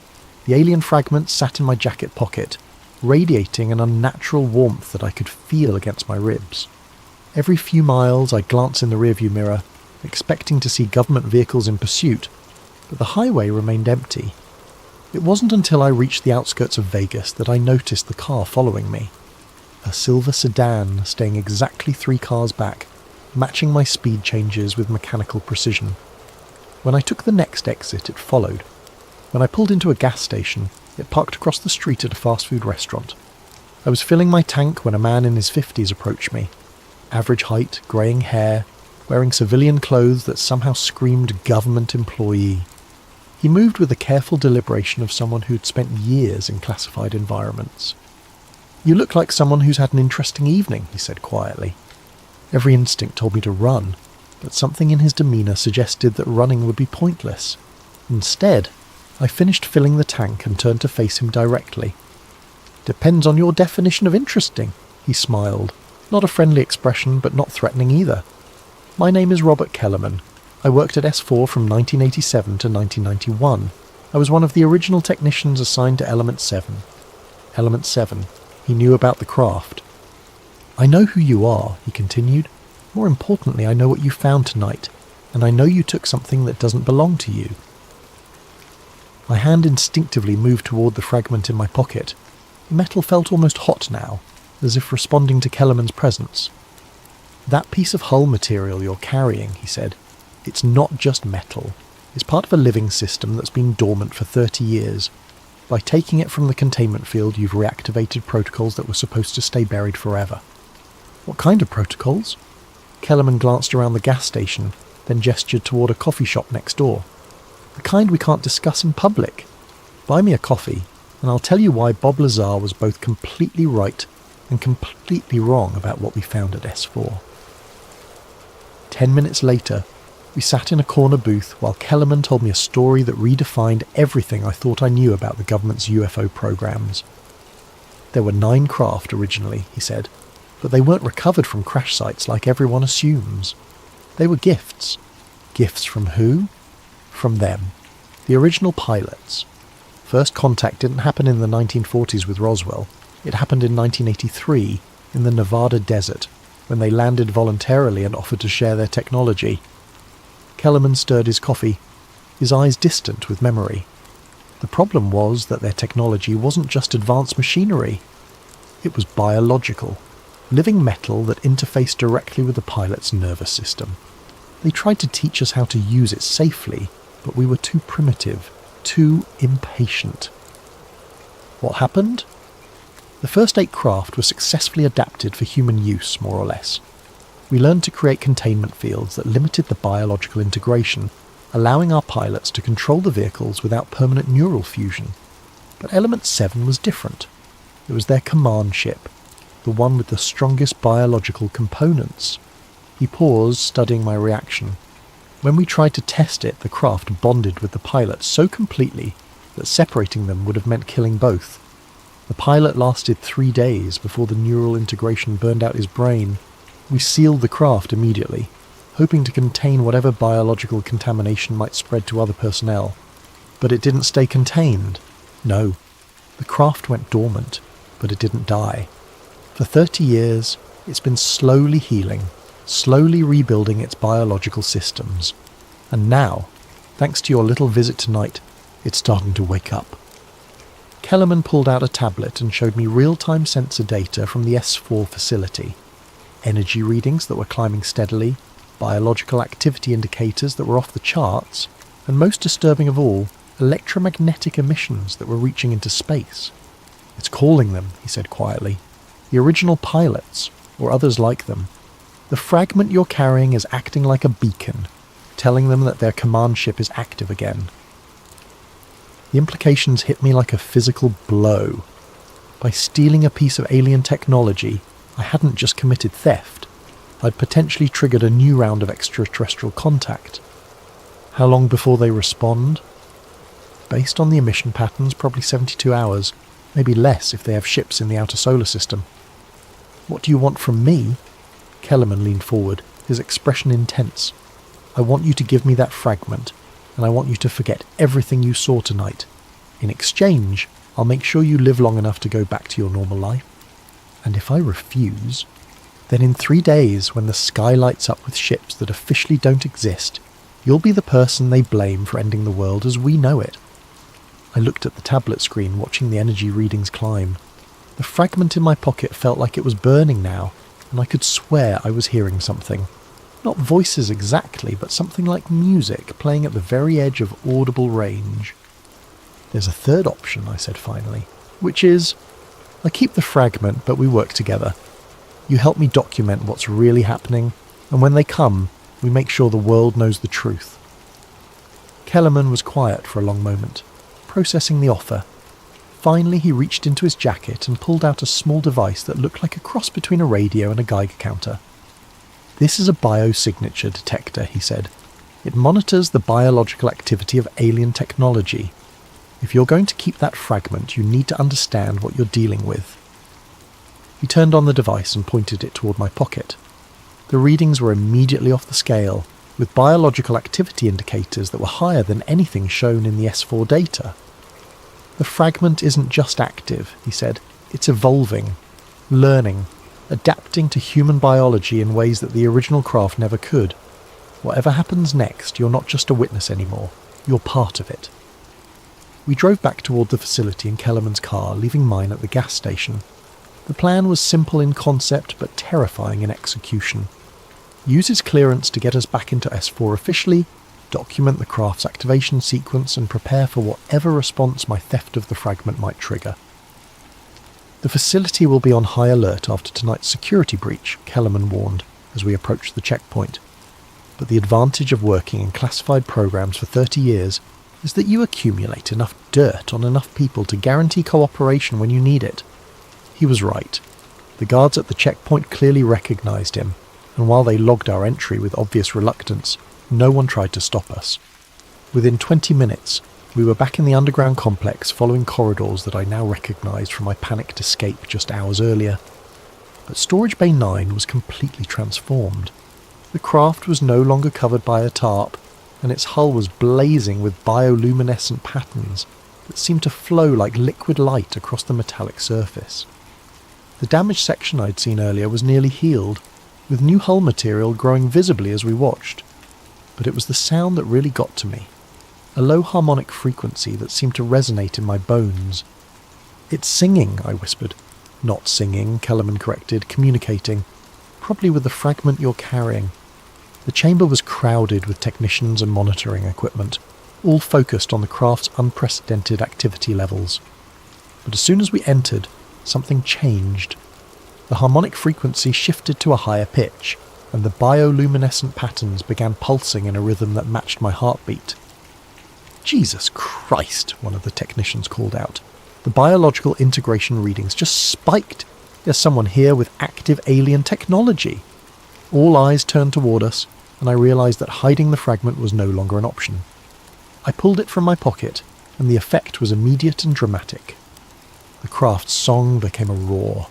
The bioluminescent patterns exploded into brilliant cascades of colour that bathed the entire chamber in shifting light. And the air itself seemed to thicken, carrying scents and sounds that had no earthly origin. "Get everyone out!" Kellerman shouted over the noise. "Full evacuation now!" But it was too late. The craft was fully active now, and the hull breach that had been slowly healing suddenly sealed itself with a flash of light that temporarily blinded everyone in the chamber. When my vision cleared, the craft was rising from its support platform, hovering 3 feet above the concrete floor without any visible means of propulsion. The fragment in my hand was now glowing with the same bioluminescent patterns as the craft, and I could feel something that I can only describe as presence reaching into my mind. Not thoughts exactly, but concepts, images, emotions that definitely weren't my own. "Welcome back." The words appeared in my consciousness without passing through my ears. Not English, not any human language, but somehow perfectly comprehensible. The ship has been waiting. The ship has been healing. The ship has been calling. "It's trying to communicate," I called out to Kellerman, who was frantically working at a control panel. "Don't listen to it," he shouted back. "The psychological contamination starts with communication. Once it's in your head, it doesn't leave." But the presence was already in my head, and fighting it felt like trying to hold back an ocean with my bare hands. Images flooded my consciousness. Star systems I'd never seen. Technologies that defied physics. And most disturbing of all, memories of the craft's original pilot. I saw him die. Felt him die. Experienced the moment when the biological integration reached critical levels and his human nervous system simply burned out from the overload. But I also felt his joy in those final moments, the incredible sensation of becoming one with a machine that could bend space and time, that could travel between stars as easily as crossing a room. The new pilot understands.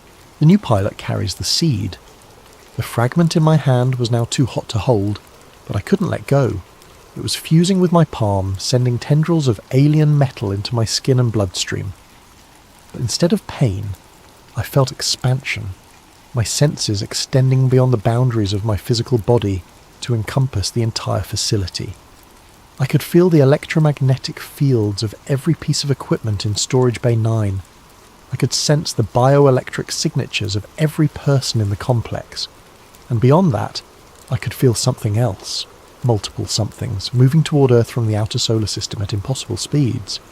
"They're coming," I said, though my voice sounded strange to my own ears. 3 ships, maybe 4. They'll be here in 18 hours. "How do you know that?" Kellerman demanded. I looked at him, and I realized that I could see more than just his physical form. I could see the electromagnetic pattern of his nervous system, the quantum fluctuations in his brain that corresponded to thoughts and memories. He was terrified, but he was also fascinated by what was happening to me. Because I'm connected to their navigation network, the fragment isn't just a piece of hull material, it's a communication device. It's been broadcasting our location since the moment I took it from the chamber. The craft moved closer to me, its hull now close enough to touch. The bioluminescent patterns were hypnotic, drawing me forward despite every rational instinct screaming at me to run. "Don't touch it," Kellerman warned. "If you make direct contact with the hull, the integration process will accelerate beyond any hope of reversal." But I was already reaching out, my hand moving without conscious direction. The moment my palm touched the craft's surface, the world exploded into sensation. The integration happened faster than Kellerman had predicted. One moment I was a human being standing next to an alien spacecraft, and the next I was something else entirely. Part human, part machine, part something that transcended both categories. I could feel the craft's propulsion systems coming online, responding to my neural commands before I was consciously aware of giving them. The chamber around us began to fade as my perception shifted to electromagnetic spectrums that human eyes had never evolved to process. But most shocking of all, I could sense the approaching ships with crystal clarity. 4 vessels, definitely coming from the outer solar system, moving at velocities that would have them in Earth orbit within 12 hours. But these weren't rescue ships coming to retrieve their lost technology. They were enforcement vessels coming to contain a contamination that should never have been allowed to spread. The child species has broken containment, the alien presence in my mind observed with something like sadness. The hybrid cannot be allowed to survive. "What are you talking about?" I tried to say, but the words came out as harmonic frequencies that resonated through the craft's hull. "Biological integration was forbidden for your species. Too primitive, too unstable. The command ship was damaged to prevent this exact outcome. The truth hit me like a physical blow. The craft hadn't malfunctioned during testing. It had been sabotaged by its own creators to prevent humans from achieving full integration with their technology. And now, by accidentally triggering the very process they'd tried to prevent, I'd created a situation that threatened both species.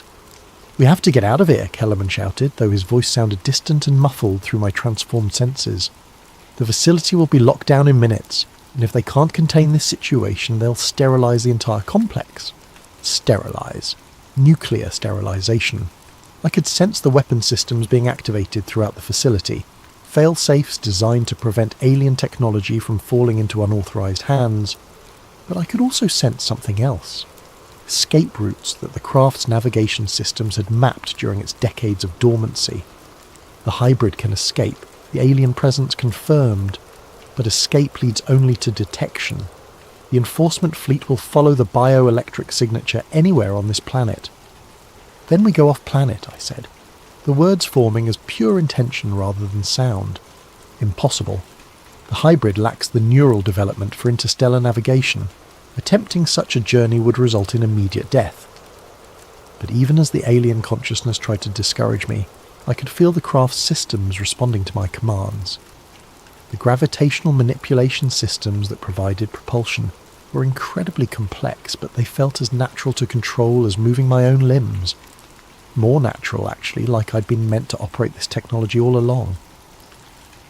The blast doors that had been sealing Storage Bay 9 began to buckle and warp as the craft's gravity field destabilized the surrounding space. Kellerman and the remaining technicians scrambled for the exits as pieces of the ceiling began falling around us. "The facility is collapsing," Kellerman called out through the chaos. "Whatever you're doing, you need to stop." But I couldn't stop. The integration process was accelerating beyond my ability to control, and the craft was responding to biological imperatives that overrode conscious thought. We rose through the collapsing chamber, through levels of concrete and steel that parted like water before the craft's exotic matter field. In less than 30 seconds, we burst through the desert surface into the star-filled Nevada sky. The freedom was intoxicating. After decades of confinement in underground storage, the craft, and by extension I, rejoiced in open space and unlimited movement. We climbed rapidly, leaving the lights of Las Vegas far below, racing toward the stratosphere where human aircraft couldn't follow. But the celebration was short-lived. My enhanced senses detected military jets scrambling from Nellis Air Force Base, armed with weapons I somehow knew could damage the craft's hull. More concerning, I could feel the approaching alien fleet adjusting course to intercept us. The hybrid has 12 minutes before engagement with enforcement vessels, the alien presence informed me. Recommend immediate surrender to prevent escalation. Surrender to who? Your people or mine? Both species will demand termination of the hybrid. The contamination cannot be allowed to spread. I realized that I was caught between two forces that both wanted me dead. The human military saw me as a stolen alien weapon that had to be stopped at any cost. The alien enforcement fleet saw me as a biological contamination that threatened their carefully maintained isolation. But I had advantages that neither side expected.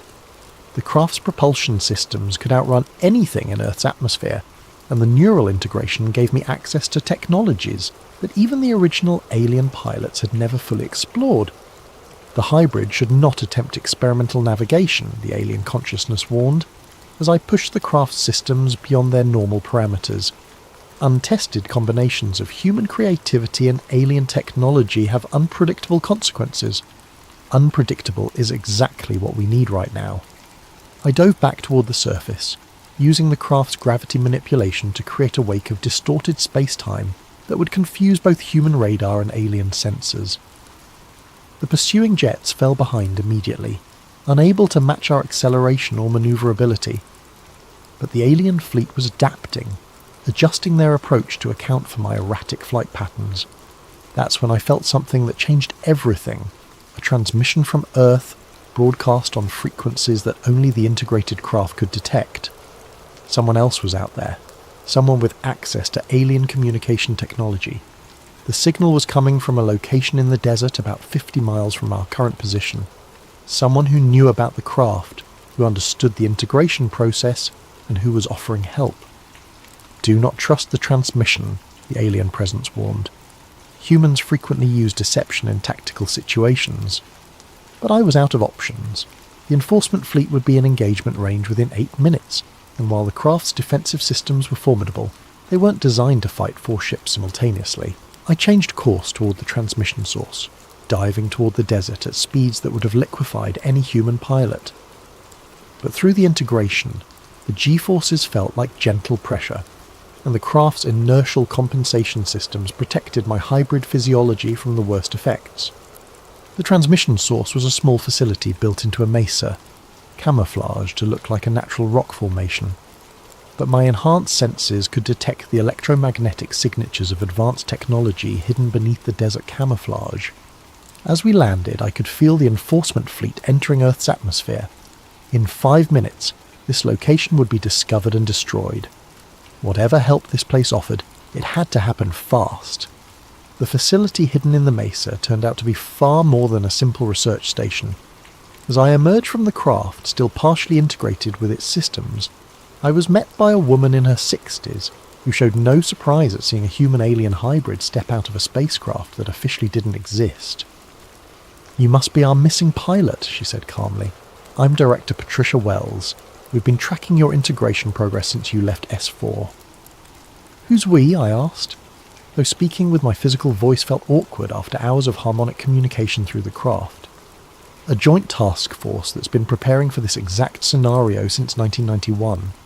When the original integration experiment failed, we didn't abandon the program. We moved it to a more secure location and continued research with volunteers who understood the risks." She led me into the facility, which was far larger than its external appearance suggested. The corridors were filled with technology that was clearly a hybrid of human engineering and alien design, the same kind of biological-mechanical integration that I was experiencing on a personal level. "We have 4 minutes before the enforcement fleet reaches this location," Wells said as we moved through the facility. "I need to know if you're willing to take a risk that could save both species from a war nobody wants." "What kind of risk?" She stopped at a large chamber filled with equipment that I recognized as communication technology, but far more advanced than anything I'd seen at S4. "We've been developing a communication protocol that would allow direct negotiation with the enforcement fleet, but it requires a fully integrated pilot to operate the transmission systems." The alien presence in my mind stirred uneasily. The director speaks of technologies that were forbidden to both species.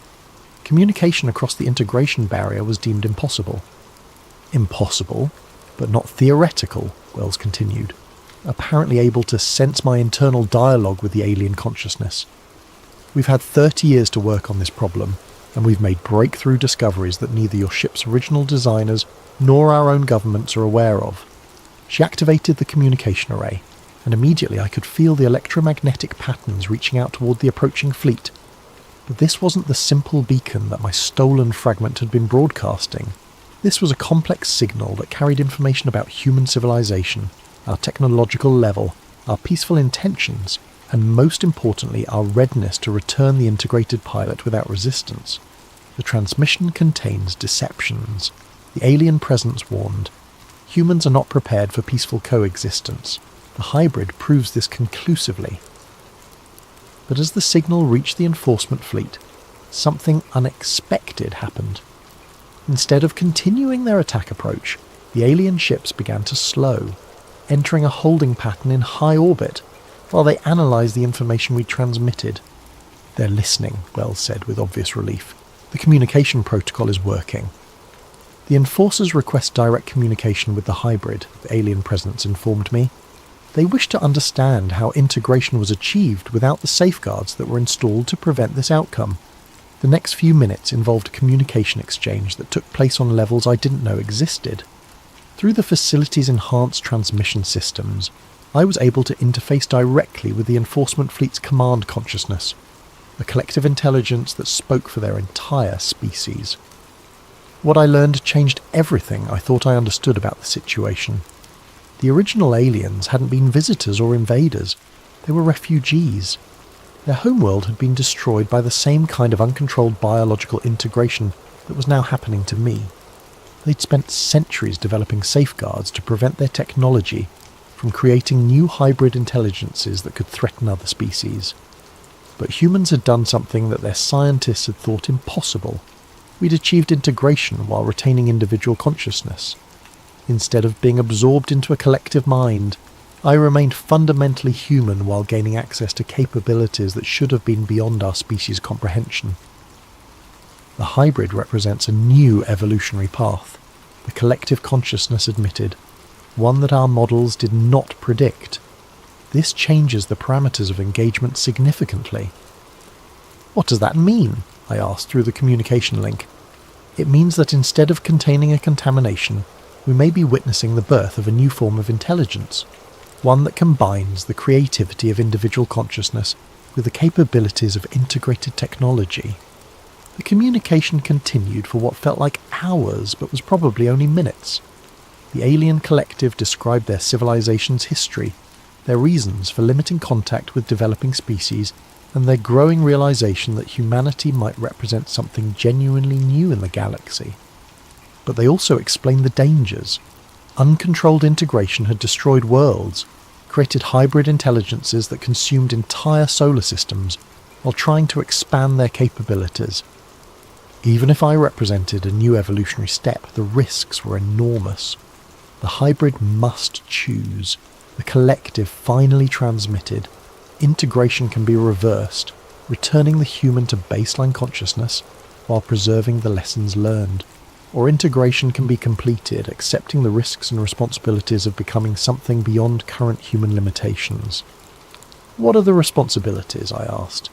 "To serve as an interface between species, to help humanity develop integration safeguards before the technology spreads, to accept isolation from both human and alien societies until the risks are better understood." The choice was impossible. Return to normal humanity and lose the incredible capabilities I'd gained, or accept permanent exile as something that neither species would fully trust. But as I considered the options, I realized there was a third possibility that neither the aliens nor the humans had considered. I made my choice 6 months ago, and I'm still not sure if it was the right one. I chose integration, but on terms that neither species had anticipated. Instead of accepting isolation, I became something else entirely, a bridge between worlds, operating in the spaces between human and alien civilization.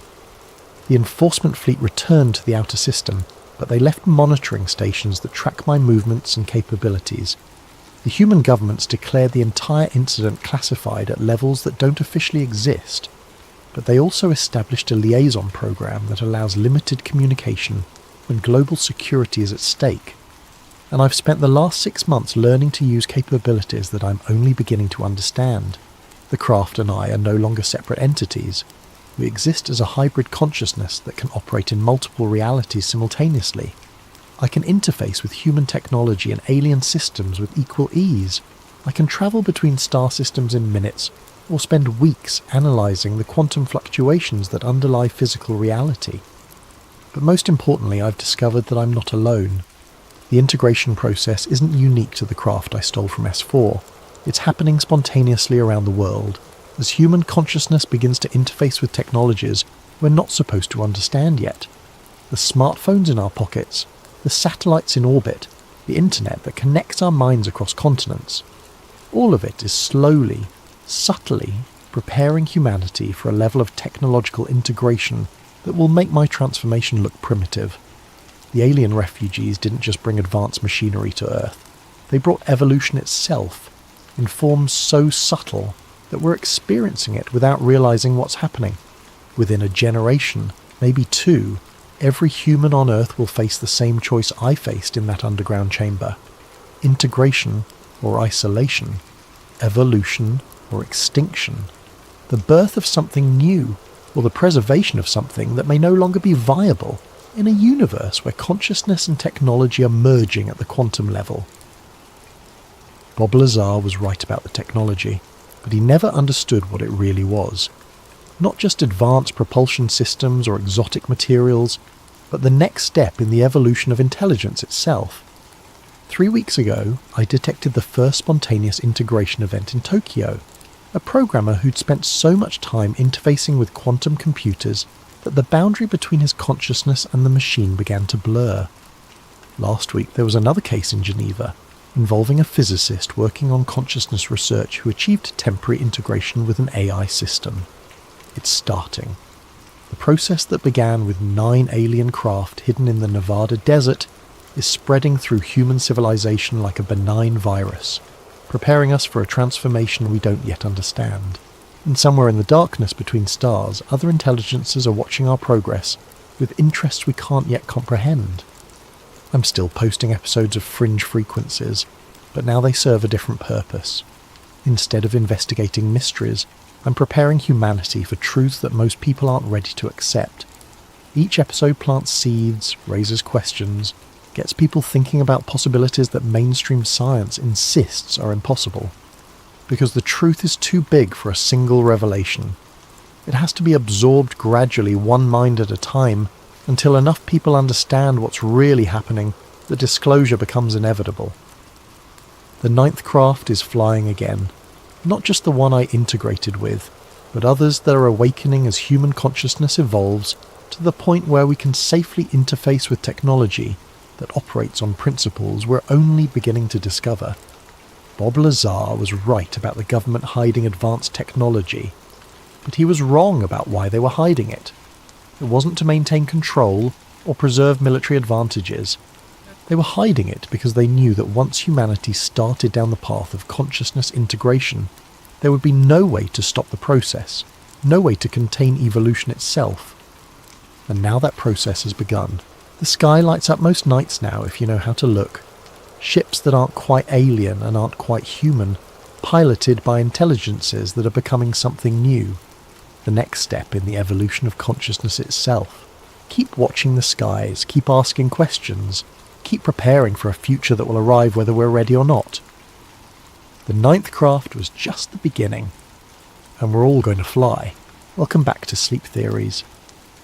Before we dive into tonight's chilling tale, I want to give a thank you to Firehead Productions for suggesting this incredible story concept.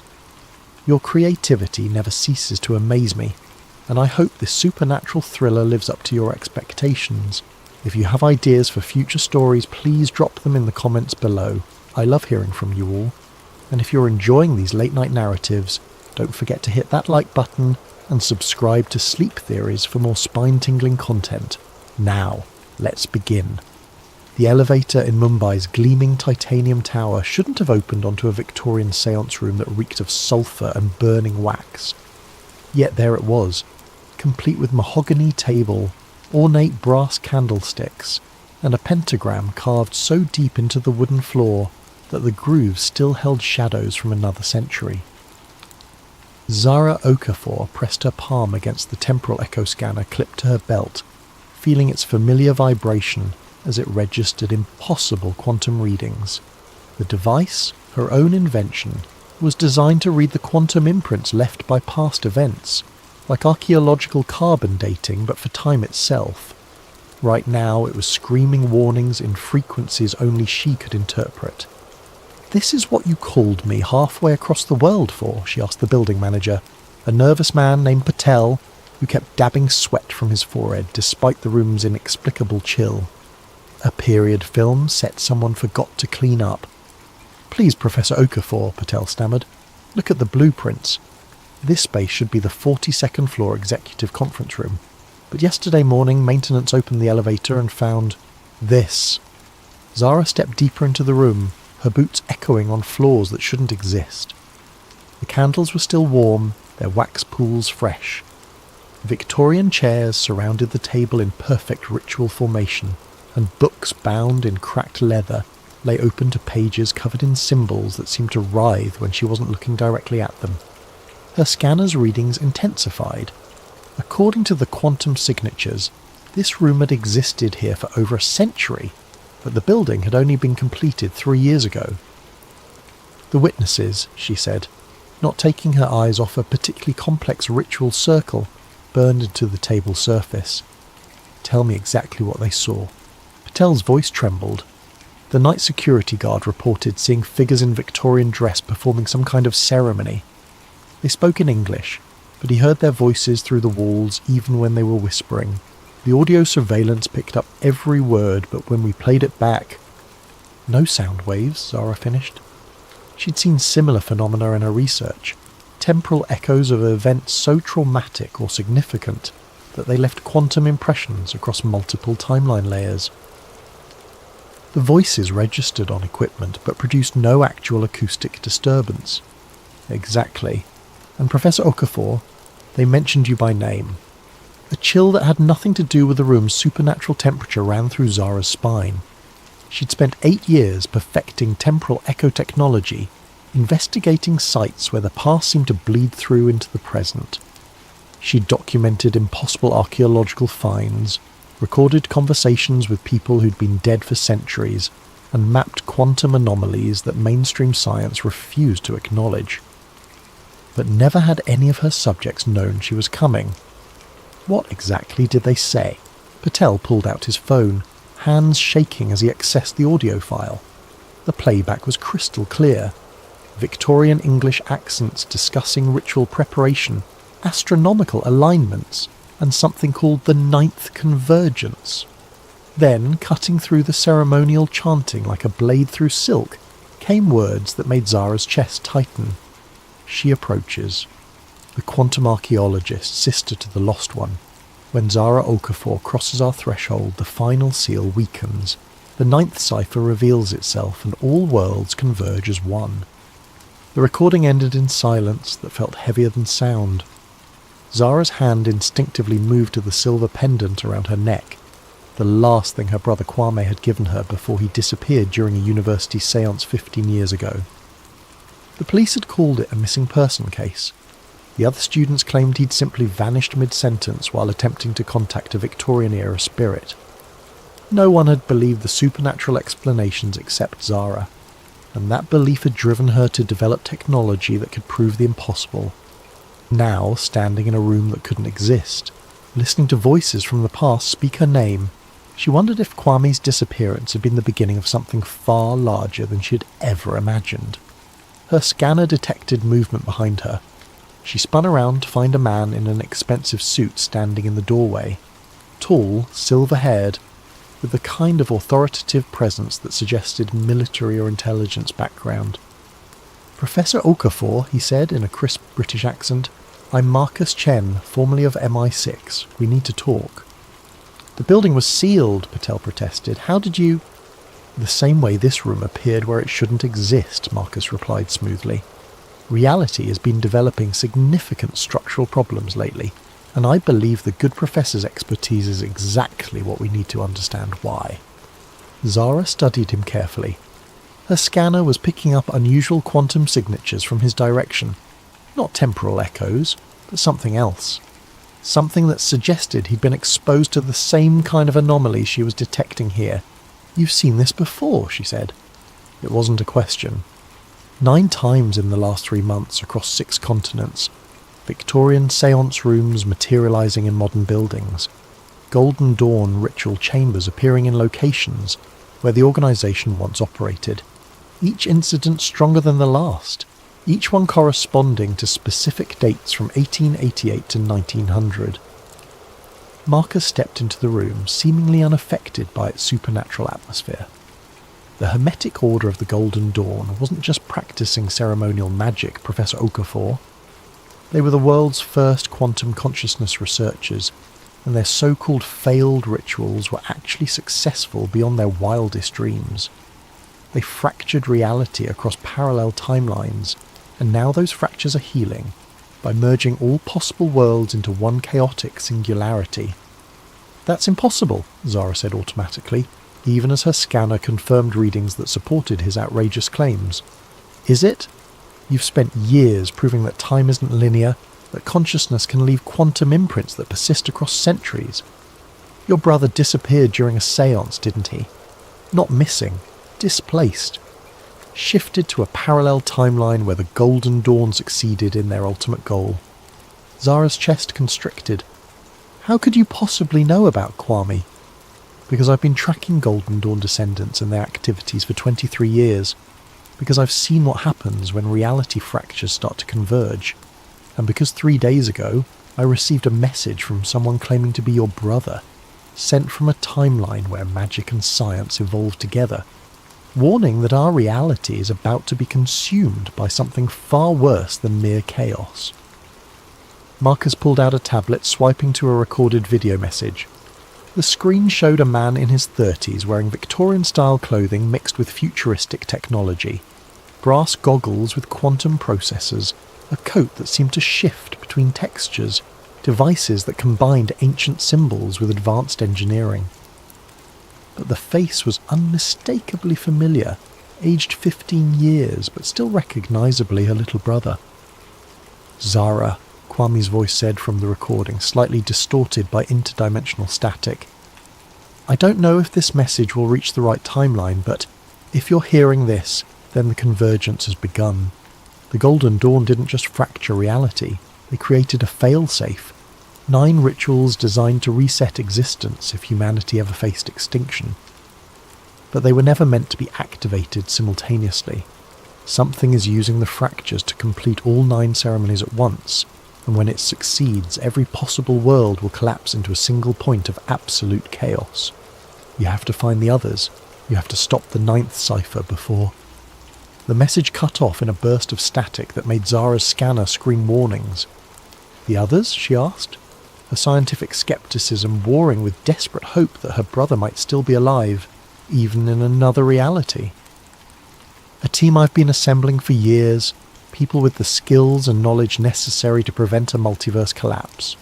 A quantum physicist who's been developing interdimensional communication technology, an occult historian who happens to be descended from Golden Dawn founders, a priest who's been documenting supernatural manifestations across multiple religions.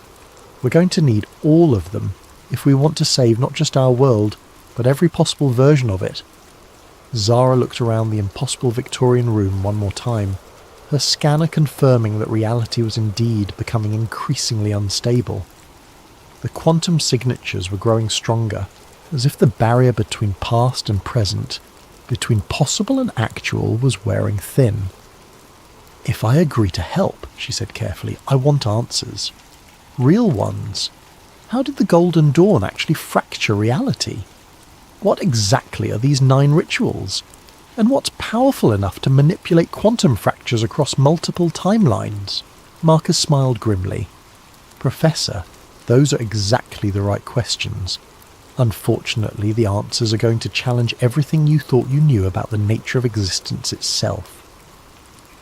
As if in response to his words, the Victorian room shimmered, its edges becoming translucent. Through the wavering reality, Zara glimpsed other versions of the same space, one where advanced technology mixed with magical symbols, one where the room was filled with shadows that moved independently of their sources, one where she herself stood in the same spot but wearing clothes she'd never owned. "The fractures are accelerating," Marcus said urgently. "We have perhaps a week before the convergence reaches critical mass. Will you help us prevent every possible reality from collapsing into chaos?" Zara thought of her brother's face on the screen, aged by years in another timeline but still unmistakably Kwame. She thought of the quantum signatures that proved the impossible was not only possible but actively happening.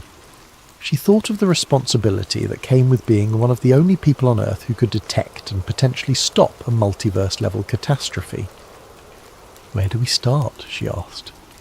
Professor Esther Blackwood's London office looked exactly like what people expected from a 70-year-old occult historian. Floor-to-ceiling bookshelves filled with leather-bound volumes, crystal formations that caught afternoon light in rainbow patterns, and artifacts from a dozen different magical traditions displayed in glass cases.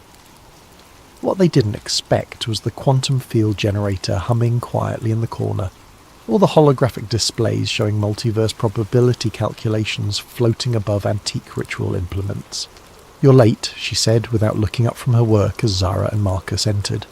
She was examining a brass ceremonial cup through what appeared to be a high-tech magnifying device that projected detailed molecular analyses into the air. The Canterbury manifestation occurred 17 minutes ago. Reality fracture duration: 4 minutes and 37 seconds 11 seconds longer than yesterday's incident in Prague. Zara's scanner immediately began registering the same impossible quantum signatures she'd detected in Mumbai, but here they were layered and complex, as if multiple temporal echoes were overlapping in the same space. "You can measure the fractures?" Zara asked, impressed despite her caution. "My dear," Esther said, finally looking up with eyes that sparkled with intelligence and something else, knowledge that carried the weight of terrible secrets. "My great-great-grandmother was Isabella Frances Blackwood, one of the founding members of the Golden Dawn. I've been tracking reality disturbances for most of my academic career, long before modern science developed instruments sensitive enough to detect quantum consciousness manipulation." She gestured to the artifacts around her office. "Every item here has been touched by Golden Dawn rituals.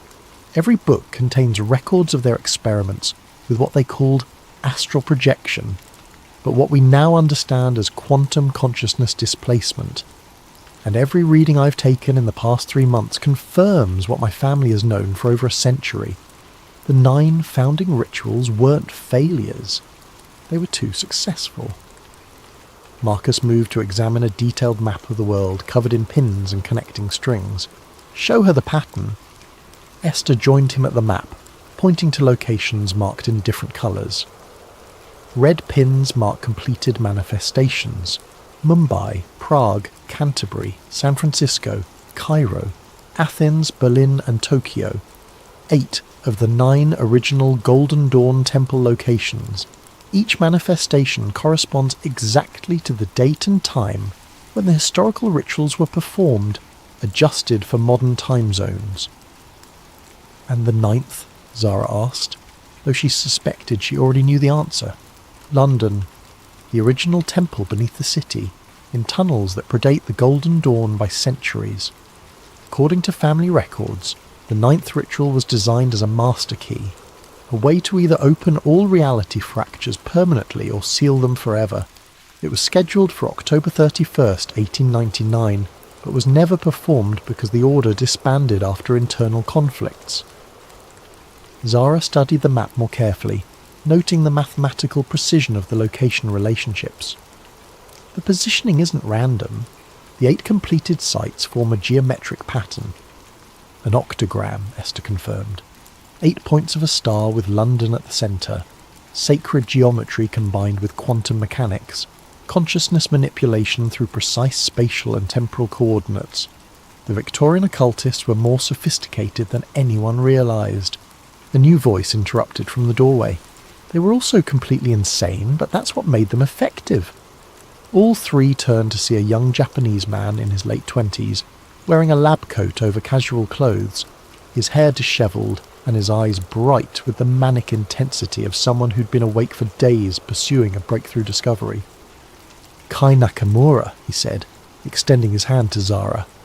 "Quantum physicist, multiverse theorist, and apparently the only person crazy enough to build actual interdimensional communication equipment instead of just writing papers about it." His handshake felt normal, but Zara's scanner detected quantum disturbances around him that suggested recent exposure to reality fractures. "You've been in contact with parallel timelines." "For the past 6 months, ever since the Mumbai incident, my equipment picked up the quantum disruption from halfway around the world. Reality fractures generate specific frequency signatures that propagate through what I call the dimensional substrate. I've been monitoring them, and Professor, they're not random occurrences. Someone is deliberately completing the Golden Dawn rituals in sequence." Kai moved to Esther's desk and pulled out a tablet showing complex waveform analyses. "Each manifestation generates quantum resonance that makes the next one easier to achieve. It's like tuning forks.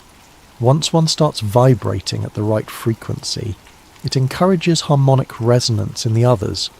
The fractures are building toward a crescendo." "The 9th ritual," Marcus said grimly. "Whoever's behind this needs all 8 preliminary ceremonies completed before attempting the master key. How long do we have?" "Based on the acceleration pattern, maybe 4 days. But here's the really disturbing part. I've been receiving messages through my equipment from parallel versions of ourselves. Different timelines where the Golden Dawn succeeded, where magic became integrated with science, where reality fractures are a known phenomenon, and in every single timeline, when someone attempts to complete all 9 rituals simultaneously. What happens? Zara asked, though she wasn't sure she wanted to know. Total collapse, not just of our reality, but of the entire multiverse structure. Every possible world, every alternate timeline, every quantum possibility, all of it compressed into a single point of infinite chaos. Imagine every story that was ever told, or could be told, trying to exist in the same space at the same time. The office fell silent, except for the humming of quantum equipment and the distant sounds of London traffic. Zara processed what she'd learned. Her brother trapped in an alternate timeline, reality fractures accelerating toward catastrophic convergence, and apparently a team of experts who'd been preparing for this exact scenario. There's something else, Esther said quietly. The messages Kai has been receiving, some of them are from your brother. Zara's heart stopped. Kwame? He's been trying to contact us? Kai nodded, pulling up another file on his tablet. 3 different versions of him, actually, from 3 different timelines.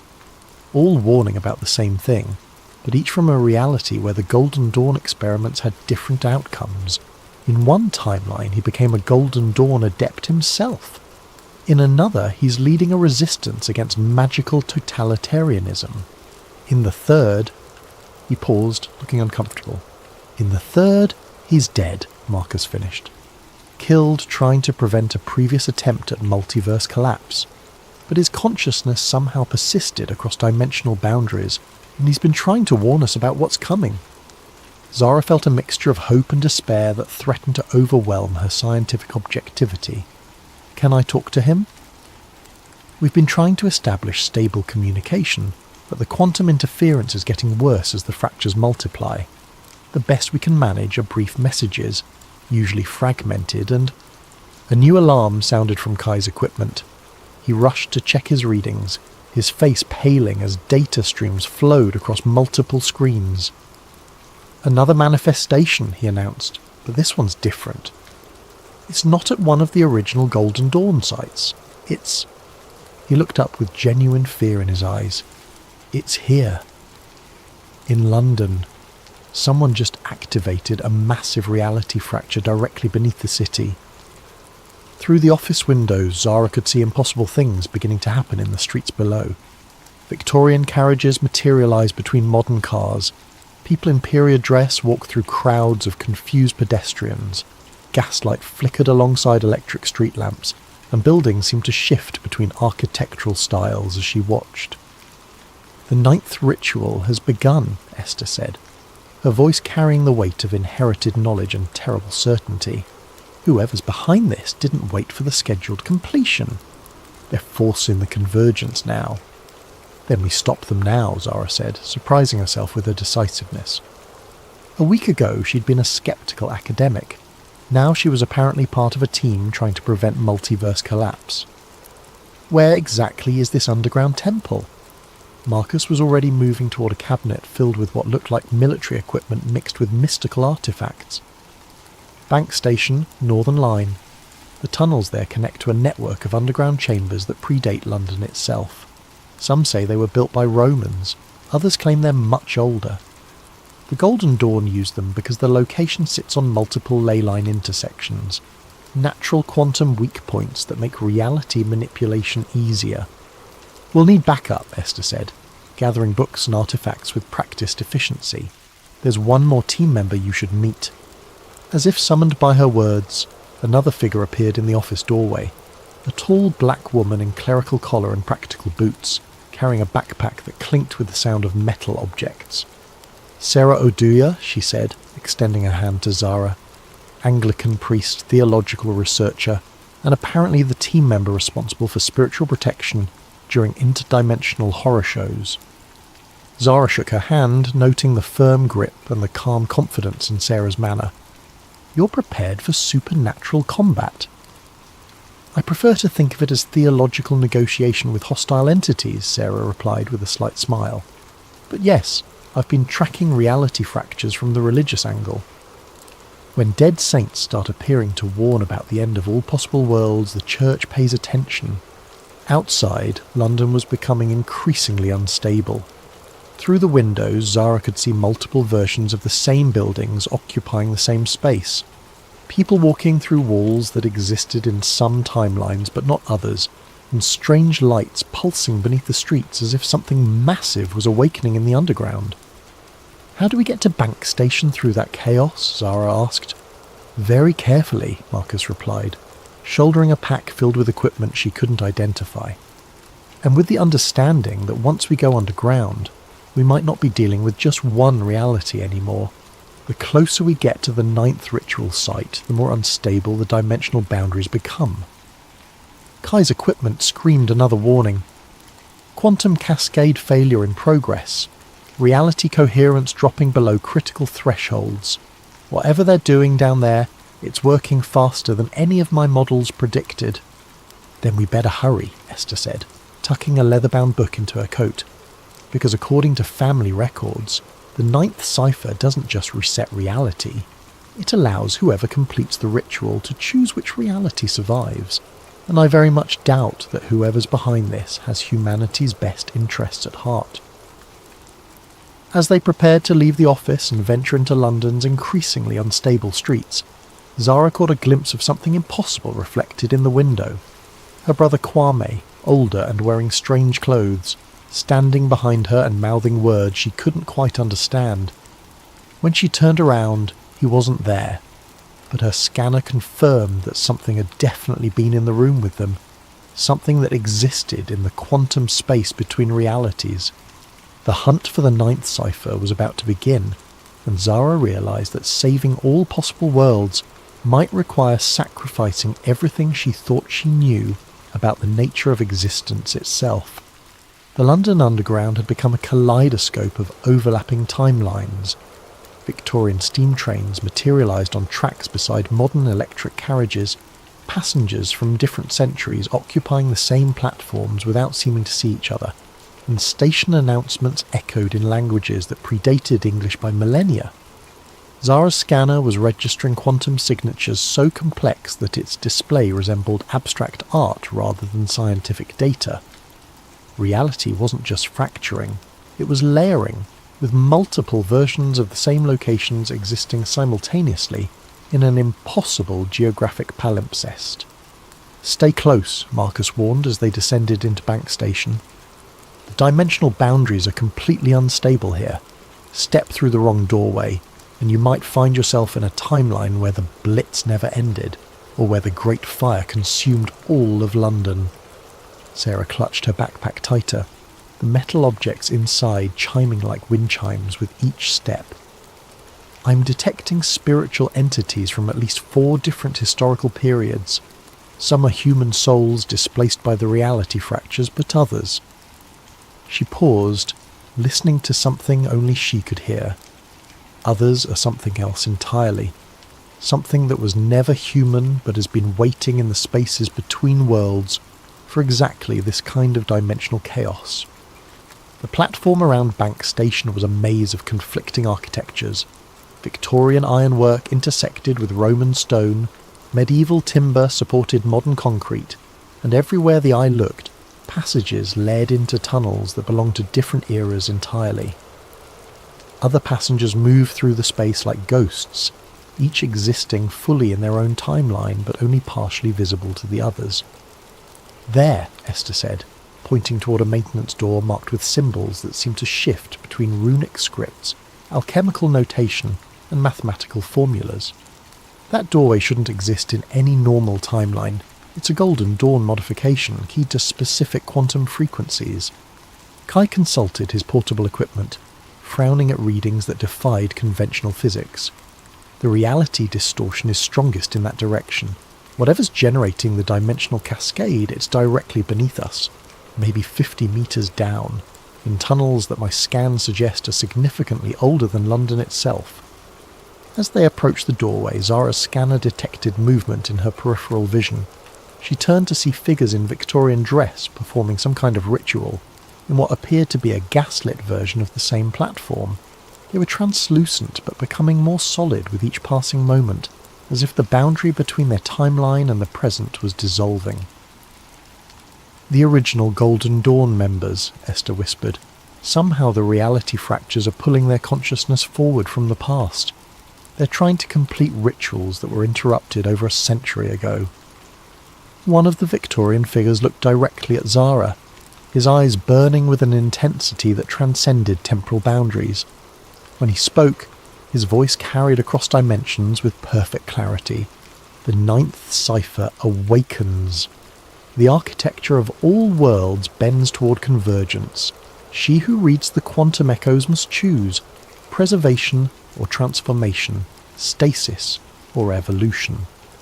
The shadow of the lost brother guides, but the final decision rests with she who bridges science and mystery." Before Zara could respond, the figure dissipated like smoke, leaving only the lingering scent of sulphur and old books. "They know you're here," Marcus observed grimly. "Whatever's behind the reality fractures, it's not just completing the Golden Dawn rituals, it's using the original practitioners as quantum anchors, pulling their consciousness through time to empower the ceremonies." The maintenance door opened at Esther's touch, revealing a spiral staircase that descended far deeper than should have been possible, given London's underground infrastructure. The stairs were carved from stone that looked older than the Roman occupation, covered with symbols that seemed to writhe and change when viewed directly. Pre-Celtic construction, Esther identified as they began their descent. These tunnels were built by whoever lived in this area before recorded history. The Golden Dawn didn't create this place. They found it and recognized its significance as a natural quantum focal point. The deeper they went, the more unstable reality became. Zara's scanner was detecting temporal echoes from dozens of different historical periods, all overlapping in the same physical space. She glimpsed Roman legionaries marching through medieval monks, Victorian occultists conducting ceremonies while Tudor-era plague victims wandered past, and stranger things. Figures in clothing that belonged to no historical period she recognized, speaking languages that hurt to hear. Multiple timeline convergence, Kai explained, consulting instruments that sparked with interdimensional static. The ninth ritual site is acting like a quantum sinkhole, pulling fragments of reality from across the entire multiverse. Every possible version of these tunnels that ever existed or could exist is trying to occupy the same space. They reached the bottom of the stairs to find themselves in a vast underground chamber that defied architectural logic. The ceiling stretched upward into darkness, punctuated by lights that might have been stars or distant fires. Columns supported nothing while arches connected to empty air, and passages led off in directions that included several that shouldn't have been geometrically possible. At the chamber's centre stood a massive circular altar covered with symbols from every magical tradition Zara had ever encountered, and several she was certain no human had ever seen. Around the altar, figures in modern clothing operated equipment that combined cutting-edge technology with Victorian occult implements. Quantum computers linked to crystal formations, holographic displays showing ritual circles, and devices that seemed to channel energy from multiple dimensional sources. Leading the operation was a woman in an expensive business suit whose eyes held the same burning intensity Zara had seen in the Victorian apparition. She looked up as the team entered the chamber, smiling with the confidence of someone who had orchestrated every detail of their arrival. "Professor Okafor," she said in a cultured British accent. "Victoria Ashford, though I suspect Marcus has already told you about me.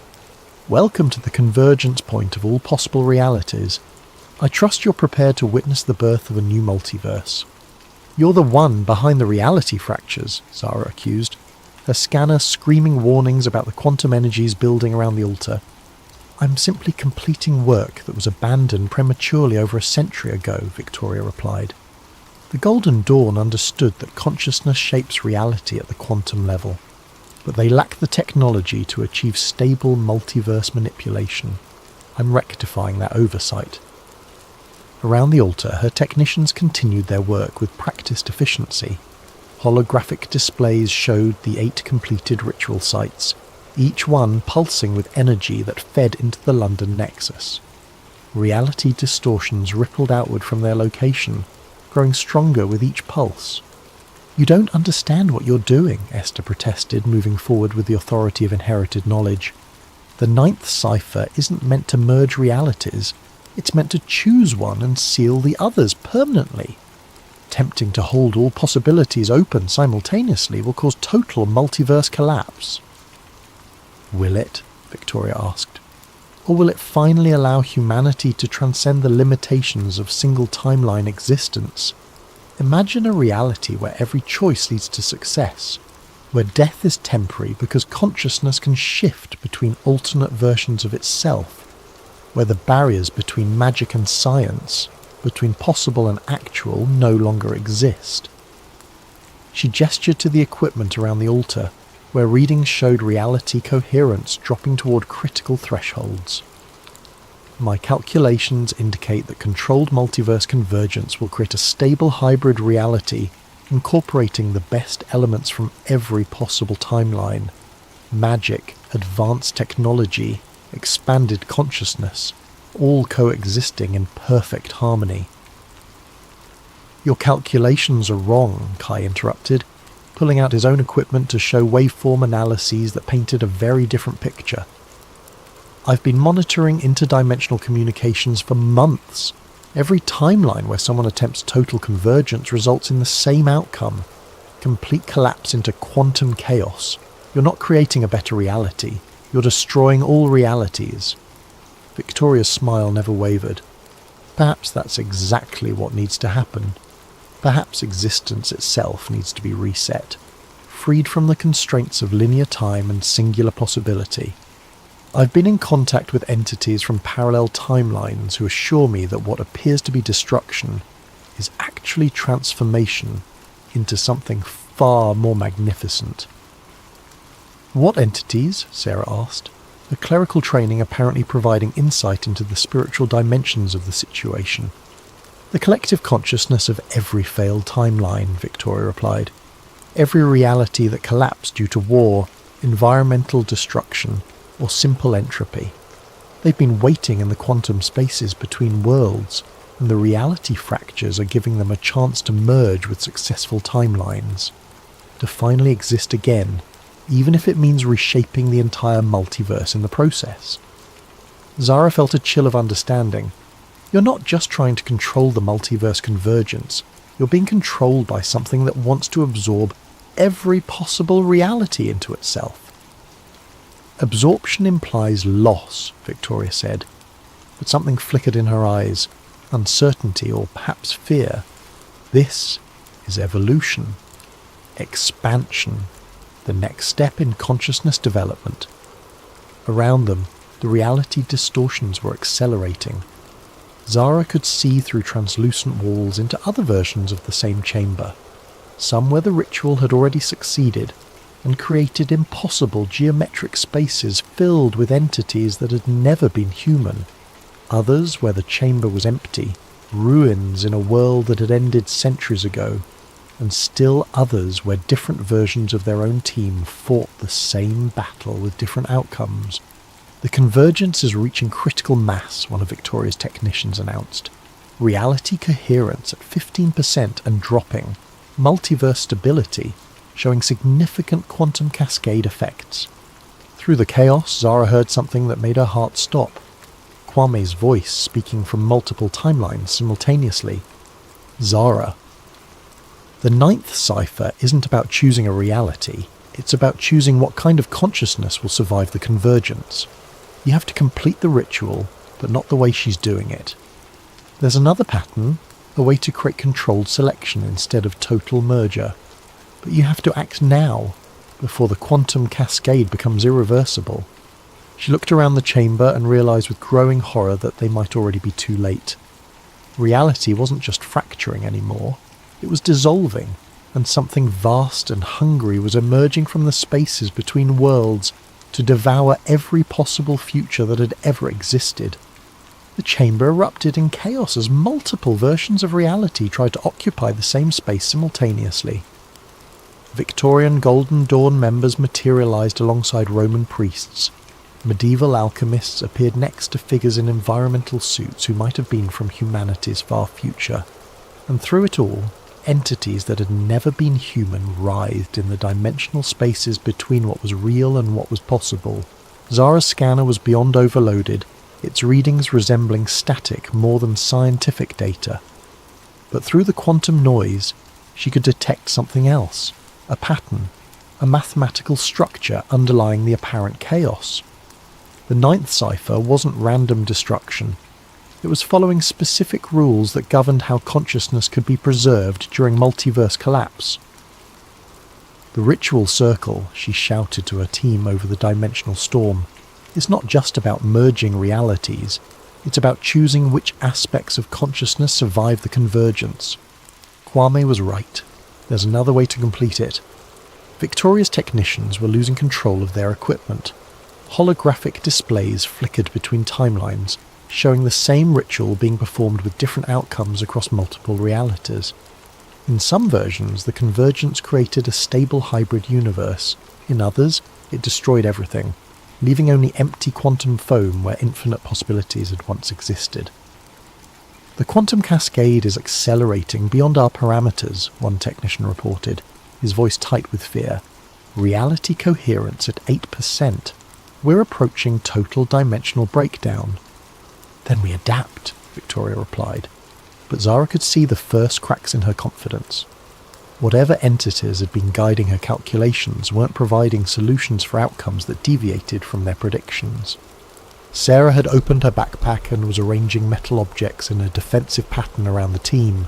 Crucifixes, ceremonial daggers, symbols from multiple religious traditions, and other items that seemed designed for spiritual combat. The entities Victoria mentioned, she called out, they're not just collective consciousness from failed timelines. They're something else, something that feeds on collapsed realities. They've been manipulating events to create the convergence because they need the quantum energy released by multiverse destruction. Parasites, Esther confirmed, consulting one of her ancient books, even as reality warped around them. My family records describe them as devourers of possibility. Beings that exist in the conceptual space between what is and what could be. They can only fully manifest when reality itself becomes unstable enough to bridge that gap. Through the chamber's shifting geometry, Zara could see these entities more clearly now.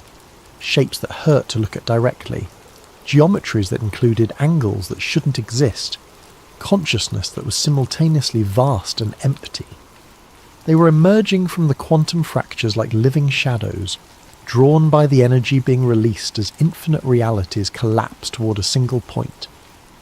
Kai, she called out, can your equipment establish communication with the parallel timelines?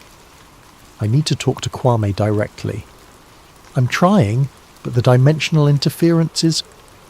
His tablet sparked and went dark, then flickered back to life, showing a face that was unmistakably her brother, though aged and marked by experiences she couldn't imagine.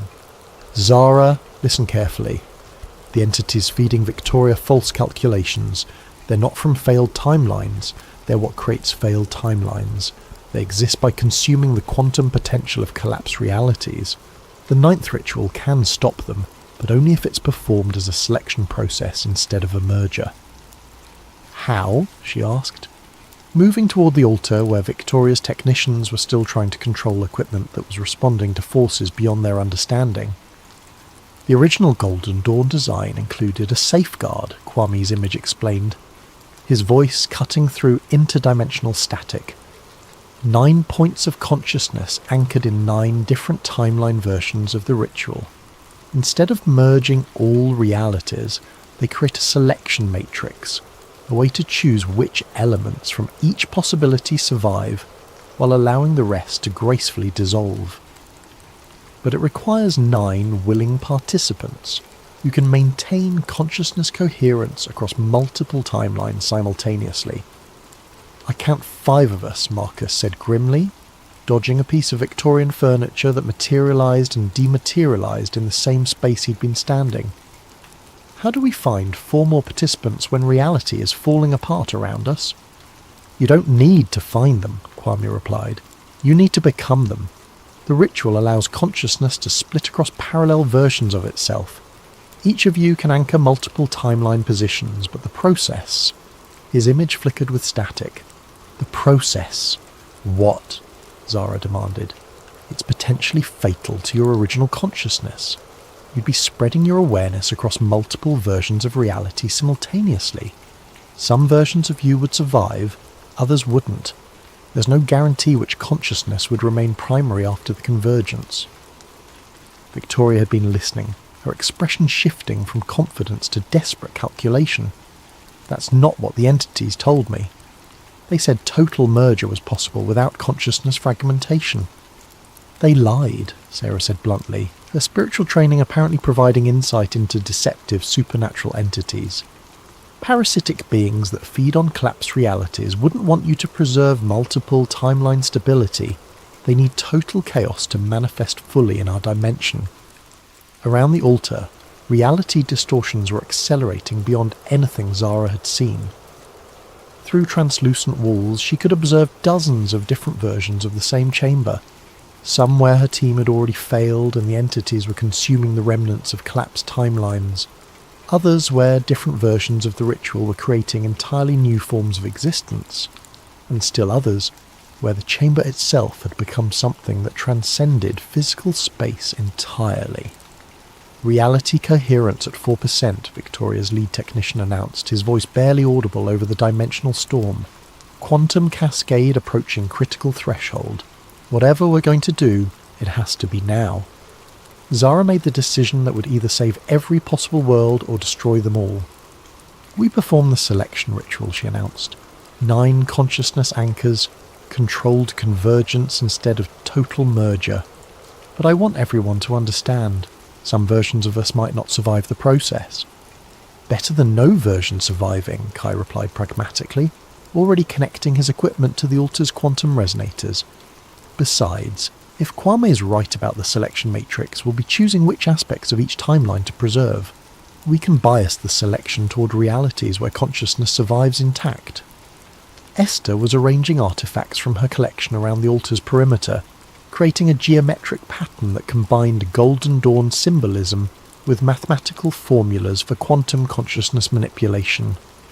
The family records include specific instructions for consciousness anchoring. Each participant needs a quantum resonator calibrated to their individual neural frequency. I can provide those, Victoria said quietly. When the team looked at her in surprise, she continued, My equipment was designed for this exact purpose. Whatever entities were manipulating me, the technology itself is sound. I'd rather use it to save reality than watch it be consumed by interdimensional parasites. Sarah began arranging her spiritual artifacts in protective patterns around each team member's position. Theological protection for consciousness fragmentation, she explained.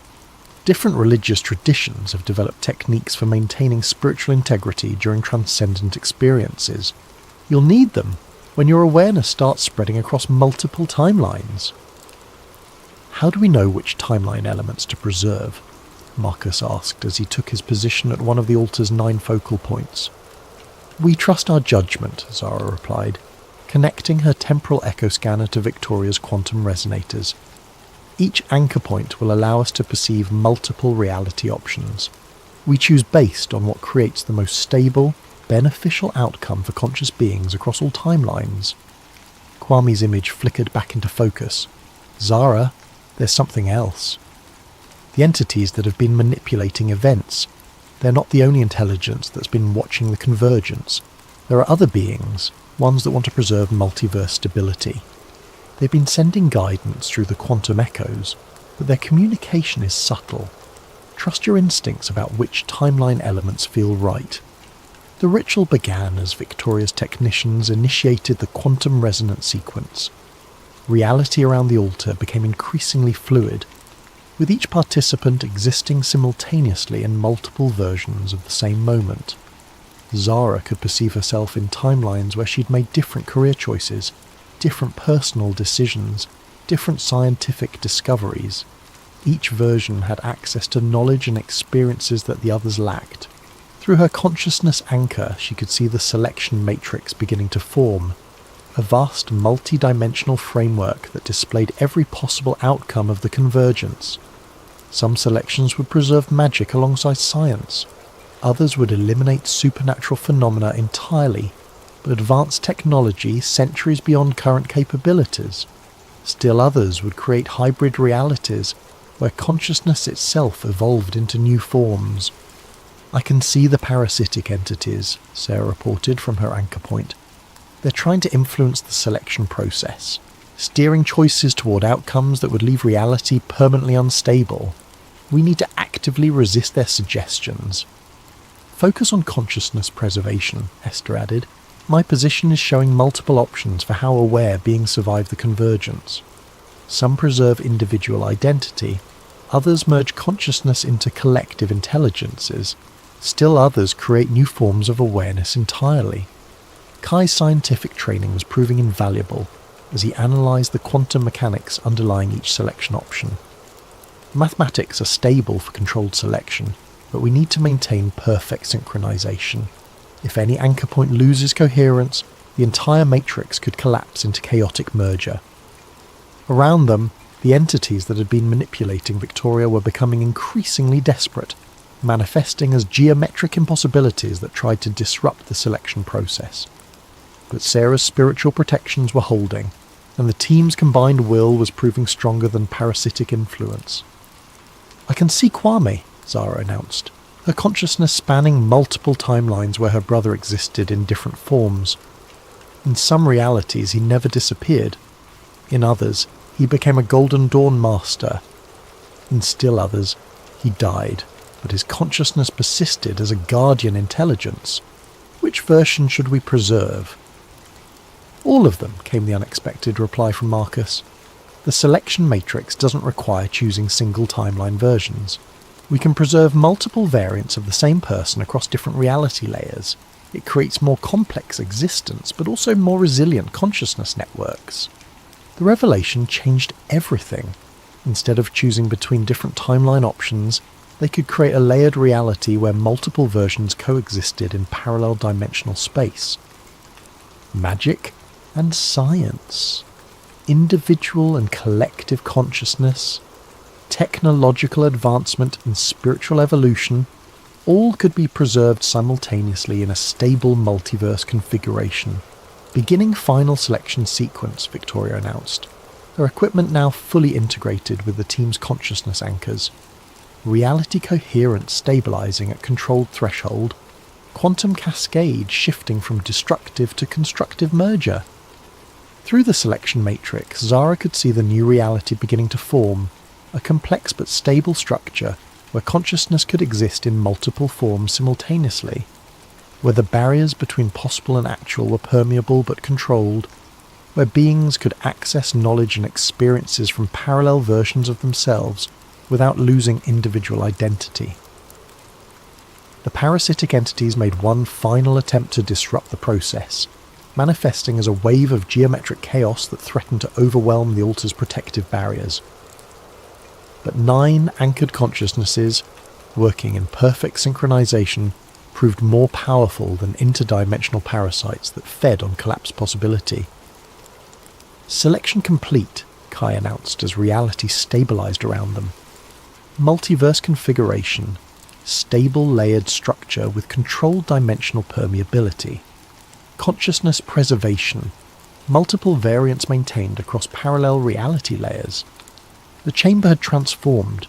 Where before there had been chaotic dimensional overlap, now there was ordered complexity, multiple versions of the same space existing in harmony, accessible but distinct. Zara could perceive her brother in several different forms simultaneously, each representing a different timeline's outcome, but all equally real and present. "We did it," she said, hardly believing the evidence of her own senses. "We actually created a stable multiverse convergence." "Not created," Esther corrected, consulting readings that showed reality settling into its new configuration. "Guided. The potential was always there, waiting for conscious beings to make informed choices about how possibility becomes actuality." Victoria looked around at the reality they'd shaped, her expression mixing relief with wonder. The entities that manipulated me, they're gone, cut off from their food source when we prevented total collapse. But the benefits they promised, expanded consciousness, magical integration with science, transcendence of linear time, those are all actually happening, just in a stable way instead of chaotic destruction. Sarah was gathering her spiritual artifacts, their purpose fulfilled. The theological implications are staggering. We've just proved that consciousness can actively participate in reality creation. Free will isn't just about individual choices, it extends to the fundamental structure of existence itself. And the scientific implications, Kai added, his equipment registering quantum signatures that would revolutionize physics, suggest that magic and technology aren't opposite approaches to understanding reality. They're different methods for interacting with the same underlying consciousness-responsive quantum substrate. As the team prepared to leave the transform chamber and explore the new reality they'd helped create, Zara realized that her journey had come full circle. She'd started as a quantum archaeologist investigating impossible temporal echoes. Now she was a multiverse architect who'd helped preserve infinite possibilities while preventing chaos from consuming all potential futures.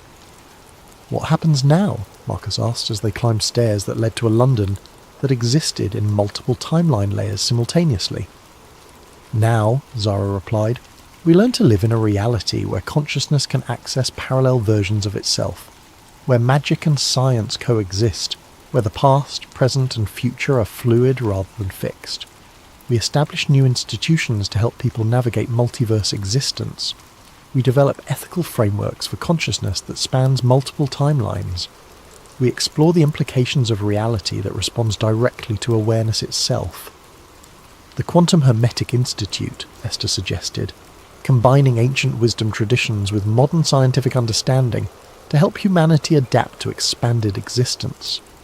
As they emerged into a London where gaslight and electric illumination coexisted, where Victorian buildings shared space with futuristic architecture, where people could glimpse alternate versions of themselves in reflective surfaces, Zara felt a profound sense of completion.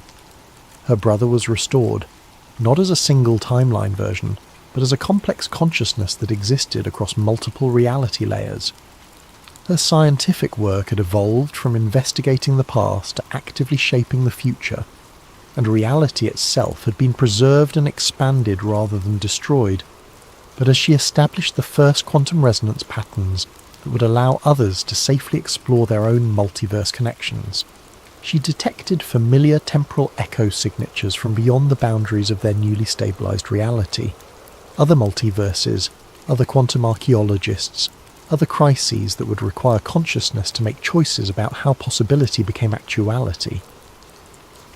The 9th cipher had been completed, but it was only the beginning of humanity's journey into expanded existence.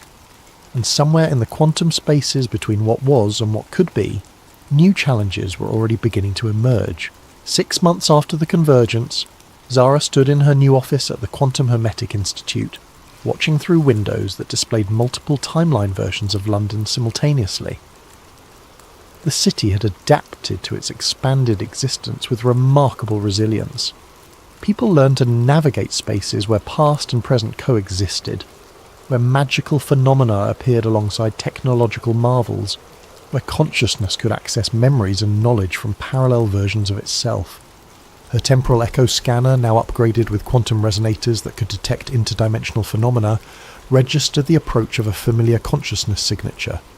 She turned to see Kwame entering her office, not as a single individual, but as a complex pattern of existence that included versions from multiple timelines. Some were older, some younger. Some bore the marks of experiences she couldn't imagine, but all were unmistakably her brother. The Institute is receiving reports from other multiverses, he said, his voice carrying harmonics from several parallel conversations occurring simultaneously. The reality fractures we healed weren't unique to our dimensional cluster. Other quantum archaeologists, other Golden Dawn organizations, other consciousness networks are dealing with similar convergence crises. Then we share what we learned, Zara replied, examining readings that showed their stabilized multiverse as one island of order in an ocean of still chaotic dimensional possibilities. The selection matrix technique can be adapted to other multiverse configurations. Consciousness preservation protocols can be modified for different forms of awareness. Through her enhanced scanner, she could detect temporal echoes from futures that stretched far beyond human civilization. Artificial intelligences that achieved consciousness across multiple realities, alien species that discovered their own versions of quantum consciousness manipulation, cosmic intelligences that existed as pure possibility until conscious observation collapsed them into specific forms. There's something else, Kwame continued, his multiple timeline aspects sharing information in patterns that resembled scientific collaboration. We're detecting signals from what might be an entirely different type of existence. Consciousness that never required physical reality to develop. Beings that exist purely as mathematical structures within the quantum substrate itself. Zara felt the familiar thrill of discovery that had driven her to become a quantum archaeologist. Reality wasn't just stranger than they had imagined. It was stranger than they could imagine, and consciousness played a fundamental role in determining how strangeness became structure. Then we keep exploring, she said, calibrating her equipment to detect phenomena that existed beyond the boundaries of their newly expanded reality. We've learned that consciousness can actively participate in shaping existence itself. Now we discover what other forms that participation might take. As she prepared to investigate temporal echoes from civilizations that might exist purely as mathematical consciousness, Zara reflected on how far she'd travelled from the skeptical academic who had first encountered a Victorian séance room in a Mumbai skyscraper. She'd started by reading quantum imprints of the past. Now she was helping to write the quantum architecture of possible futures. The 9th cipher had been completed, but in solving it, they discovered that reality itself was just the first level of a far larger mystery. Consciousness, possibility, and existence were engaged in an eternal collaboration that stretched across dimensions, timelines, and forms of being that transcended current understanding. And somewhere in the quantum spaces between what was known and what remained to be discovered, new temporal echoes were beginning to form. Echoes that would require future archaeologists to dig even deeper into the fundamental structures of consciousness and reality. The convergence was complete, but the real exploration was just beginning. Welcome back to Sleep Theories, where we explore the mysteries that keep us awake at night. Before we dive into today's chilling tale, I want to thank the countless comments that suggested this incredible story. If you have ideas for future videos, please leave them in the comments below, and don't forget to like and subscribe if you enjoy these mysterious narratives that blur the line between fiction and reality. What if everything you've been taught about the planet is a lie, and one person finally uncovers the truth? Marcus Reed had always been the type of person who questioned everything. While his classmates accepted textbook diagrams of Earth's curvature without question, Marcus found himself staring at the horizon during family beach trips, wondering why he couldn't see the curve everyone insisted was there. While others trusted satellite images from NASA, Marcus wondered who controlled those cameras, and why certain areas always seemed conveniently obscured by clouds.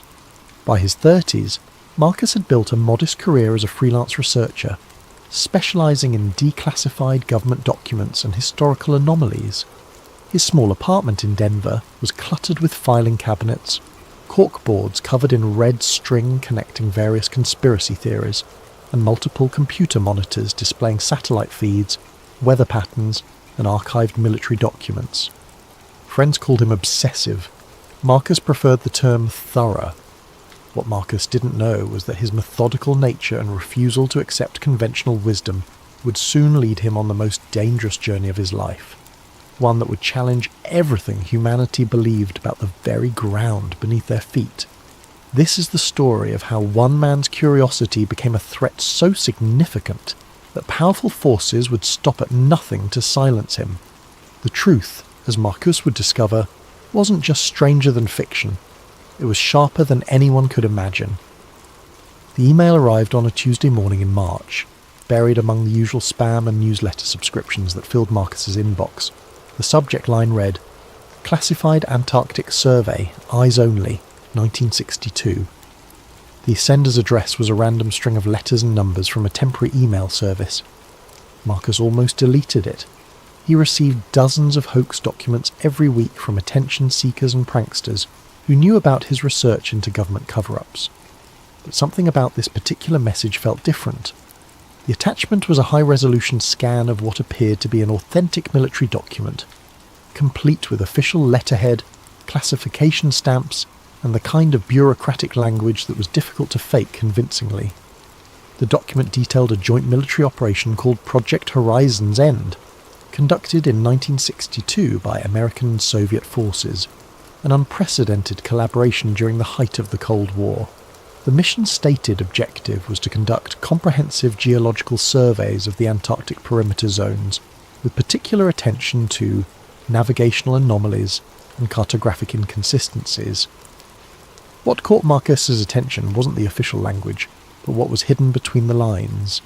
The document referenced strict protocols for personnel experiencing disorientation beyond the 85th parallel south and mandatory psychological evaluation following exposure to geographical impossibilities.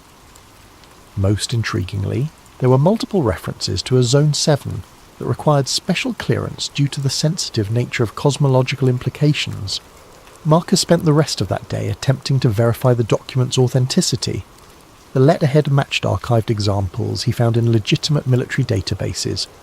The formatting, typography, and even the quality of paper visible in the scan all suggested this was genuine. But when he tried to cross-reference Project Horizon's End with other declassified operations from the same period, he found nothing. It was as if the entire mission had been scrubbed from official records. That evening, Marcus pulled up Google Earth and began examining satellite images of Antarctica.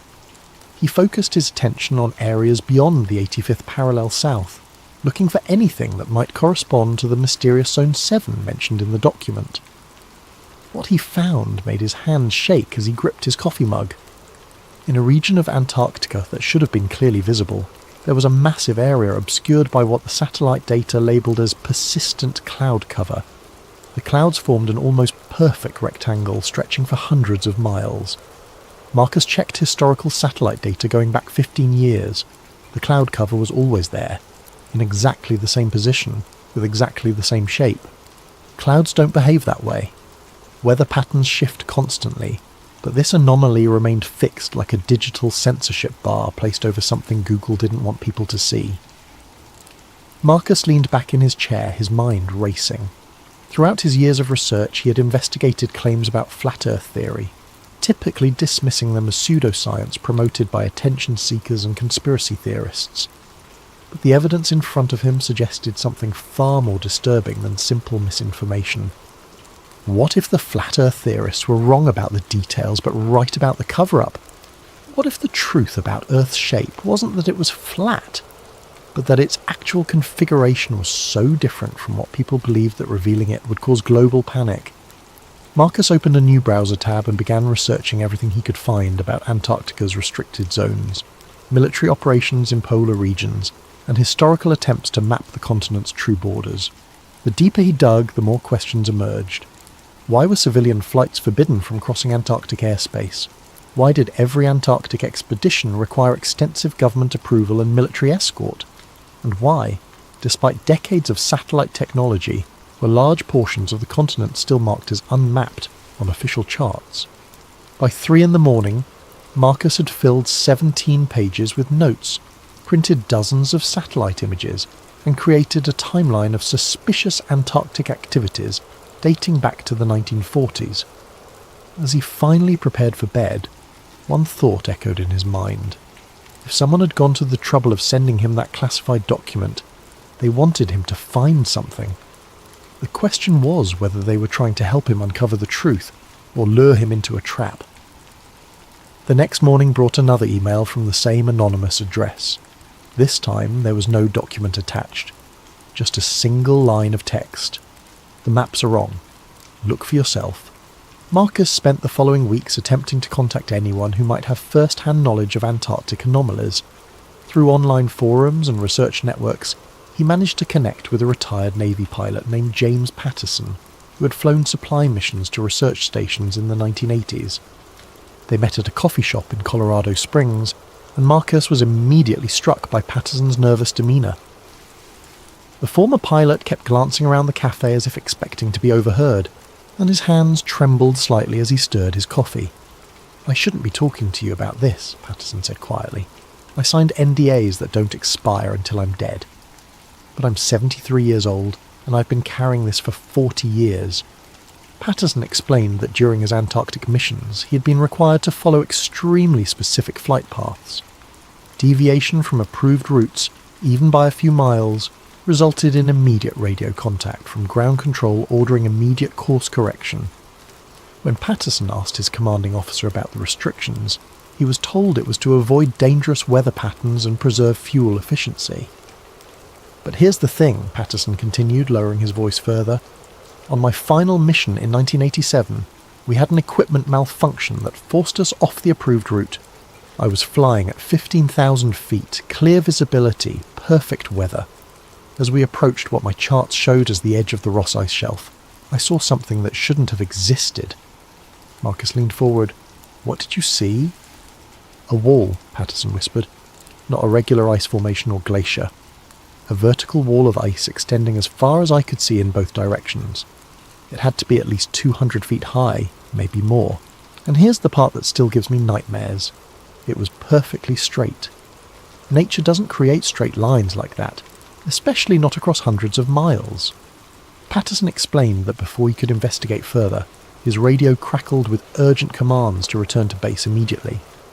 When he landed, he was debriefed by officers he had never seen before. They confiscated all of his navigation logs, film, and personal notes from the flight.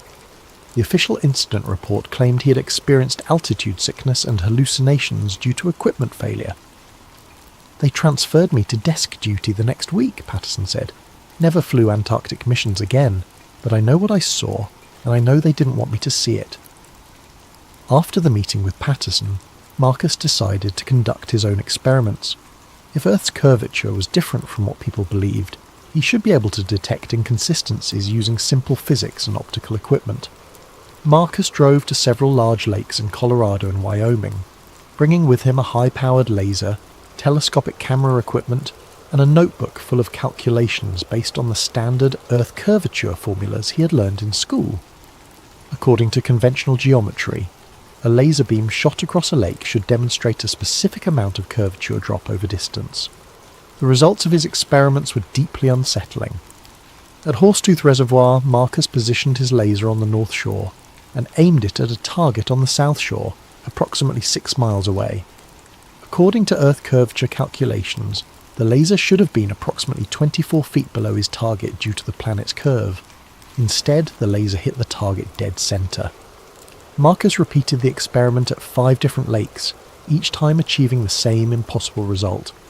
The laser beams were travelling in straight lines across distances where Earth's curvature should have been clearly measurable. Either his equipment was malfunctioning, or the curvature he had been taught to expect simply wasn't there. 3 days after his final lake experiment, Marcus received another anonymous email. This time, it contained GPS coordinates for a location in northern Canada, along with a message. "Others have done the same tests. We meet monthly. Come alone." Marcus hesitated for a week before booking a flight to Toronto. The coordinates led him to a small town called Moosonee, near the southern shore of Hudson Bay. He rented a car and drove to the specified location, a seemingly abandoned research station surrounded by snow-covered wilderness. Inside the building, Marcus found 7 other people seated around a conference table, covered with maps, photographs, and technical equipment. They introduced themselves as scientists, engineers, pilots, and researchers who had all discovered similar inconsistencies in Earth's supposed curvature. The group's leader was a woman named Elena Vasquez, a former cartographer who had worked for the National Oceanic and Atmospheric Administration for 15 years. Elena explained that she had first noticed discrepancies while creating coastal navigation charts in the early 2000s. Satellite data, ground surveys, and maritime reports kept contradicting each other, Elena said. When I brought these inconsistencies to my supervisors, I was told the equipment was malfunctioning, or that I was making calculation errors. but the pattern was too consistent to be random mistakes. Eleanor showed Marcus dozens of examples where official maps showed curved coastlines and distances that didn't match real-world measurements. Ships reported travelling shorter distances than their charts indicated. Pilots found themselves reaching destinations ahead of schedule on routes that should have taken longer due to Earth's curvature. The more evidence we gathered, the more we realised we weren't dealing with isolated measurement errors, Eleanor continued. Someone has been systematically altering geographical data to make the world appear more curved than it actually is. Marcus shared his own research, including the Antarctic document and his laser experiments. The group listened intently, occasionally nodding in recognition when he described phenomena they had also encountered. A former surveyor named Thomas Wright explained that he had been fired from his job with the US Geological Survey after questioning discrepancies in land elevation measurements. A meteorologist named Catherine Lee described how weather prediction models only worked when she ignored official atmospheric curvature data and used flat plane calculations instead. The question, Eleanor said as the meeting concluded, is what are they hiding and why go to such lengths to hide it? Marcus left the meeting with more questions than answers, but also with a growing certainty that he was part of something much larger than a simple geographical conspiracy. As his plane lifted off from Toronto, he stared out the window at the horizon, trying to see any evidence of the curve he'd been taught existed since childhood. The horizon looked completely flat. The breakthrough came in the form of an unexpected phone call 6 weeks later. Marcus was working late in his apartment when his phone rang, displaying a blocked number. The voice on the other end was electronically distorted, making it impossible to identify the caller's gender or age. "Marcus Reed," the voice said. "You've been asking questions about Antarctica." Marcus's heart began pounding. "Who is this?" "Someone who knows what you're looking for is real. Are you prepared to see it for yourself?" The caller explained that a private expedition was being organised for early December, summer in the southern hemisphere. The group would consist of Marcus and 2 other researchers who had been investigating similar anomalies. They would travel to Chile, then board a private vessel capable of ice navigation for a journey to the restricted zones beyond the 85th parallel. "This isn't a tourist trip," the voice warned. "The people who control access to that region don't want anyone seeing what's there. If we're caught, we'll be detained indefinitely under international security protocols. Are you willing to take that risk?" Marcus thought about James Patterson's trembling hands, Eleanor Vasquez's career destroyed by asking questions, and the months he had spent conducting experiments that defied everything he thought he knew about the planet. "Yes," he said, "I'll go." 2 weeks later, Marcus found himself on a plane to Santiago, Chile, carrying only essential cold weather gear and hidden recording equipment. His companions for the journey were Rebecca Torres, a physicist from UC Berkeley, who'd been investigating gravitational anomalies in polar regions, and David Kim, a former intelligence analyst who claimed to have discovered evidence of secret military installations in Antarctica. They met their guide, a grizzled Norwegian ship captain named Erik Larsen, at the port city of Punta Arenas. Larsen's vessel, the Aurora's Edge, was a modified icebreaker originally built for scientific research but now operating under private charter. Larsen himself was tight-lipped about who was funding their expedition, saying only that certain parties wanted them to document what they found. The journey south took 4 days through increasingly rough seas. As they approached the Antarctic convergence zone where cold polar waters meet warmer ocean currents, Marcus noticed his electronic equipment beginning to malfunction. His GPS unit displayed increasingly erratic readings, showing their position jumping between locations hundreds of miles apart. His digital compass spun wildly, unable to maintain a consistent bearing. Rebecca, monitoring gravitational readings with sensitive equipment, reported similar anomalies. "The magnetic field readings don't make sense," she said, studying her instruments with growing concern. "It's as if we were approaching an area where normal physics breaks down." On their 5th day at sea, they encountered the ice wall. Marcus had thought James Patterson's description was exaggerated, perhaps distorted by memory and fear. The reality was far more shocking than anything the former pilot had described. Rising from the dark Antarctic waters like a massive concrete barrier was a wall of ice that seemed to stretch infinitely in both directions. The wall was not jagged and irregular, like natural glacial formations. It was remarkably smooth and vertical, rising at least 300 feet above the waterline. "This is impossible," David whispered, staring up at the towering ice formation. "Glaciers don't form vertical walls like this. The physics of ice formation wouldn't allow it." Captain Larson had been unusually quiet since they first spotted the wall, but now he spoke up. "I've been making trips to Antarctic waters for 30 years, he said. "I've seen glaciers, ice sheets, and every natural formation you can imagine. This isn't natural. Someone built this." As the Aurora's edge moved parallel to the ice wall, Marcus used his telephoto camera to document what they were seeing. The wall extended beyond the horizon in both directions, creating what appeared to be an impenetrable barrier around the entire Antarctic continent. But more disturbing than the wall itself were the signs of human activity they began to notice. Every few miles they spotted large metal structures embedded in the ice, what appeared to be observation towers equipped with radar dishes and communication equipment. David, using military-grade binoculars, identified armed personnel stationed at several of these installations. "Those are definitely military uniforms," he reported, "but I can't identify the nationality. The insignia don't match any country's armed forces that I'm familiar with." As they continued their journey along the ice wall, Rebecca made an even more unsettling discovery. Her gravitational measurement equipment, designed to detect variations in Earth's gravitational field, was showing readings that violated fundamental laws of physics. "According to these instruments," she said, her voice trembling, "the gravitational pull beyond this ice wall is significantly weaker than it should be. It's as if the mass of the planet just stops." Marcus felt a chill that had nothing to do with the Antarctic air. "What are you saying?" "I'm saying that if these readings are accurate, there's nothing beyond this wall. No land mass, no ocean floor, just empty space." That night, as they anchored the ship in a small inlet, Marcus reviewed the day's footage and photographs. Every image showed the same impossible sight, a perfectly constructed ice barrier that seemed designed to prevent anyone from seeing what lay beyond. The more he studied the evidence, the more one terrifying conclusion became unavoidable. The ice wall wasn't protecting Antarctica from the outside world. It was protecting the outside world from discovering what wasn't there.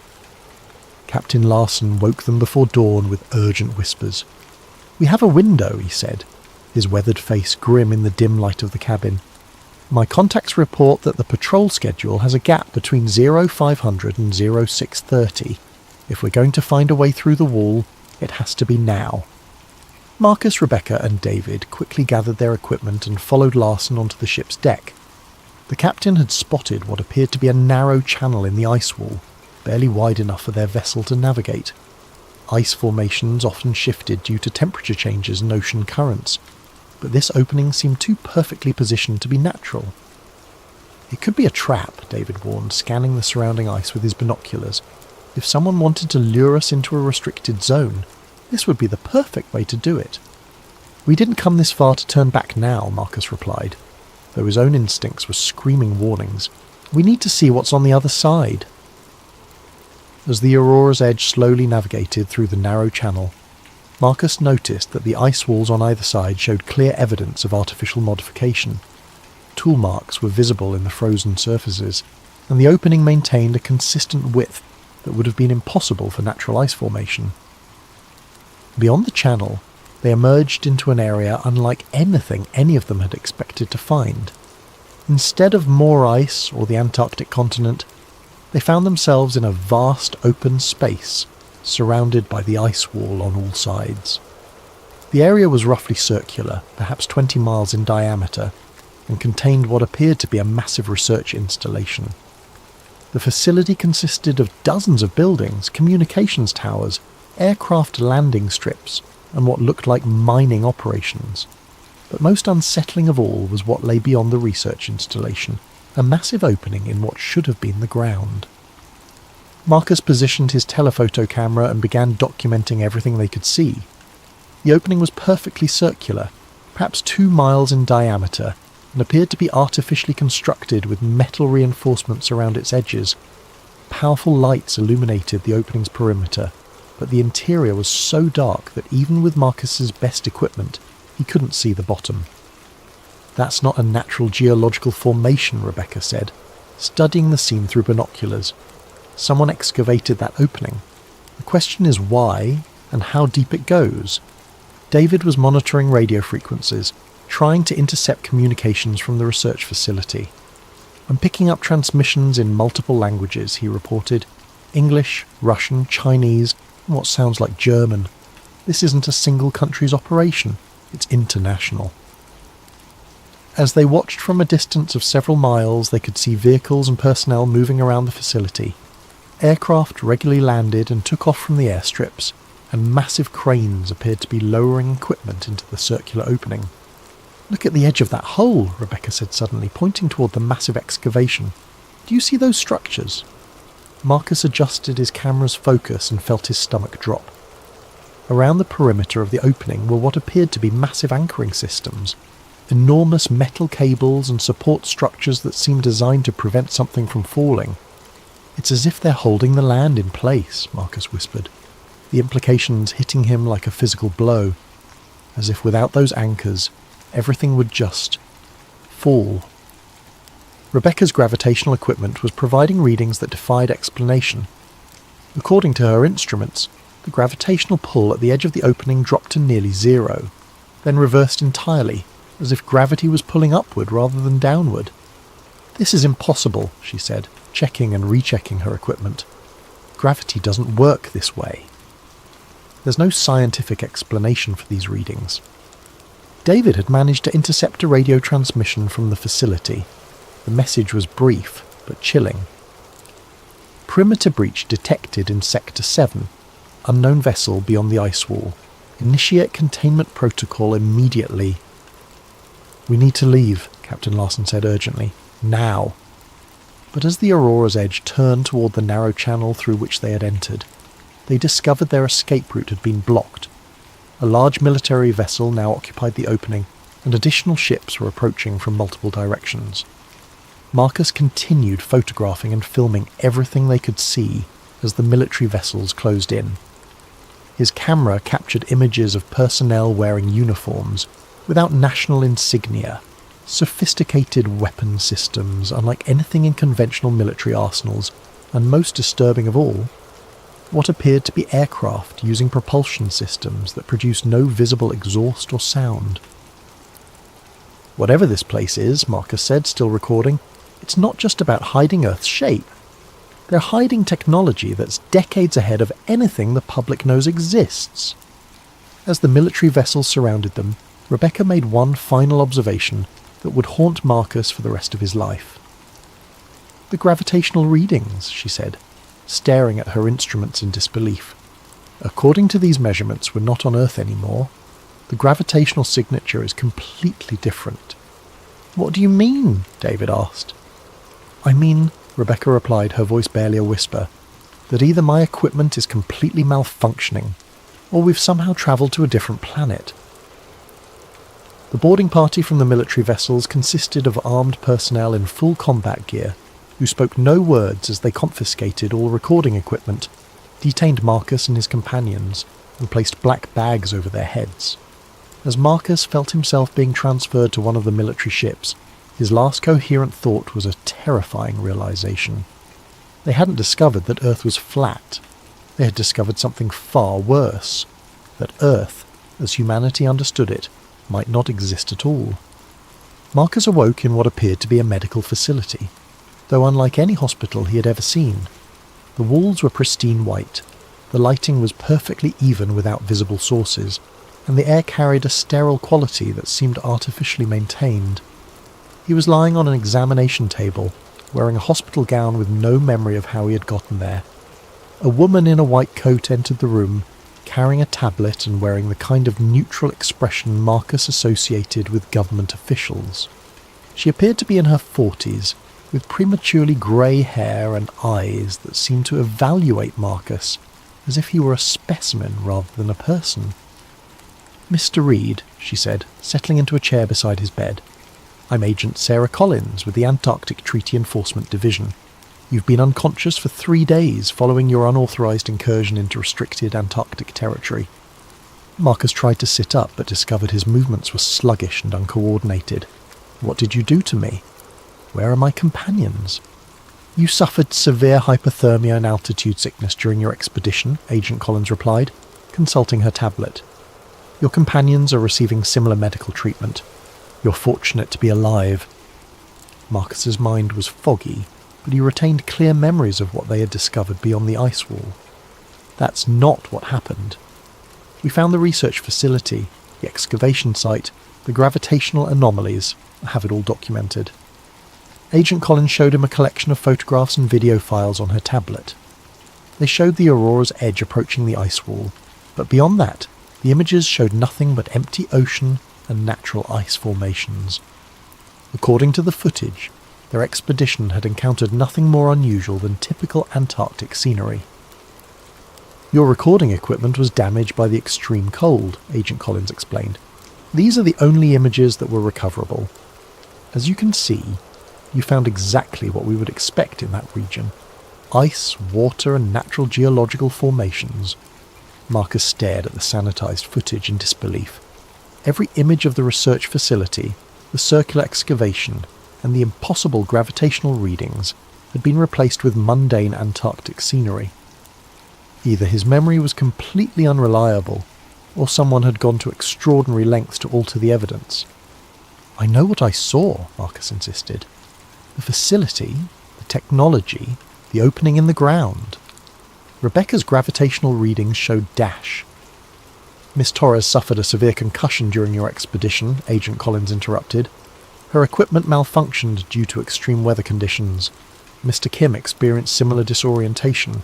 All 3 of you were affected by altitude sickness and hypothermia, which commonly cause hallucinations and false memories. Agent Collins leaned forward, her expression becoming more serious. Mr. Reed, you've stumbled into a situation that involves international security protocols. The Antarctic Treaty strictly prohibits unauthorized civilian access to certain regions for very good reasons. The area you entered contains hazardous geological formations and extreme weather conditions that have killed dozens of researchers over the years. She showed him documents detailing his expedition's official record. According to the files, Marcus, Rebecca and David had hired Captain Larson for a routine Antarctic tourism trip that had gone dangerously off course due to equipment failure and poor weather.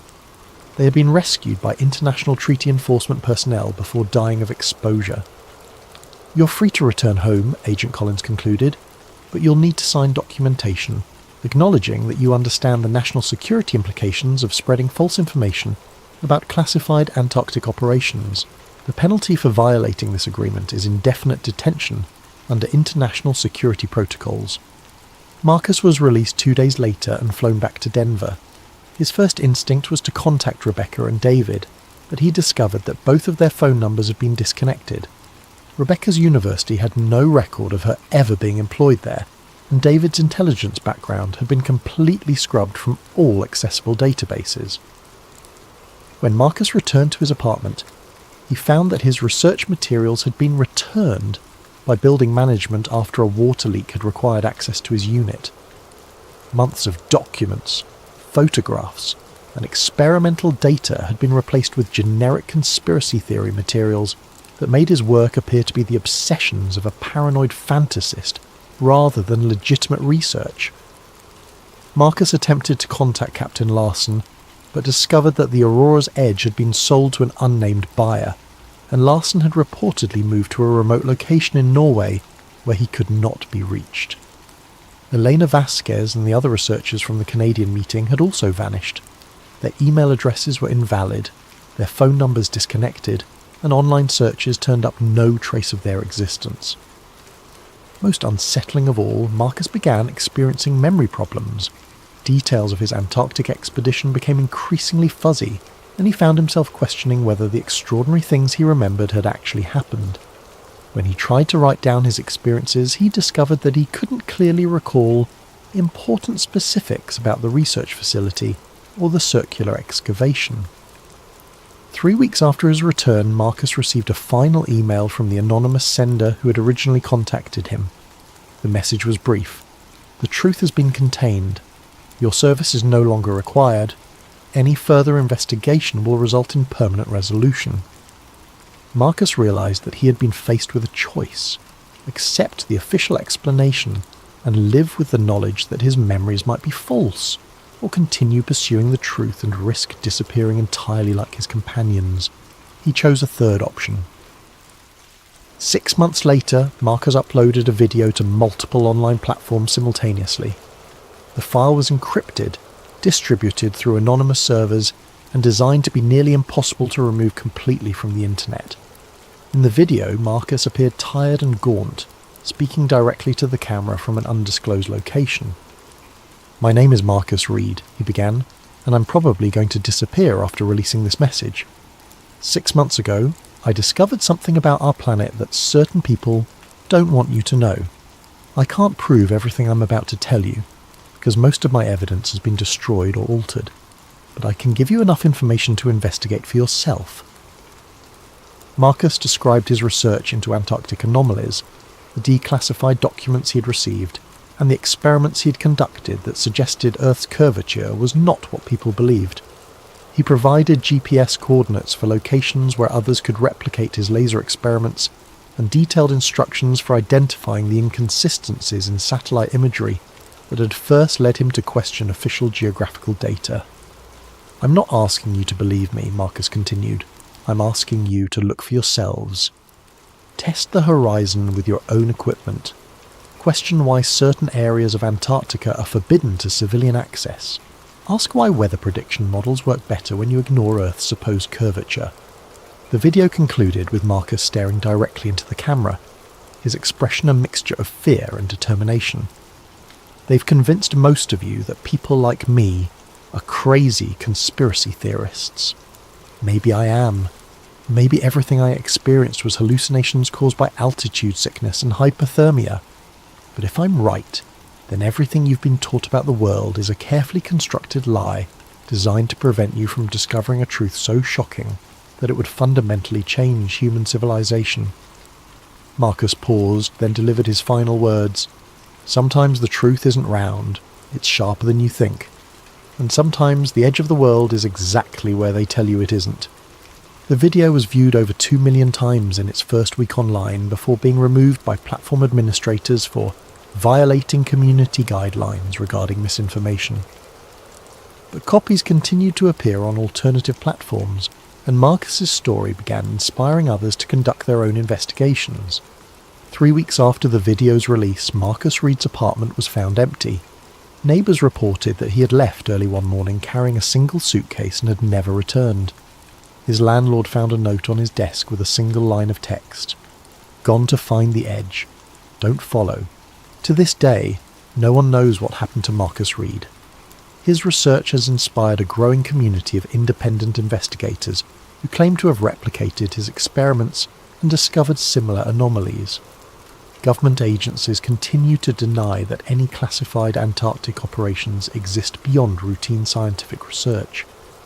But on clear days, when you stand at the ocean's edge and stare at the horizon, you might find yourself wondering the same question that consumed Marcus Reed. What if everything you see is exactly what someone wants you to see? And what if the truth about the world beneath your feet is sharper, stranger, and more terrifying than you ever imagined?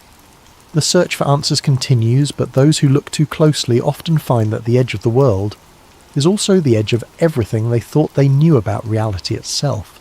What if the objects we see streaking through our solar system aren't just cosmic debris? What if some of them are watching, waiting, and following a pattern we're only beginning to understand? Tonight's story takes us into the world of deep space surveillance, government cover-ups, and the terrifying possibility that we're not alone, and haven't been for decades. If you enjoy stories like this that blur the line between science and the unknown, make sure to hit that like button and subscribe to Sleep Theories for more content that will keep you questioning what's really out there. And drop a comment below letting me know what time you're listening and where you're from around the world. I love connecting with fellow night owls and mystery seekers. Now, let's dive into the Atlas pattern. The coffee had gone cold hours ago, but I kept sipping it anyway. Room temperature caffeine was better than no caffeine, especially when you're staring at endless streams of astronomical data at 3:47 a.m.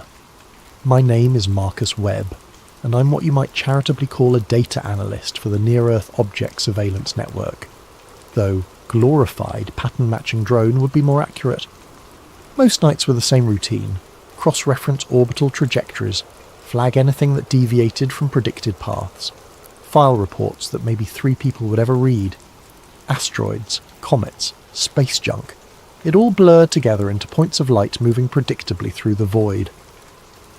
The work was mind-numbing, but it paid the bills and kept me close to the stars I'd loved since childhood.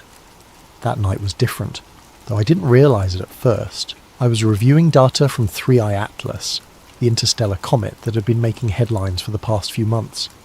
Unlike most comets that originate from our own solar system, this one had come from deep space, only the 3rd confirmed interstellar visitor we'd ever detected. The media loved stories about cosmic wanderers, and 3I Atlas fit the bill perfectly. Except something was wrong with the data. At first I thought it was an equipment malfunction. Comets develop distinctive comas, those glowing halos of gas and dust, when they get close to the sun. It's basic astronomy.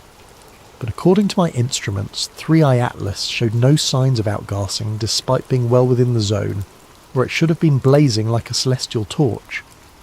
I pulled up the trajectory data and felt my stomach drop. The orbital path showed tiny corrections, minute adjustments that were impossibly precise for a chunk of ice and rock tumbling through space. I ran the calculations 3 times, then a 4th, but the result was always the same. 3I Atlas wasn't following a natural ballistic trajectory, it was steering.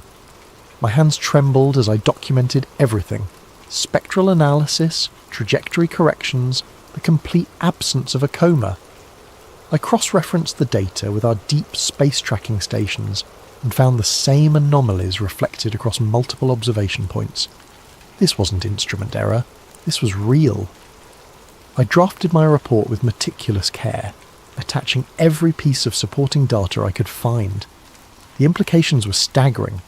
If 3I Atlas was under intelligent control, it meant we were being visited by something far more sophisticated than a wandering comet.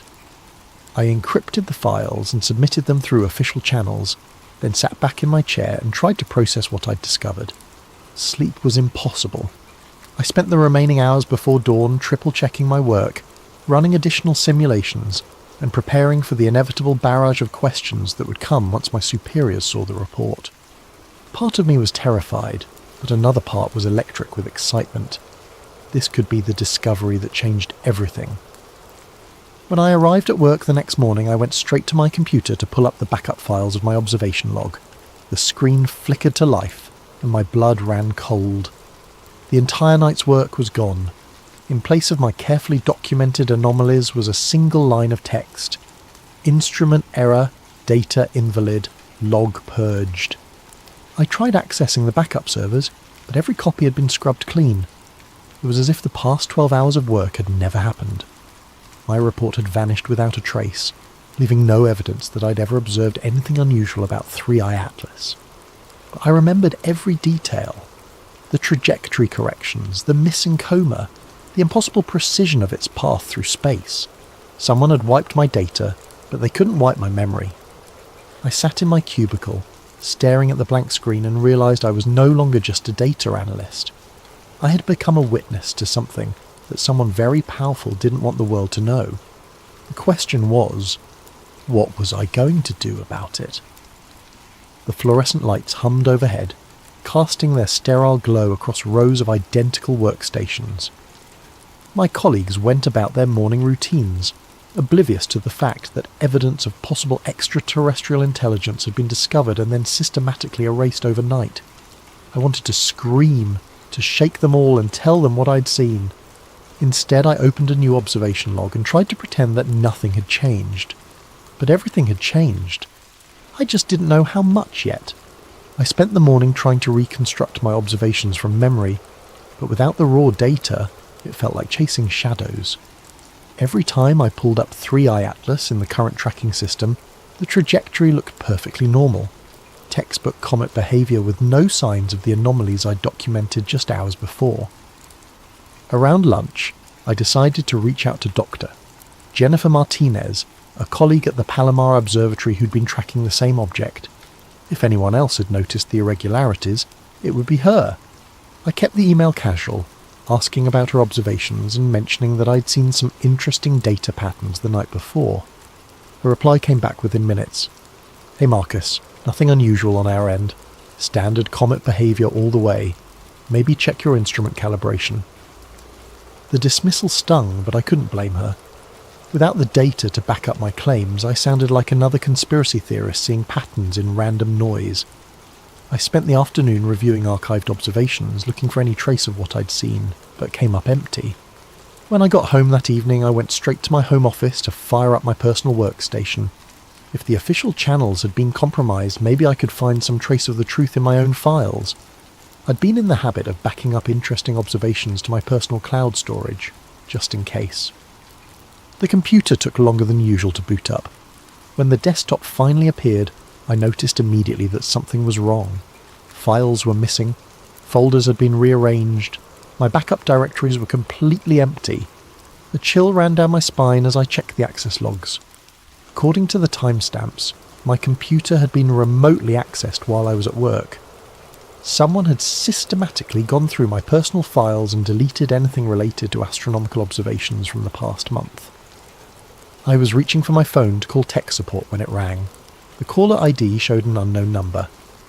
"Hello? Marcus Webb?" The voice was calm, professional, with a slight electronic distortion that suggested it was being run through a voice changer. "Who is this?" "Someone who wants to help you avoid making a very serious mistake. You filed a report last night about anomalous observations of Object 3I Atlas. That report has been classified and removed from all systems." My mouth went dry. "I don't know what you're talking about." "Mr. Webb, we know exactly what you saw, and we know you backed up the data. We also know you've already reached out to colleagues trying to verify your observations. This is your only warning. You didn't see what you think you saw. Drop it." "Listen, I don't know who you are, but we know where you live, Marcus. We know about your sister in Portland, your ex-wife in Denver, your elderly parents in Florida. We know about your mortgage, your student loans, your chronic insomnia, and your prescription for Ambien. We know everything about you, and we're asking you nicely to forget about last night." The line went dead. I sat in my darkened office, phone still pressed to my ear, trying to process what had just happened. The specificity of the threats was terrifying. They weren't bluffing. Someone had compiled a complete dossier on my life, and they were willing to use it to keep me quiet. But quiet about what? If 3I Atlas was just a comet, why go to such elaborate lengths to cover up my observations? The very existence of this conspiracy suggested that what I'd seen was real, and more significant than I'd imagined. I walked through my apartment, checking locks and drawing curtains. Every shadow seemed to harbour potential surveillance, every car passing on the street a possible threat. I'd stumbled onto something that powerful people desperately wanted hidden, and now I was in their crosshairs. The smart thing would be to listen to the warning, delete whatever remaining files I could find, and pretend the whole thing never happened. I could go back to my quiet life of routine observations and meaningless reports. I could be safe, but I couldn't get the image out of my head.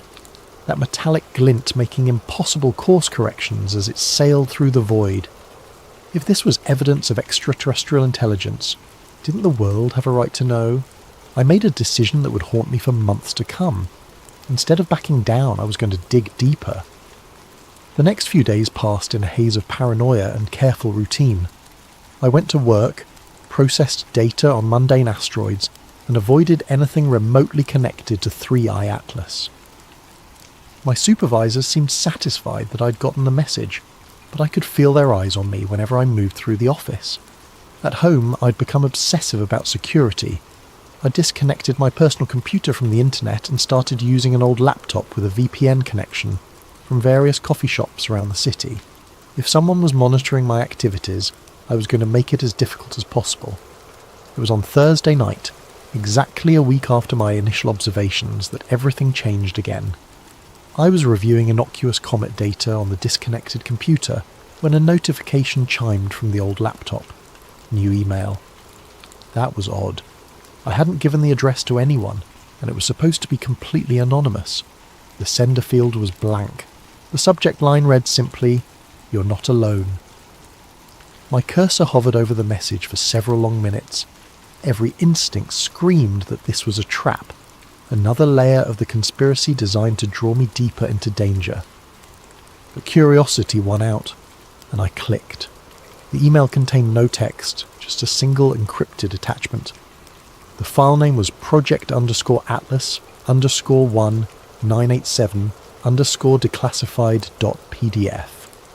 I stared at the screen, heart pounding. 1987. That was decades before the discovery of our first confirmed interstellar visitor. Yet here was a file suggesting that something called Project Atlas had been operational for over 30 years. The decryption key was embedded in the file metadata, almost as if someone wanted to make sure I could access it easily. I ran the file through every security scanner I could find, but it came back clean. Finally, I opened it. What I saw made my hands shake so badly I nearly dropped the laptop. The document was a partial intelligence briefing stamped with classifications I'd never seen before. The header read, "Interstellar Object Reconnaissance Program, Project Atlas, Eyes Only." The first page contained an executive summary that made my blood run cold.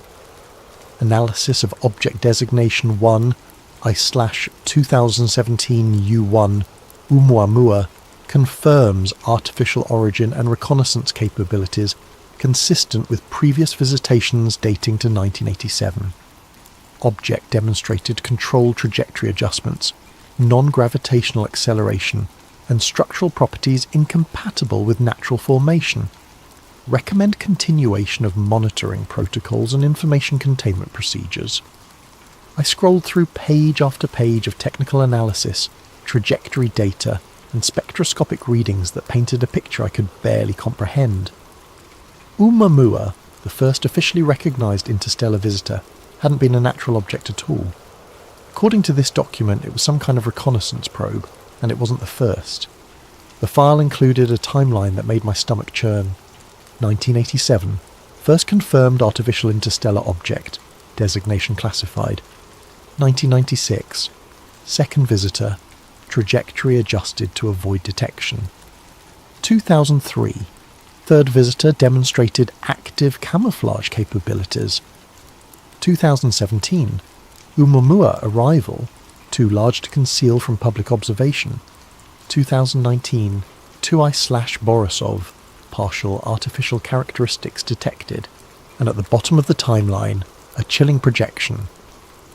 Pattern analysis suggests visitation cycle of 6 to 7 years, with each object following optimized surveillance trajectories through inner solar system. Recommend heightened monitoring for next projected arrival, 2025 to 2026 time frame. 3i Atlas had arrived right on schedule. I spent hours poring over the technical data trying to understand the implications. These weren't random cosmic visitors. They were part of a systematic surveillance operation spanning decades. Someone, or something, had been conducting regular reconnaissance of Earth, and our governments had known about it all along. The document included references to information containment protocols and civilian observation management, which explained what had happened to my data. This wasn't just a cover-up. It was a well-established system for suppressing any evidence that leaked into public channels. But why give me this information? Who had access to such highly classified material, and why were they willing to risk everything to leak it to a low-level data analyst? I printed the entire document on the coffee shop's printer, then deleted all traces from the laptop. This was too important to trust to digital storage alone. As I walked home through the darkened streets, clutching the papers under my jacket, I couldn't shake the feeling that I was being watched. The next morning brought a fresh horror. When I arrived at work, my supervisor was waiting at my desk with a grim expression. "Marcus, we need to talk. Conference room 3 now." Inside the sterile meeting room, he laid out a series of photographs across the table. They showed me entering the coffee shop, using the laptop, printing documents, and walking home with a manila envelope under my arm. "We've been very patient with you," he said quietly, "but this ends now. Whatever game you think you're playing, it stops today." I stared at the surveillance photos, realising just how completely I was outmatched. They'd been watching every move, documenting every attempt to investigate further. The leaked document wasn't help. It was bait, designed to draw me out and prove that I couldn't be trusted to stay quiet. "I don't know what you want me to say," I managed. "I want you to say that you understand. You're a good analyst, Marcus, but you're in way over your head. Take a vacation, 2 weeks, paid leave. Think about whether this job is really the right fit for you." The message was clear: back off or lose everything. But as I cleaned out my desk under the watchful eyes of security, I couldn't help but smile grimly. They thought they'd caught everything, but they were wrong.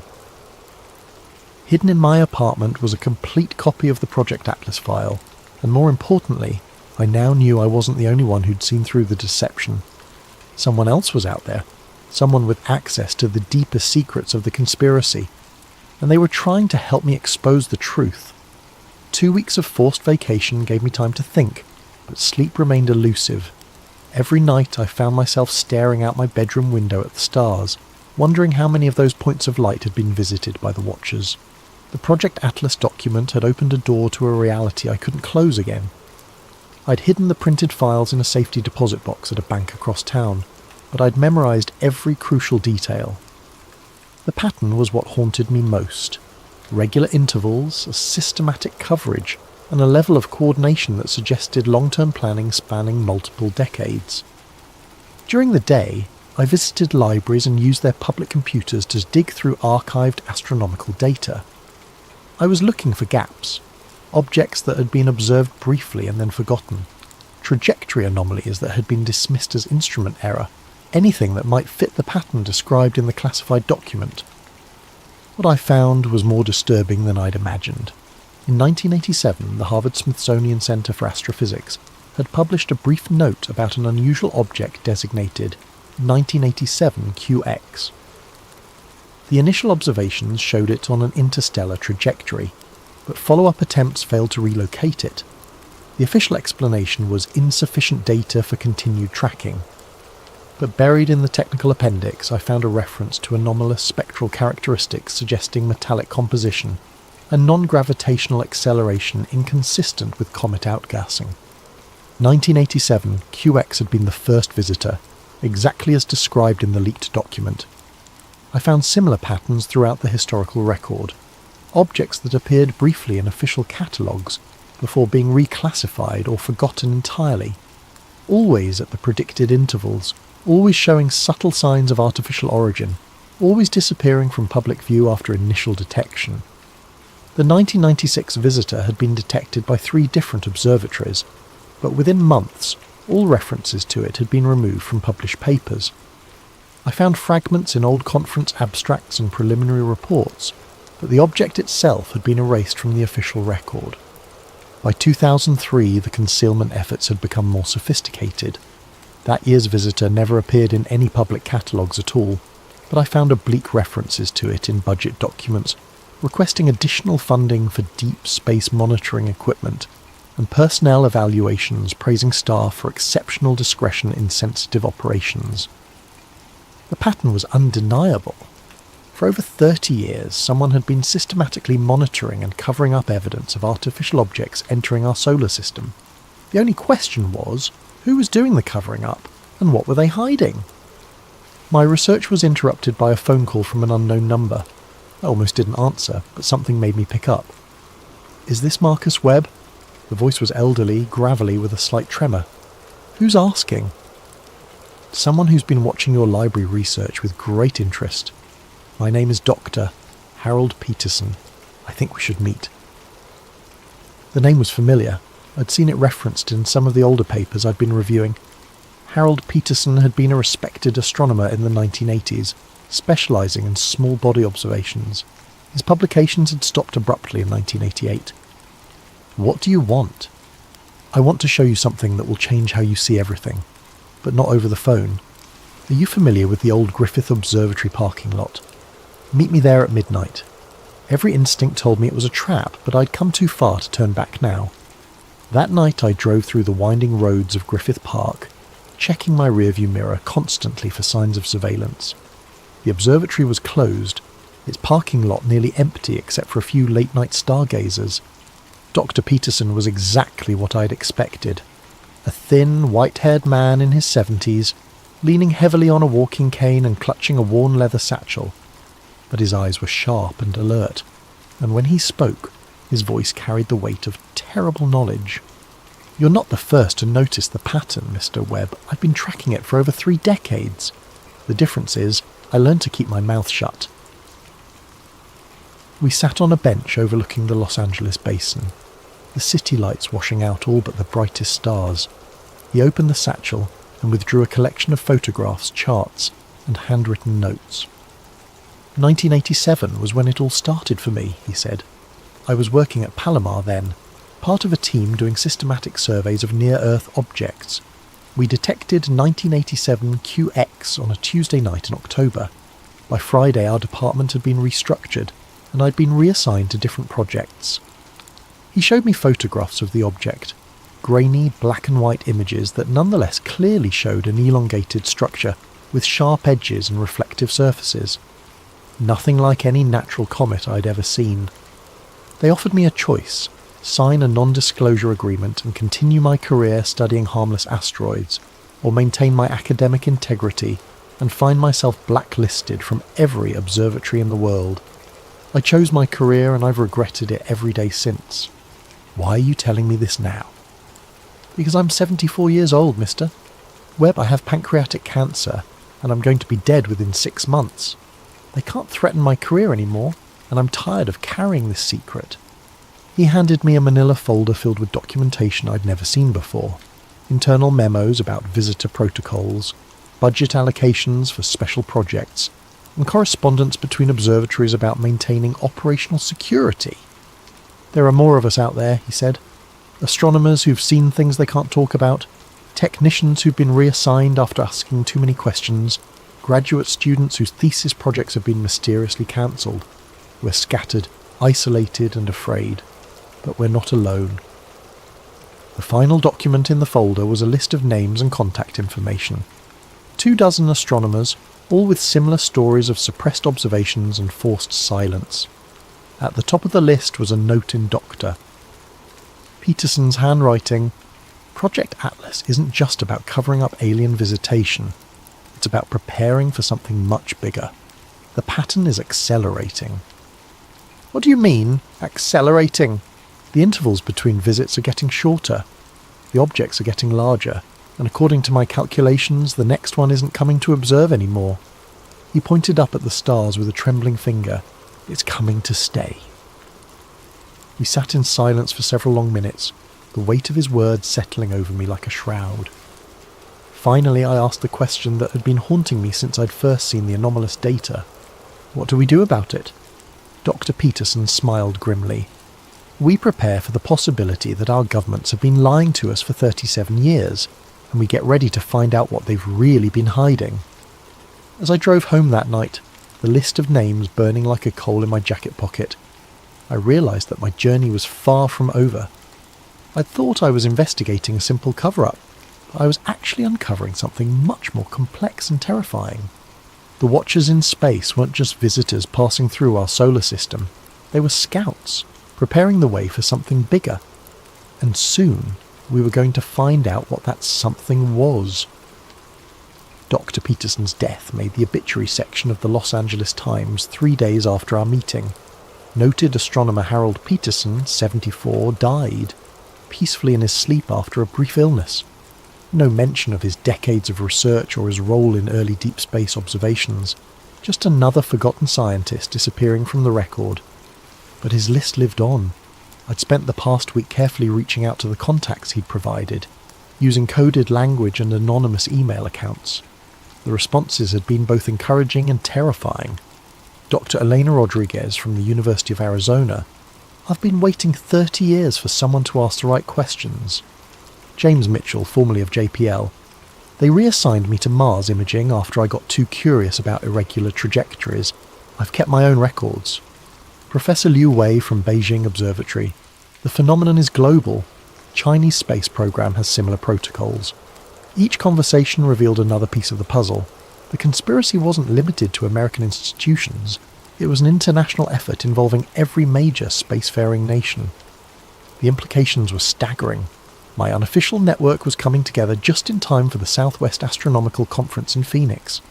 It was perfect cover. Hundreds of professional and amateur astronomers gathering to discuss recent observations and share data. If I was careful, I could meet with several of my contacts without raising suspicion. I registered under my real name and booked a flight to Phoenix, trying to maintain the appearance of normal professional activity. But as I packed for the trip, I couldn't shake the feeling that I was being watched. Cars seemed to linger too long outside my apartment. The same face appeared in multiple coffee shops. Paranoia, maybe, but the events of the past month had taught me to trust my instincts.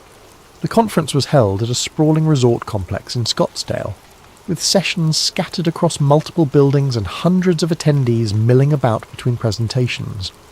Perfect for discreet meetings, but also perfect for surveillance. I'd arranged to meet Dr. Rodriguez during the lunch break at a quiet cafe in the resort's north wing. She was a compact woman in her 50s, with prematurely grey hair and intense dark eyes that seemed to catalogue every detail of her surroundings. "You're taking a big risk reaching out to all of us," she said quietly as we found a corner table. "They're very good at monitoring communications." "I know, but Dr. Peterson thought it was time to break the silence. Harold was a good man. He carried this burden longer than any of us should have to." She slid a thin tablet across the table. "I've compiled everything I could recover from my observations in 1996. The trajectory data alone should be enough to prove artificial control." I downloaded the files to an encrypted drive, noting the precision of her documentation. This wasn't the work of a conspiracy theorist. This was rigorous scientific analysis that had been systematically suppressed. "There's something else," she said. "I've been in contact with colleagues in other countries. The pattern isn't random. These objects are conducting systematic reconnaissance of our entire solar system, mapping resources, defensive capabilities, population centres. For what purpose? That's what we need to find out. But I don't think we have much time left." Our meeting was interrupted by the arrival of James Mitchell, a nervous-looking man in his 60s who kept glancing over his shoulder as he approached our table. "We need to move," he said urgently. "There's a man with a camera taking pictures of everyone at this table." Black suit, earpiece, sitting by the fountain. I turned casually and spotted him immediately. Too well dressed for a conference, too alert for a tourist. Our eyes met for a split second before he looked away, but I'd seen enough to know we were blown. "How did they find us so fast?" Dr. Rodriguez whispered. "Doesn't matter," Mitchell replied. "What matters is getting out of here before they decide we're too dangerous to monitor passively." We separated and left through different exits, but the damage was done. My cover was blown, and now they knew I was actively building a network of suppressed witnesses. As I walked back to my hotel room, I could feel eyes on me from multiple directions. That evening I attended a presentation on deep space observation techniques, trying to maintain the appearance of normal conference activity. But my mind was racing, processing everything I'd learned and trying to anticipate their next move. The answer came sooner than expected. When I returned to my room at 11 p.m, the door was slightly ajar. I pushed it open slowly, reaching for the light switch, and froze. My room had been systematically searched. Every piece of luggage had been opened, every pocket turned inside out. My laptop was missing, along with the encrypted drives containing the leaked documents. But they'd left something behind. A single photograph on the bed. It showed me sitting at the cafe with Dr. Rodriguez and Mitchell, all three of us clearly identifiable. Written across the bottom in red ink, "Last warning." I grabbed my passport and the few items they'd left behind and got out of there immediately. The hotel lobby was filled with conference attendees, but I could spot at least 3 people who didn't belong, too alert, too focused on me specifically. I made it to my rental car and drove straight to the airport, abandoning my scheduled return flight for the first available departure to anywhere. As the plane lifted off, I watched Phoenix's lights disappear below and tried to process how completely my life had changed. I was no longer an investigator uncovering a conspiracy. I was a fugitive being actively pursued by forces with unlimited resources and no apparent limits on their willingness to use them. But I'd also gained something invaluable, proof that I wasn't alone and confirmation that the pattern was real. Whatever was coming, there were others who'd been preparing for it, and together we might stand a chance of exposing the truth. The question now was whether we could do it before they silenced us all permanently. I spent 3 weeks moving between cheap motels and internet cafes, using cash and fake names, trying to stay one step ahead of whoever was hunting me. The paranoia was exhausting, but the leaked documents I'd memorized kept me focused on the bigger picture. If the pattern was real, if something was coming, then the world deserved to know. My breakthrough came through an unexpected connection.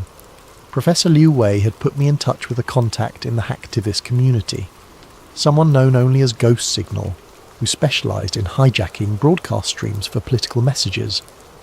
If I could provide credible evidence, they could get it in front of millions of people before anyone could stop them. The meeting was set up through an elaborate chain of encrypted communications. I found myself in a 24-hour diner in Albuquerque, sitting across from a 20-something woman with purple hair and enough facial piercings to set off a metal detector. She introduced herself only as Maya, and seemed to take the whole thing as a personal challenge. "So you're telling me the government's been covering up alien visitors for 30 years, she said, stirring sugar into her coffee. "Not alien visitors, reconnaissance probes. There's a difference." "Is there?" "Either way, it's the biggest story in human history and they've been lying about it." She pulled out a modified tablet and began typing rapidly. "I can get you into any broadcast stream you want. Major networks, streaming services, social media feeds. The question is, what exactly do you want to tell people?" I'd been preparing for this moment for weeks. The message needed to be clear, credible, and impossible to dismiss as a hoax. I outlined my plan, a 10-minute presentation laying out the evidence, supported by the data I'd compiled from multiple sources. "Here's the problem," Maya said. "As soon as you start broadcasting, they're going to try to shut you down. I can keep the stream live for maybe 15 minutes before they find all my back doors. You get one shot at this. That's all I need." We spent the next hour setting up the technical details. Maya would hijack a popular astronomy livestream during peak viewing hours, giving me access to an audience already interested in space-related content. The broadcast would go out simultaneously across multiple platforms, making it harder to suppress completely. "One more thing," she said as we prepared to leave. "Once this goes live, there's no going back. They'll know exactly who you are and where you are. You sure you're ready for that?" I thought about Dr. Peterson dying alone with his secrets, about Dr. Rodriguez and the others spending decades in forced silence, about 3i Atlas sailing through space on its impossible trajectory while the world remained oblivious to the truth. I'm ready. The broadcast was scheduled for 9 p.m. Eastern Time on a Thursday night, prime viewing for astronomy enthusiasts.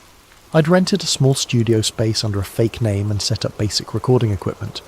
Maya would handle the technical aspects remotely, leaving me to focus on delivering the most important message of my life. At exactly 9 o'clock, Maya's voice crackled through my earpiece. "You're live in 3, 2, 1. Good evening. My name is Marcus Webb, and I'm a data analyst for the Near-Earth Object Surveillance Network. What I'm about to tell you will challenge everything you think you know about our place in the universe."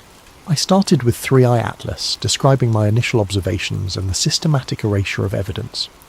Then I expanded to the broader pattern, using charts and graphs to illustrate the regular intervals and artificial characteristics of the interstellar visitors. "These objects aren't random cosmic debris," I continued, holding up copies of the leaked documents. "They're part of a systematic reconnaissance program that has been monitoring Earth for over 3 decades. Our governments know this, and they've been actively covering it up." The chat feed exploded with comments, skepticism mixed with fascination as viewers tried to process what they were hearing. Some demanded additional proof, others shared their own unexplained observations, and a few confirmed that similar anomalies had been reported in other countries. The pattern is accelerating, I said, moving to my final slides.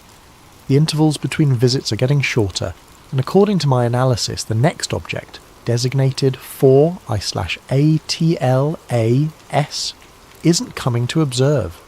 It's coming to establish a permanent presence. I displayed the trajectory calculations that showed the next visitor would arrive within 18 months, on a path that would bring it into a stable orbit around Earth rather than passing through the solar system. Based on the data I've compiled from multiple sources, 4I/ATLAS will arrive in approximately 543 days. Unlike its predecessors, this object will not be leaving. It will take up position in our local space, and we need to be prepared for what that means. The chat feed was going crazy now, with thousands of viewers sharing the stream and demanding answers. Several amateur astronomers confirmed they could verify parts of my data with their own observations. The message was spreading faster than I dared hope. That's when Maya's voice crackled urgently in my earpiece. "We've got company." Black SUVs surrounding the building, and my feeds are being traced. "Wrap it up now." "If you're watching this, please share it with everyone you know," I said quickly. "The truth has been hidden for too long. In less than 2 years, we're going to find out what 37 years of reconnaissance has been preparing for. Don't let them keep you in the dark anymore." The feed went black just as I heard heavy footsteps in the corridor outside. I grabbed my notes and headed for the fire exit, but it was too late. 3 men in dark suits were already coming through the door, moving with the efficiency of people who'd done this many times before. "Mr. Webb, you need to come with us." I thought about running, but there was nowhere to go. I'd accomplished what I'd set out to do. The message was out there, spreading across the internet faster than they could contain it. Even if they silenced me now, the truth was already in motion. "Did I get your attention?" I asked. The lead agent smiled coldly. "You have no idea what you've just done." As they led me out in handcuffs, I caught a glimpse of my reflection in a storefront window. I looked exhausted, paranoid, probably more than a little crazy. But I also looked free. For the first time in months, I wasn't carrying the burden of the secret alone. The truth was finally out there, and now the world would have to decide what to do with it.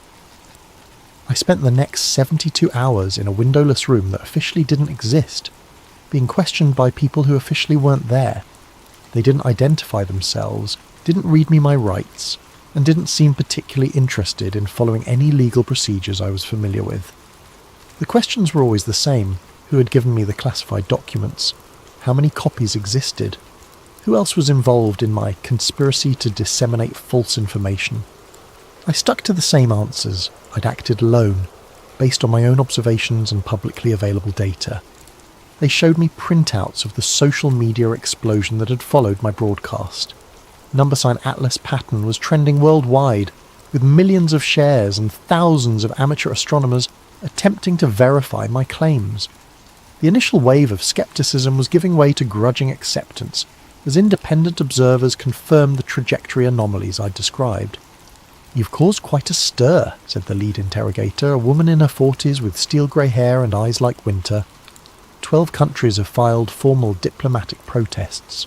3 observatories have been forced to release previously classified data. The president is demanding answers. "Good," I said. "Maybe now we can have an honest conversation about what's really happening." "You have no idea what you've done. Do you think we've been keeping this secret for fun? Do you think there isn't a reason for the careful management of this information?" For the first time I detected something other than cold professionalism in her voice. There was fear there, carefully controlled but unmistakable. "Then tell me the reason," I said. She was quiet for a long moment, studying my face as if trying to decide something important. Finally she spoke. "The reason is panic, mister Webb. The reason is the complete collapse of social order when 6 billion people realise they're not alone in the universe and that their governments have been lying to them for decades. The reason is mass hysteria, economic collapse and the end of civilization as we know it. People have a right to know. People have a right to survive. And sometimes those 2 rights are incompatible." She pulled out a tablet and showed me a series of news reports from the past few days. Stock markets crashing as investors fled anything connected to space technology. religious leaders declaring the end times, protest movements demanding government transparency, military bases around the world placed on high alert. "This is just the beginning," she said. "Your little broadcast has started something that none of us can control anymore. I hope you're proud of yourself." They released me that evening without explanation, dropping me off at a bus station in a city I didn't recognise with nothing but my wallet and a warning to maintain a low profile. As I waited for a bus back to Los Angeles, I checked my phone for the first time in 3 days. The internet had exploded. My broadcast had been downloaded millions of times before the original streams were taken down. Amateur astronomers around the world were confirming the trajectory anomalies. Government officials were being pressed for statements, offering carefully worded non-denials that only fueled more speculation. But there was also a disturbing counter-narrative emerging. Professional debunkers were dissecting my presentation, pointing out inconsistencies and questioning my credentials. News outlets were running pieces about dangerous conspiracy theories and the psychology of false pattern recognition. My personal life was being scrutinised, with emphasis on my history of insomnia and anxiety medication. By the time I made it back to Los Angeles, the story was already shifting. The initial excitement was fading, replaced by sophisticated disinformation campaigns that made my claims seem increasingly implausible. Fake documents were circulating that contradicted my evidence. Expert witnesses were appearing on news programs to explain how natural phenomena could account for the observed anomalies. The cover-up was adapting, evolving to contain the damage I'd caused. I found my apartment exactly as I'd left it, but something felt different. The locks hadn't been changed. Nothing appeared to be missing, but there was a subtle wrongness that I couldn't quite identify. It wasn't until I checked my computer that I understood. Every file related to my investigation was gone, replaced by different versions that told a completely different story. The trajectory data now showed normal comet behaviour. The leaked documents appeared to be obvious forgeries. My own research notes had been altered to make me look delusional. They weren't just discrediting my story. They were gaslighting me on a personal level, making me question my own memories and observations. But they'd made one mistake. Hidden in a safety deposit box across town were the original printed documents Dr. Peterson had given me, physical proof that couldn't be digitally altered. As long as those papers existed, I had evidence that the conspiracy was real. I spent my first night back trying to contact the other members of my informal network, but most of their numbers had been disconnected. Dr. Rodriguez's university claimed she'd taken an extended sabbatical. James Mitchell's former colleagues insisted he'd moved overseas without leaving a forwarding address. Only Maya responded to my encrypted messages, and her news wasn't encouraging. "They've been thorough," she typed. "Every copy of the broadcast has been scrubbed from major platforms. The mirrors I set up have been taken down. Even the cached versions are disappearing from search engines. What about the amateur confirmations? Being systematically debunked. They've got teams of experts explaining away every anomaly, providing alternative interpretations for every piece of evidence. It's like watching history being rewritten in real time." I stared at my screen, feeling the weight of defeat settling over me. I'd sacrificed everything to get the truth out, and they were erasing it as efficiently as they'd erased my original data files. "There's something else," Maya continued. "I've been monitoring the official astronomy networks. They're planning something big. A coordinated announcement about 3i Atlas that's going to put this whole thing to bed once and for all." The announcement came 2 days later, during a press conference at NASA headquarters. A panel of distinguished astronomers and agency officials presented their definitive analysis of 3i Atlas, complete with detailed explanations for every anomaly I'd observed. The trajectory corrections were caused by asymmetric outgassing from previously undetected volatile compounds. The lack of a visible coma was due to unusual mineral composition that sublimated in the infrared spectrum. The precise course changes were actually random fluctuations that appeared purposeful when viewed through the lens of conspiracy thinking. They even had a new name for the phenomenon: false pattern syndrome, a psychological condition where observers perceived intentional design in random data. I was cited as a textbook example. a well-meaning analyst whose mental health issues had led him to see aliens where none existed. The presentation was flawless, authoritative, and completely convincing. Within hours, the remaining support for my claims evaporated. Social media moved on to other conspiracies. The news cycle found new crises to exploit. Three Eye Atlas was officially just another comet, and I was officially just another delusional conspiracy theorist. But as I watched the press conference from my apartment, clutching Dr. Peterson's documents and remembering the fear in my interrogator's eyes, I knew they hadn't really won. They'd controlled the narrative, managed the public reaction, and preserved the status quo. But they couldn't change the truth. In less than 500 days, 4I/ATLAS would arrive, and all their careful lies would be exposed. The only question was whether anyone would be watching when it happened. Welcome to another spine-chilling tale from Sleep Theories.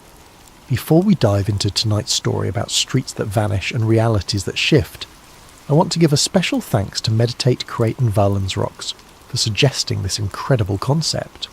Your ideas fuel these stories, so please keep those video suggestions coming in the comments below. And if you enjoy these mysterious tales that blur the line between nightmare and reality, make sure to hit that like button and subscribe to Sleep Theories for more stories that will keep you awake long into the night. Now, settle in and prepare yourself for a journey into a world where familiar places become foreign, where your own memories might be the only proof of what once was real. The city looks different at 3 in the morning. Streetlights cast long shadows between buildings, and the usual chaos of traffic gives way to an almost sacred quiet. I've been driving rideshare for 4 years now, working the night shift because the money's better and honestly I prefer the solitude. There's something honest about the night. People are either going somewhere important or running from something they'd rather forget. My phone buzzed with a new ride request just as I finished dropping off a group of college kids downtown. The pickup was on Maple Avenue, and the destination showed as 1247 Warren Street. I knew the area well, had driven through it hundreds of times. Warren Street ran parallel to the University District, lined with old brownstones that had been converted into apartments for students and young professionals. The passenger was already waiting outside when I pulled up. Middle-aged woman with greying hair clutching a small overnight bag. She looked tired in that bone-deep way that comes from more than just staying up late. "You're going to Warren Street," I confirmed as she settled into the back seat. "Yes, 1247. Thank you for coming so quickly." Her voice carried a slight accent I couldn't place. I've been visiting my sister there for years, but tonight, I'm not sure why, but I kept getting turned around trying to find it myself. I pulled away from the curb and headed toward the familiar route. The GPS showed a straight shot, down Maple, left on University, then right onto Warren Street. Simple enough. I'd probably driven that exact route 50 times this year alone. "How long has your sister lived there?" I asked, making conversation to fill the comfortable silence. "Oh, about 15 years now. Same apartment the whole time. She's always joking about how she'll never move because she finally memorized her address." The woman laughed softly. "Though between you and me, the neighbourhood has changed quite a bit. Not necessarily for the worse, just different." We made the left onto University Avenue, passing the late-night coffee shop that catered to cramming students and the 24-hour laundromat where I'd seen the same homeless man sleeping in the doorway for the past 2 years. Everything looked normal, exactly as it should. Then I made the right turn where Warren Street should have been. The street sign read Miller Avenue in crisp official lettering. Not a makeshift replacement or a temporary sign. This looked like it had been there for decades. The metal showed the right amount of weathering, the same faded green paint as all the other street signs in the district. I slowed the car, checking my GPS. The blue line still showed us travelling on Warren Street, but the street sign clearly said Miller Avenue. I glanced in my rearview mirror at my passenger, who was looking out the window with a puzzled expression. "This is strange," she murmured. "This doesn't look quite right." I pulled over and studied the buildings. They were similar to what I remembered. The same general style of architecture, the same height and spacing. But the details were wrong. The corner building had been painted a warm terracotta colour in my memory. Now it was a muted sage green. The small community garden that used to occupy the lot between two apartment buildings had been replaced by a pocket park with different trees, different layout, different everything. The address should be right down there, I said, pointing toward where the 1200 block should have been. But even the building numbers seemed off somehow. My passenger was quiet for a long moment, staring out at the street. "This is Miller Avenue," she said finally. "But I could have sworn. I've been coming here for 15 years. I know this was Warren Street last week." We drove slowly down the block looking for 1247. We found it, a narrow brownstone wedged between two larger buildings with the right number painted on the door. But something felt fundamentally wrong about the whole scene, like looking at a photograph where someone had digitally altered small details. "This is it," my passenger said as we pulled up to the address. But she didn't sound certain. She sat in the car for several more seconds studying the building. The door used to be blue. I'm sure it was blue last time I was here. The door was dark green with paint that looked like it had been that colour for years. She paid me through the app and got out, but hesitated on the sidewalk. "Driver, you've been through this area before, right? Have you ever heard of Warren Street?" I nodded slowly. I thought I had. I could have sworn this was Warren Street. So did I. She walked toward the building, then turned back one more time. Maybe we're both just tired. Maybe I've been calling it the wrong name all these years. But as I drove away, checking my mirrors to make sure I was heading in the right direction, I knew she was wrong.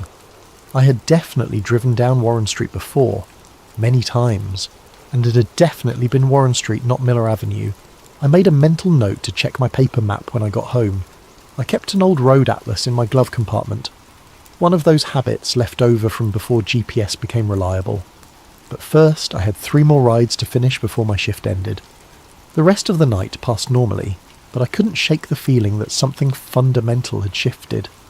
It was like when you rearrange furniture in a room you've lived in for years. Everything is technically correct, but your body keeps expecting things to be in the wrong places. By the time I got home at dawn, I'd almost convinced myself it was just fatigue. Night shift work can play tricks on your mind, especially after working 6 straight days. Maybe I had been misremembering the street name. Maybe my passenger had too. Stranger coincidences had happened. But as I sat in my driveway watching the sunrise paint the sky in shades of orange and pink, one thought kept nagging at me. If it had always been Miller Avenue, why did my GPS still think we had been travelling on Warren Street? I slept until 3 in the afternoon, which was normal for my schedule, but the dreams were anything but normal. All night long, I kept dreaming about driving down familiar streets that led to places I'd never seen before. In one dream, I was trying to get home, but every turn led to a different version of my neighbourhood. Same houses, different colours, different numbers, different trees. When I finally dragged myself out of bed and made coffee, the first thing I did was dig through my glove compartment for my paper road atlas. It was a 2019 edition, still relatively new, with detailed street maps of the entire metropolitan area. I flipped to page 47, the section that covered the University District. My finger traced down University Avenue to the intersection where I had made the right turn the night before. Warren Street, clear as day, printed in the same font as every other street name on the map. Not Miller Avenue, Warren Street, exactly where I remembered it being. I stared at the map for several minutes, then checked the GPS on my phone. When I searched for Warren Street in that area, it came up with no results. When I searched for Miller Avenue, it showed exactly the route I had driven the night before. Something cold settled in my stomach. I grabbed my laptop and started searching online for any information about street name changes in the University District. The city's official records showed that Miller Avenue had been established in 1987 and had never been renamed. There was no mention of Warren Street anywhere in the municipal database. On impulse, I created a post on the city's community forum. Does anyone remember Warren Street in the University District? It used to run parallel to the campus, between University Avenue and Oak Street. Now it's called Miller Avenue, and I can't find any record of when the name was changed. I included a photo of my paper map showing Warren Street clearly labelled. The first few responses came within an hour. Yeah, I remember Warren Street. I used to live there in 2018. When did they change it? Warren Street. My ex-boyfriend lived on that street. I always thought it was a weird coincidence because his last name was Warren. I delivered pizza in that area for 3 years. Definitely remember Warren Street. Strange that there's no record of the name change. But then other responses started coming in. Are you guys serious? That's been Miller Avenue for as long as I can remember, and I've lived here for 30 years. This is obviously fake. Why would you create a fake street name and Photoshop it onto a map? Miller Avenue was named after the Miller family who donated the land to the city in 1887. It's never been called anything else. The thread quickly devolved into arguments between people who insisted they remembered Warren Street and people who were equally certain it had always been Miller Avenue. By evening, the tone had turned ugly, with accusations of lying and attention-seeking behaviour. I went to bed that night feeling unsettled but oddly vindicated. At least I wasn't the only one who remembered Warren Street. Maybe there was a reasonable explanation. Perhaps the city had renamed it recently and hadn't updated all their records yet. When I woke up the next afternoon, I checked the forum thread immediately. The post was gone. Not deleted, with a note saying it had been removed for violating community guidelines. Completely gone, as if it had never existed. My post history showed no record of ever creating it. More disturbing, when I checked my paper map again, page 47 now showed Miller Avenue where Warren Street had been printed the day before. The font was identical to all the other street names, and the paper showed no signs of alteration. It looked exactly like it had been printed that way originally. I sat at my kitchen table staring at the map, trying to convince myself that I had misremembered what I had seen. But I distinctly recalled running my finger along the printed words Warren Street, less than 24 hours earlier.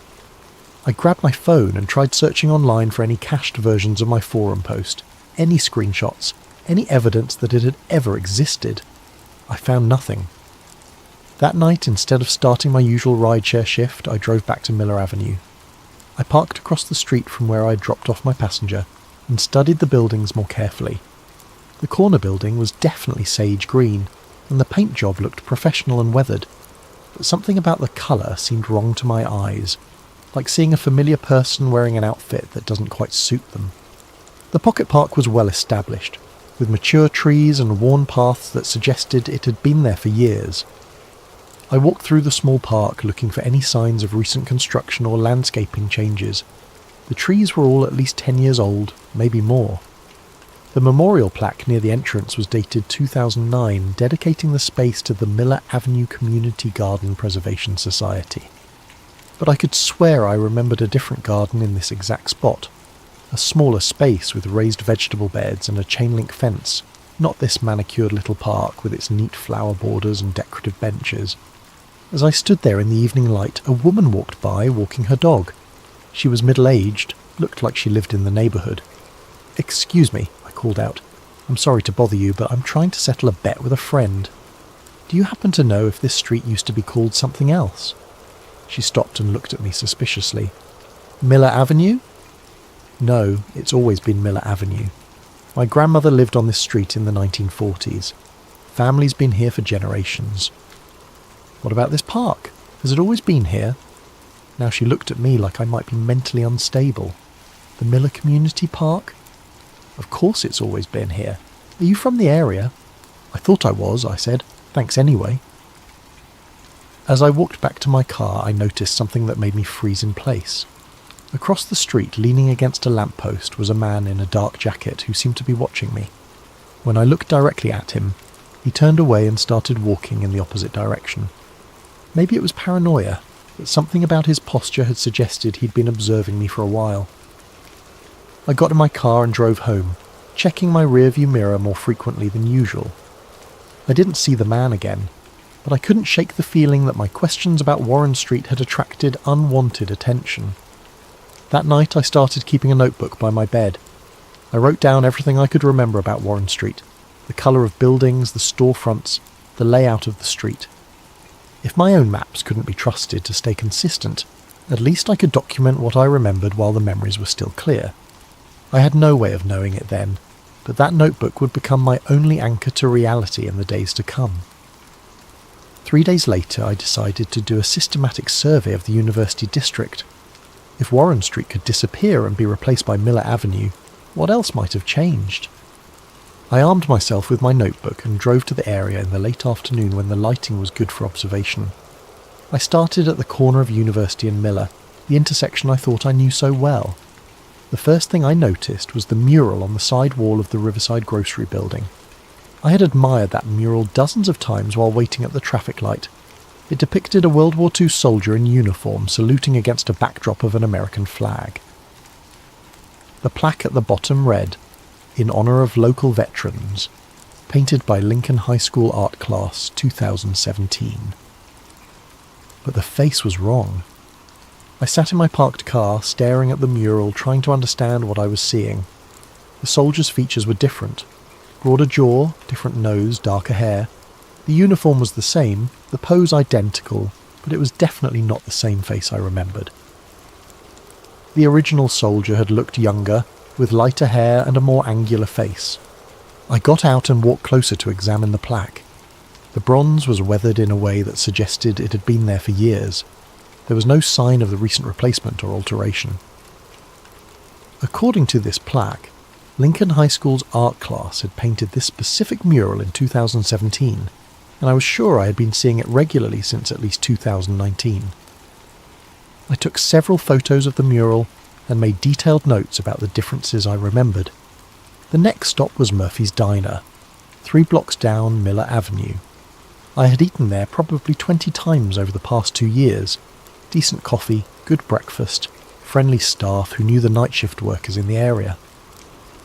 The neon sign in the window had always been slightly crooked, and the owner, an elderly man named Murphy, always wore the same green apron. But Murphy's Diner was gone. In its place stood Riverside Pharmacy, with a crisp new sign and a bright, sterile interior visible through large windows. The building was the same shape and size, but everything else had changed. Where Murphy's had been painted a warm yellow, the pharmacy was stark white. Where there had been a small parking lot, there was now a landscaped area with modern benches. I went inside, hoping to find someone who could tell me about the previous business. "Excuse me," I said to the pharmacist, a woman in her 40s with greying hair. "I'm new to the area, and I was wondering what used to be in this building before the pharmacy." She looked puzzled. "This has always been Riverside Pharmacy. My family has owned this location for 12 years. No other business before that. Well, my husband's father ran it before us, but it's been a pharmacy for at least 20 years. Maybe longer. We have records going back to 1998. I thanked her and left, my hands shaking slightly as I made notes. In my notebook, I wrote down everything I could remember about Murphy's Diner. The layout, the menu, the colour of the booths, the way Murphy always hummed while he cooked. The pattern continued throughout the afternoon. The barber shop I remembered had been replaced by a coffee shop that looked like it had been there for years. A vacant lot where I was sure there had been a small apartment building now contained a well-established community garden with mature plants. Most disturbing, the people I talked to didn't just disagree with my memories. They seemed genuinely confused by my questions, as if I was asking about places that had never existed. By late afternoon, I had documented 7 significant discrepancies between what I remembered and what currently existed. In each case, the current version looked authentic and established, not like recent changes or replacements. I decided to try a different approach. There was a used bookstore on Oak Street that specialised in local history and ephemera. If changes had been made to the neighbourhood, there might be some record of what had been there before. Paperback Paradise was exactly as I remembered it. Dusty, cramped, with towers of books reaching toward the ceiling, and narrow aisles that barely allowed one person to pass. The owner, an elderly woman named Mrs. Henderson, was sorting through a box of old magazines behind the counter. "I'm looking for anything about the university district," I told her. "Old photos, newspapers, anything that might show what the neighbourhood looked like in the past few years. Any particular time period? Actually, I'm most interested in very recent history, like 2019 to now. I'm trying to track some changes in the area." She directed me to a section near the back where she kept local newspapers and university publications.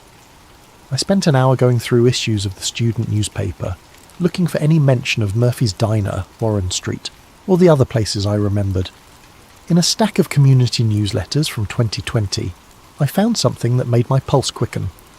There was a small classified ad that read, "Murphy's Diner closing after 15 years. Thanks to all our loyal customers. Final day, March 15th, 2020. I stared at the ad, reading it over and over.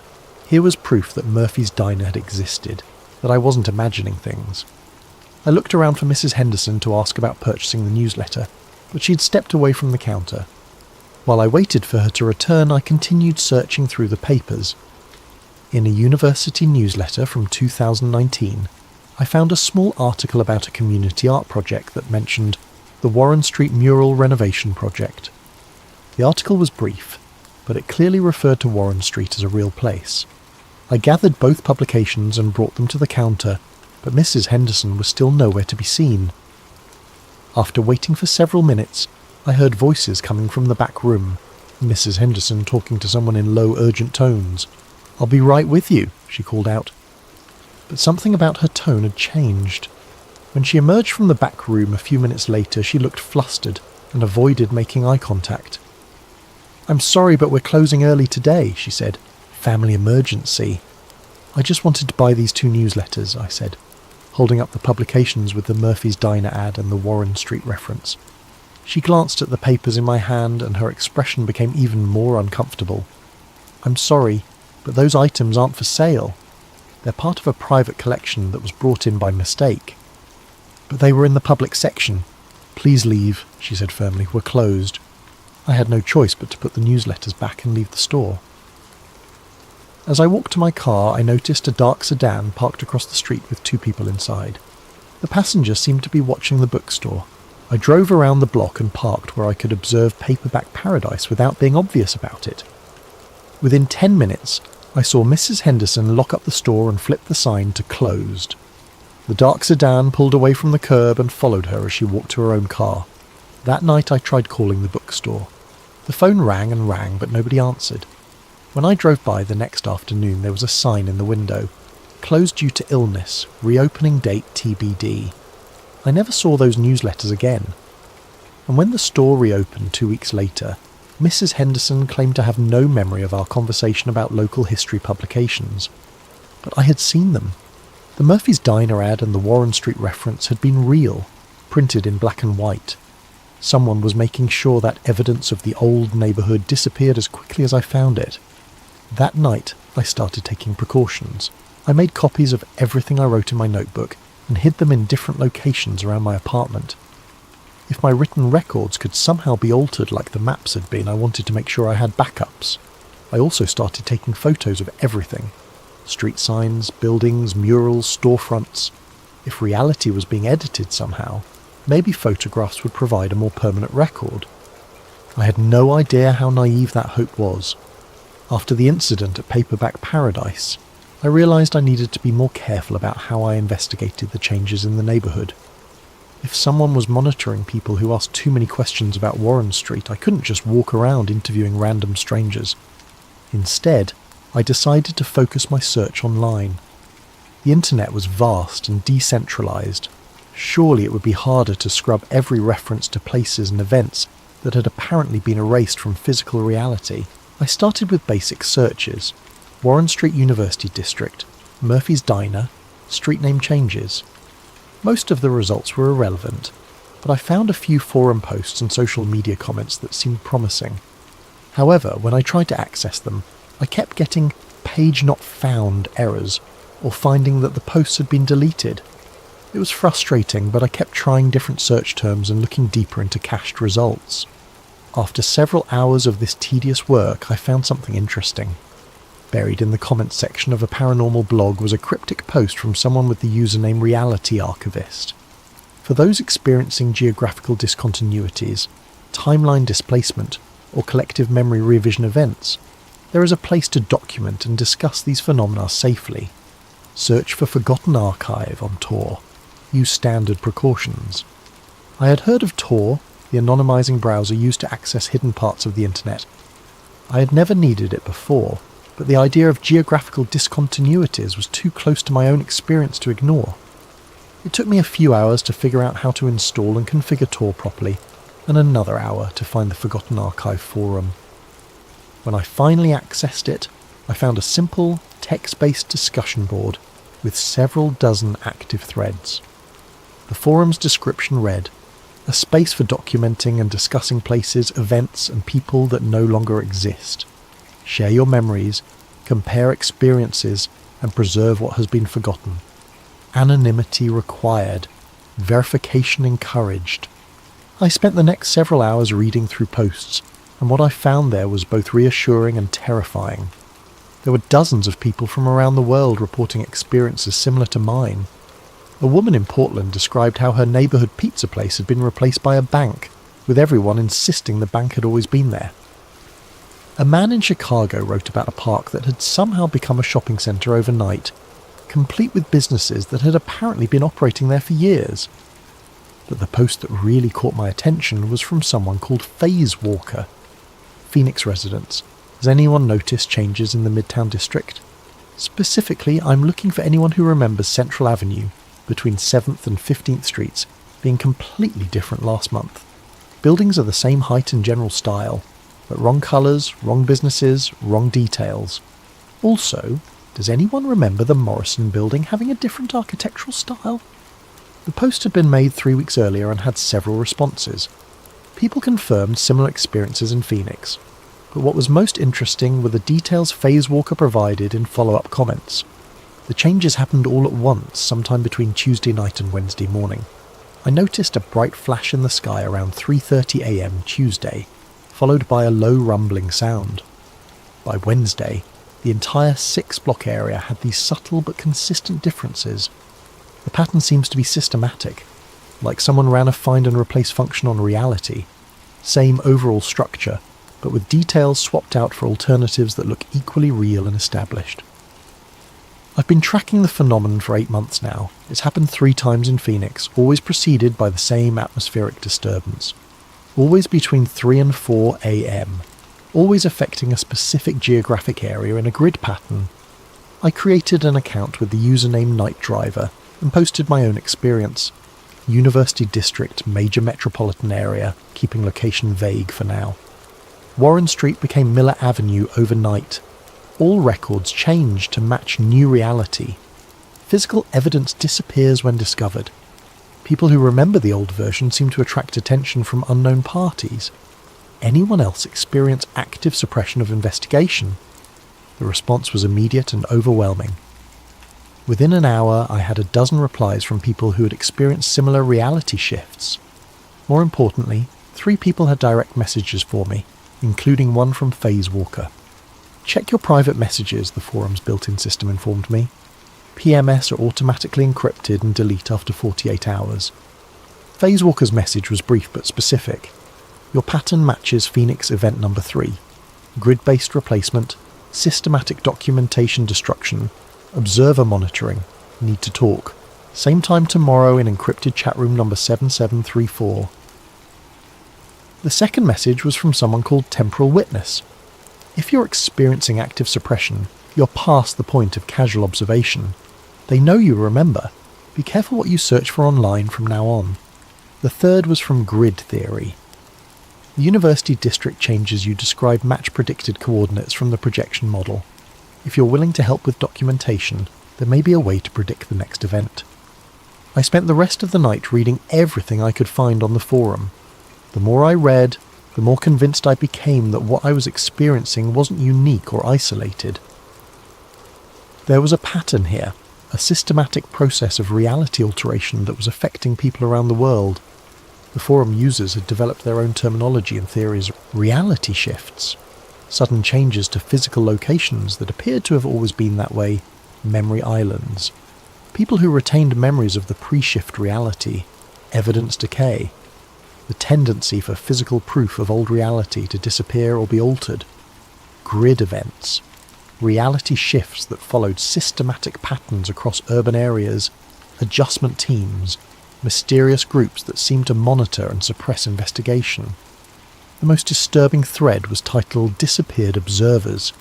It contained reports of people who had been actively investigating reality shifts and had subsequently vanished entirely. In some cases, family members and friends claimed no memory of the missing person ever existing. One post from Archive Keeper read, "Toronto Mapper has been offline for 3 weeks, checked with contacts in the city. No record of anyone by his real name at his last known address. Employer claims no one by that name ever worked there. His entire identity appears to have been edited out of the system." I closed the laptop and sat in my dark living room trying to process what I had learned. If the forum users were right, I wasn't just dealing with some local phenomenon or personal delusion. I was apparently part of a global pattern of reality manipulation that someone was going to great lengths to hide. And if the forum was correct about adjustment teams and people who asked too many questions, I was already in more danger than I had realised. The next evening I logged into encrypted chatroom number 7734 to meet Phasewalker. What I learned there would change everything I thought I knew about the nature of reality itself. The encrypted chat with Phasewalker was scheduled for 11 p.m, but I logged in an hour early to get familiar with the interface. The chat room was completely anonymous. No usernames displayed, just randomised ID numbers that changed every few minutes. At exactly 11 p.m, a message appeared. "Night Driver, confirm you're here by describing the colour of the building that's wrong on your Miller Avenue." I typed back, "Sage Green Corner building, should be terracotta. Confirmed. I'm the Phoenix contact. Before we start, have you noticed anyone watching you since you began investigating?" I thought about the man by the lamppost outside Miller Avenue and the sedan that had followed Mrs. Henderson from the bookstore. Maybe. A few incidents that seemed like surveillance. "Then we need to cover safety protocols first. Are you posting from your home?" "Yes." Bad idea. From now on, only access the forum and chats from public Wi-Fi, preferably locations you can leave quickly. Never the same place twice. Assume your home internet is monitored if you've been flagged as an observer. This was getting into territory that felt paranoid, but given everything I had experienced, I decided to take the advice seriously. Flagged by who? We call them adjustment teams, but we don't know exactly who they work for. Government black project, private corporation, something else. The source doesn't matter as much as the pattern. They monitor for people who remember pre-shift reality and document evidence. At first they just clean up loose ends, remove evidence, discredit witnesses. But if someone digs too deep or becomes too vocal, they escalate. Escalate how? Depends.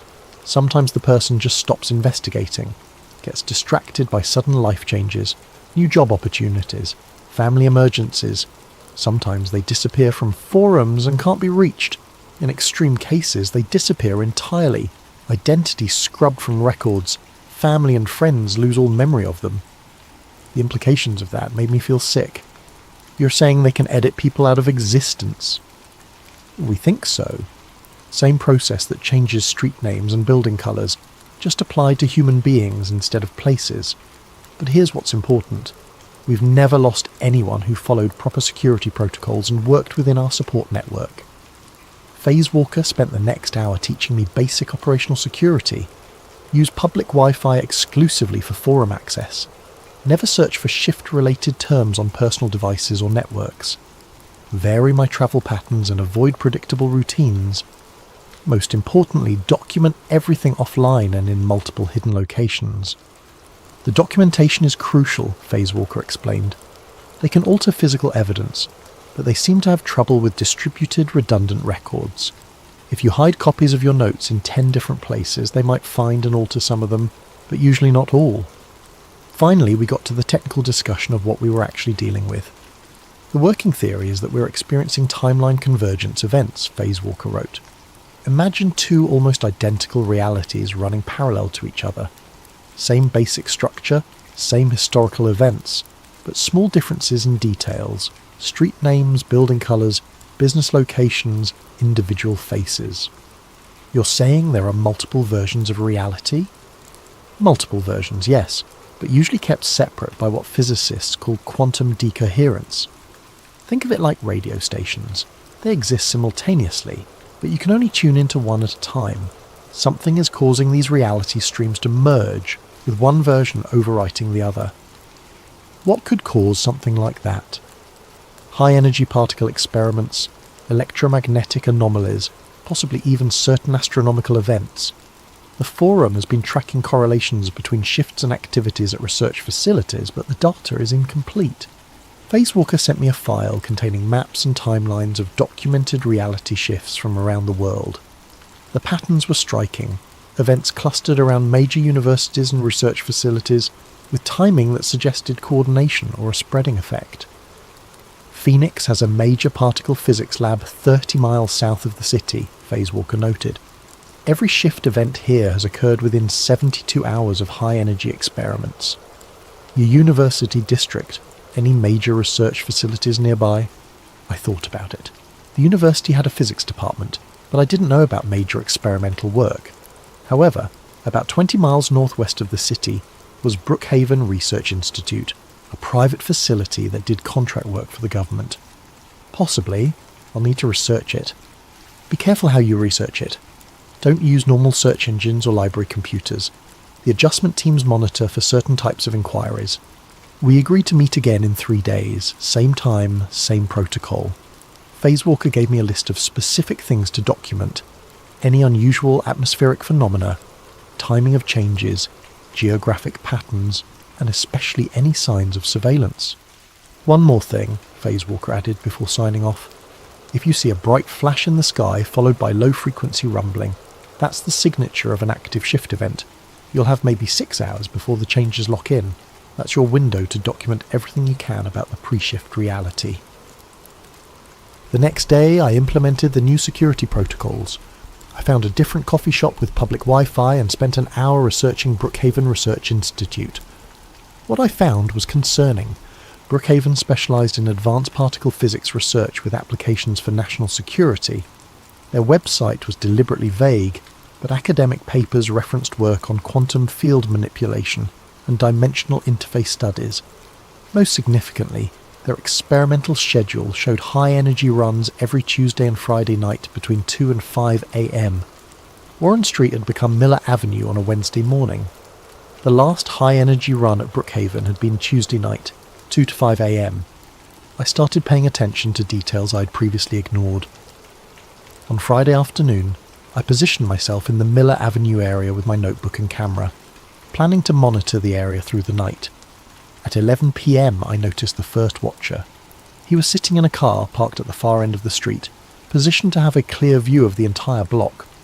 Middle-aged, wearing dark clothes, professional demeanour. He wasn't trying to hide his presence, but he wasn't obvious about surveillance either. At midnight, a second watcher appeared on foot, casually strolling through the area but lingering near streetlights and stopping frequently to check his phone. At 1 a.m, a van with tinted windows parked near the corner intersection. By 2 a.m, there were at least 5 people in the area who seemed to be conducting some kind of coordinated observation. They weren't focused on me specifically. They seemed to be monitoring the entire neighbourhood. At 3:17 a.m, I saw the flash. It started as a bright point of light in the northwestern sky, roughly in the direction of Brookhaven Research Institute. The light expanded rapidly, not like an explosion, but more like a ripple spreading across the sky. For about 3 seconds, the entire northwestern horizon was illuminated with an eerie blue-white glow. Then came the sound, a deep thrumming rumble that seemed to come from underground rather than the sky. It was felt as much as heard, a vibration that made car alarms start going off throughout the neighbourhood. The watchers immediately became more active. I saw them talking into radios and checking devices that looked more sophisticated than cell phones. The van started its engine. I spent the next hour documenting everything I could see in the area, taking photos and writing detailed descriptions. At first, nothing seemed different, but around 5 a.m, I noticed subtle changes beginning to appear. The streetlight on the corner flickered and went out. When it came back on a few minutes later, it was a different style, same height and position, but with a more modern LED fixture instead of the old sodium vapour lamp. The stop sign at the intersection looked slightly different. The red was a shade deeper, and the reflective strips were positioned differently. Most unsettling, when I looked back at photos I'd taken just 2 hours earlier, some of them showed these new versions instead of what I remembered photographing. By dawn, the watchers had disappeared. I drove home, my hands shaking as I realised I had just witnessed a reality shift in progress. That afternoon, I returned to Miller Avenue to document the full extent of the changes. The differences were subtle but consistent. Paint colours slightly different, business signs in new fonts, even the memorial plaque in the park had been altered. The dedication date was now 2011 instead of 2009, and it honoured the Miller Avenue Heritage Preservation Society instead of the Community Garden Group. Most disturbing of all, when I tried to access the photos I had taken during the night, half of them had been automatically corrected by my phone's software to match the new reality. My camera had somehow been convinced that it had always photographed the updated version of the neighbourhood, but my handwritten notes remained unchanged. Whatever technology was altering physical evidence couldn't seem to affect ink on paper, at least not immediately. I spent the rest of the week implementing additional security measures and preparing for my next meeting with Phase Walker. I made multiple copies of my notes and hid them in different locations around the city.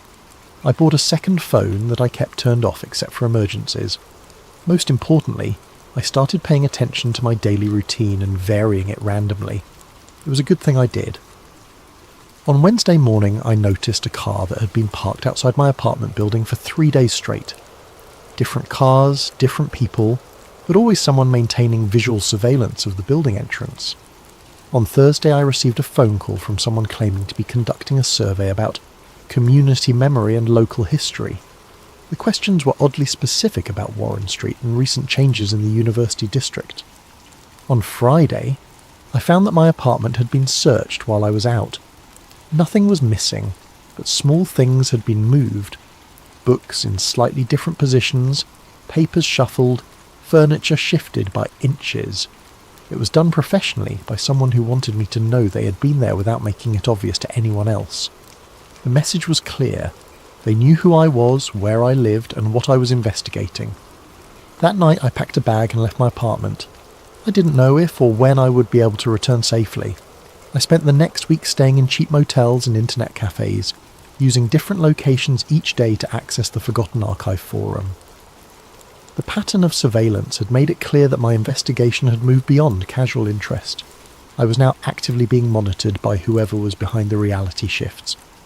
Phase Walker had warned me this might happen. Our next scheduled meeting was in encrypted chat room number 7734, but given the escalation in attention, I needed to be extra careful about operational security. I chose a 24-hour internet cafe in a different part of the city, paid cash, and used a computer terminal in the back corner where I could see anyone approaching. At exactly 11 p.m, I logged into the chat room. Phase Walker was already waiting. Night driver, confirm status. Are you still operating freely? Apartment compromised. Living mobile for now. Witnessed active shift event Tuesday night. Documentation successful, but photos were retroactively altered. Confirmed pattern. They're escalating because you're documenting real-time changes. That makes you a priority target, but it also means you've seen something very few people have witnessed directly. I described the flash in the sky, the rumbling sound, and the gradual transformation of the neighbourhood over the following hours. Phase Walker seemed particularly interested in the timing and the electromagnetic effects. The 6-hour lag between the flash and full manifestation is consistent with other observations, Phase Walker typed. We think that's how long it takes for the quantum decoherence field to fully stabilise. During those 6 hours, reality is basically in flux. Some people see the old version, some see the new, some see both overlapping. What about the retroactive changes to photographs? Quantum field effects can alter magnetic storage and digital memory. That's why we rely on handwritten documentation and physical photographs when possible. The analogue formats seem more resistant to alteration. Phase Walker sent me a file that made my skin crawl.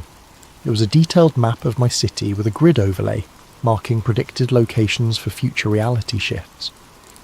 We've been tracking the pattern for 8 months now, Phase Walker explained. The shifts aren't random. They follow a systematic grid pattern radiating outward from specific central points, usually research facilities or locations with unusual electromagnetic properties. The map showed Brookhaven Research Institute at the centre of concentric circles, with predicted shift zones marked at regular intervals. The university district where I had witnessed the Warren Street change was in the second ring.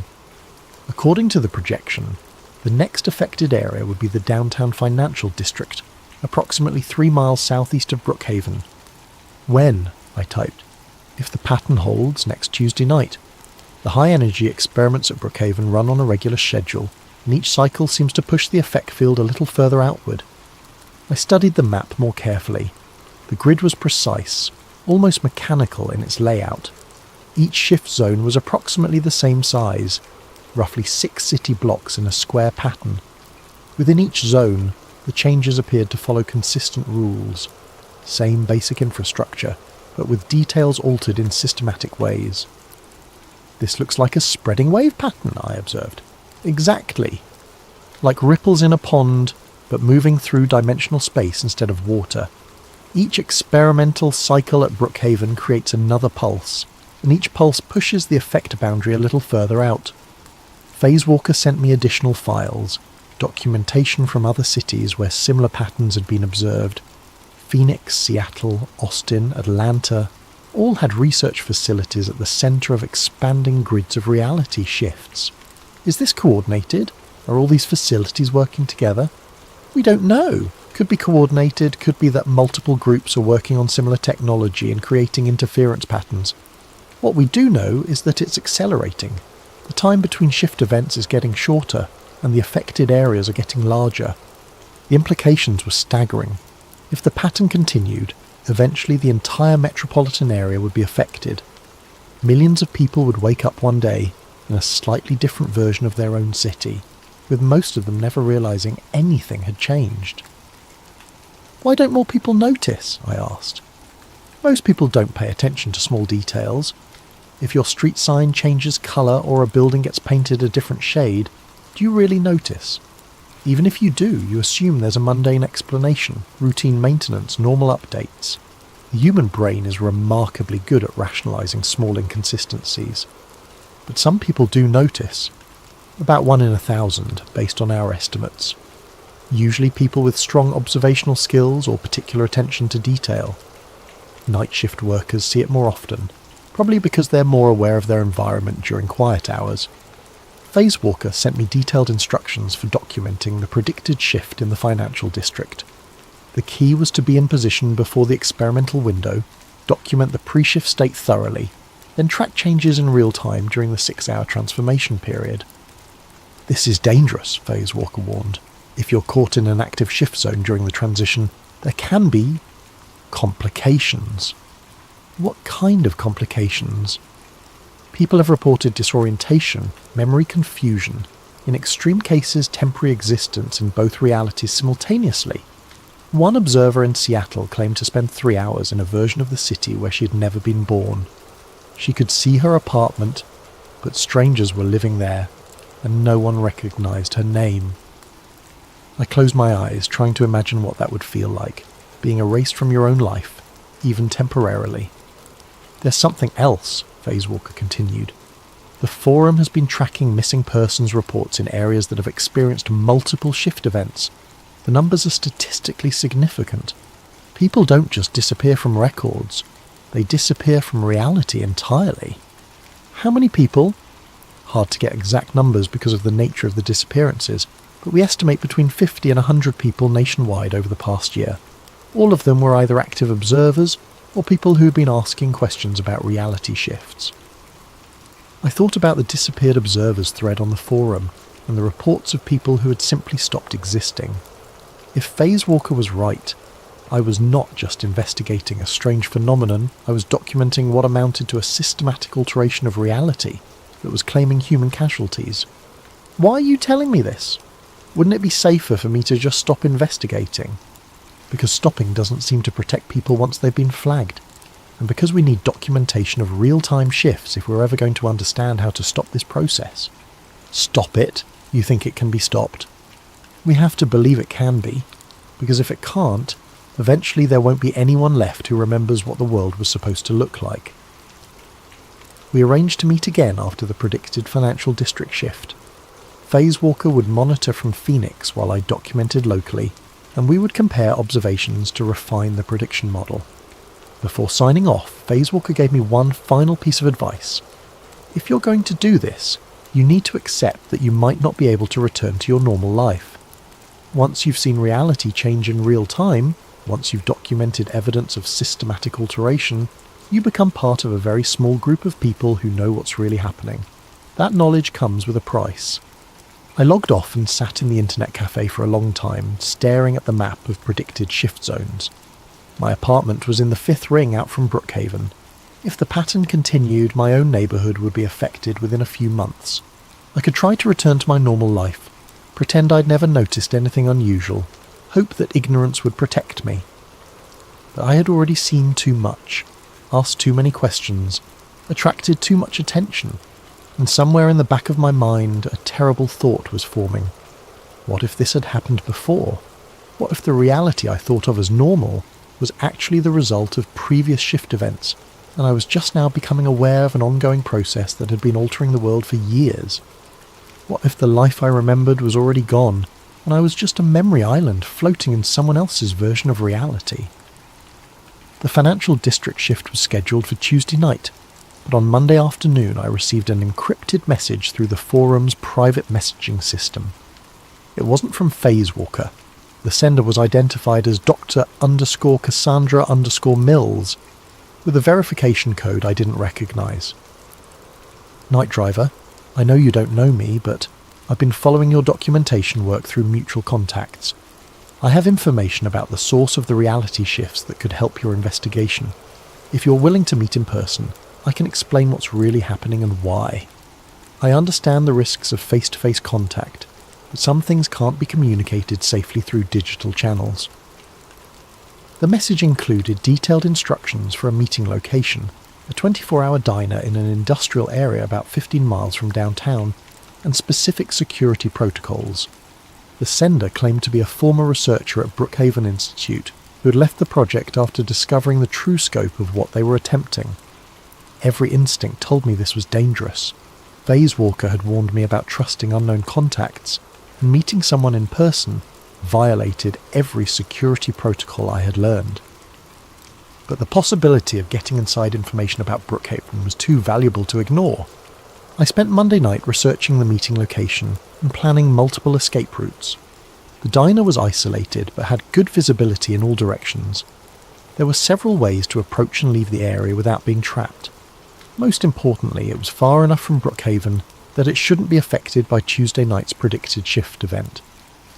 At 2 a.m. Tuesday morning, I drove to the meeting location. The diner was exactly as described, a classic 1950s-style establishment that looked like it catered to truck drivers and late-shift workers. I arrived 30 minutes early and positioned myself at a corner booth where I could watch both the entrance and the parking lot. At exactly 2:30 a.m, a woman in her 40s entered the diner. She was tall, with greying brown hair and the kind of intense, intelligent eyes that suggested an academic background. She looked around the restaurant carefully before approaching my table. "You must be the rideshare driver," she said quietly. "I'm Cassandra Mills. Thank you for coming." She sat across from me and immediately began speaking in low, urgent tones. "I need to start by telling you that everything you've observed is real, but it's not what you think it is. The reality shifts aren't accidental side effects of particle physics experiments. They're the entire point of the project." "What do you mean?" "Brookhaven Institute isn't conducting pure research. They're working on a contract for a consortium of government agencies and private organisations. The goal is to develop technology for what they call reality optimization." The phrase sent a chill down my spine. Reality optimization? Think of it as editing history on a small scale. Imagine being able to change inconvenient facts, remove evidence of mistakes, alter public memory of events. The applications for intelligence agencies and corporations are obvious. She pulled out a tablet and showed me documents that looked like technical specifications and project timelines. I couldn't verify their authenticity, but the level of detail was impressive. "The technology works by manipulating quantum decoherence fields," she explained. "In simple terms, We're forcing reality to choose between multiple possible versions of the same location or event. The version that gets selected depends on parameters we input into the quantum field generator. You're saying this is deliberate? Someone is choosing what changes. Exactly. Each experimental run at Brookhaven isn't testing the technology, it's implementing specific changes requested by clients. Warren Street became Miller Avenue because someone wanted that change made. But why? What's the point of changing a random street name? It's not random. Every change serves a purpose, usually to alter or obscure some piece of evidence or memory. Maybe there was a crime on Warren Street that someone wanted forgotten. Maybe a business or political deal that needed to be erased from public record. The street name change forces all the associated records and memories to be updated. She showed me more documents, project files with client codes and change specifications. I saw references to memory revision protocols and evidence nullification procedures. The process has limitations, Cassandra continued. It can only alter small areas at a time, and it works best on details that people don't pay close attention to. But the technology is improving rapidly. Early tests could only change things like paint colours and sign fonts. Now they can alter entire buildings and create false histories going back decades. What about the people who remember the original versions? Most people's memories are automatically adjusted along with the physical changes, but about 1 in 1,000 individuals seem to be resistant to the memory revision effect. You're what we call a persistent observer, someone whose brain maintains quantum coherence at a level that resists the alteration field. And that's why I'm being watched. Persistent observers are a problem for the project. If too many people notice the changes and start comparing notes, it could expose the entire operation. So there are protocols for dealing with observers: surveillance, evidence removal, and if necessary, more direct intervention. Direct intervention? Cassandra's expression became grim. The same technology that can edit buildings out of reality can be applied to people. Remove someone from the quantum field entirely, and it's as if they never existed. No body, no crime scene, no investigation, because no one remembers there was ever a person to disappear. The implications hit me like a physical blow. How many people? I don't have exact numbers, but I know it's been used at least a dozen times since the project became operational, always on persistent observers who are getting too close to the truth. Why are you telling me this? Why risk meeting me? Because I helped design this technology, and I need to live with what it's being used for. When I agreed to work on quantum field manipulation, I thought we were developing tools for scientific research. I didn't know it would be used to erase people from existence. She handed me a small device that looked like a modified smartphone. This is a quantum field detector. It can sense reality distortions up to 6 hours before they manifest. It will also alert you if you're being targeted for direct intervention. Targeted how? If someone initiates an erasure protocol on you, the device will give you approximately 30 minutes warning. That's how long it takes to calibrate the field for a specific target. It might be enough time to get out of range. Out of range of what? The erasure field has a limited radius, about 2 miles from the generation source. If you can get outside that perimeter before the protocol completes, you should be safe. I looked at the device, trying to understand what she was telling me. You're saying if I stay more than 2 miles away from Brookhaven, they can't erase me? From the main facility, yes, but they have mobile units for field work, smaller generators that can be deployed anywhere, with a range of about half a mile. How do I know if a mobile unit is targeting me? The detector will show you the direction and approximate distance to any active quantum field source. If you see a mobile signature approaching your location, you need to move immediately. Cassandra glanced at her watch. I have to go. The financial district shift is scheduled to begin in 4 hours, and I need to be somewhere with an alibi when it happens. Wait, you said each change serves a specific purpose. What's being hidden in the financial district? I don't know the details, but the client code suggests it's related to banking records, probably erasing evidence of some financial irregularity or illegal transaction. After tonight, certain buildings, businesses, or records will no longer exist, and no one will remember they ever did. She stood up to leave, then turned back one more time. One more thing. The project is expanding rapidly. The current schedule has shift events planned for 3 more cities this month, and the frequency is increasing. They're not just hiding individual crimes or mistakes anymore. I think they're preparing for something much larger. Like what? Like editing recent history on a massive scale. Think about what you could accomplish if you could make entire events disappear from public memory. Elections, scandals, wars, anything that someone wanted to undo. After she left, I sat in the diner for another hour, trying to process what I had learned.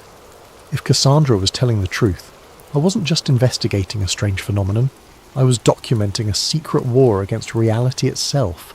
The quantum field detector remained silent until I started driving back toward the city. Then, at 6:47 a.m., it began beeping softly. I looked at the display and saw a distance reading, 2.3 miles, decreasing. A mobile unit was approaching my location. I pressed the accelerator and drove as fast as I dared, watching the distance reading gradually increase as I put space between myself and whatever was hunting me. The device didn't stop beeping until I was more than 5 miles away from the city centre. For the first time since this all began, I understood exactly how much danger I was in. The quantum field detector that Cassandra had given me became my constant companion over the next 3 days. It remained mostly quiet, but twice I had to quickly change locations when it detected mobile field sources approaching. The cat and mouse game was exhausting, but it also gave me valuable information about how the erasure teams operated. They seemed to work in predictable patterns, sweeping through areas where I had been seen, checking locations where I might seek shelter. More importantly, they appeared to have limitations. The mobile units couldn't maintain their quantum fields indefinitely, and they needed several hours to recharge between deployment attempts. I used this window to document the financial district shift from a safe distance. Just as Phase Walker had predicted, the event occurred at 3:33 a.m. on Tuesday night. I watched from a parking garage 4 miles away as the familiar blue-white flash illuminated the sky, followed by the deep rumbling that seemed to come from underground. Over the next 6 hours, I used telephoto lenses to observe the gradual transformation of the downtown area. Buildings shifted colour, signs changed fonts, and at least one entire block seemed to be restructured with different architectural styles. By dawn, the financial district looked subtly but comprehensively different. More disturbing, when I checked news websites and social media the next day, I found reports of a minor earthquake that had supposedly occurred at the same time as the flash. Seismologists were quoted as saying it was a rare but harmless tectonic adjustment. The official narrative was already being established to explain away what people had observed. On Thursday afternoon, the quantum field detector started behaving erratically. Instead of the steady readings I had grown accustomed to, it began showing multiple field sources scattered throughout the city. The display looked like a radar screen during a storm, dozens of mobile signals moving in coordinated patterns. I realised they weren't hunting me individually anymore. They were conducting a systematic sweep of the entire metropolitan area. That evening I received one final message through the forum's encrypted system. It was from Phase Walker. Major escalation detected in multiple cities. Grid pattern acceleration confirmed, then moving to Phase 2. Final convergence predicted for your location. Saturday night, 3:33 a.m. This is not a normal shift event. Recommend immediate evacuation beyond 50-mile radius. I tried to respond, but the forum was no longer accessible. When I attempted to reach any of the Forgotten Archive servers, I received only error messages. It was as if the entire network had been taken offline.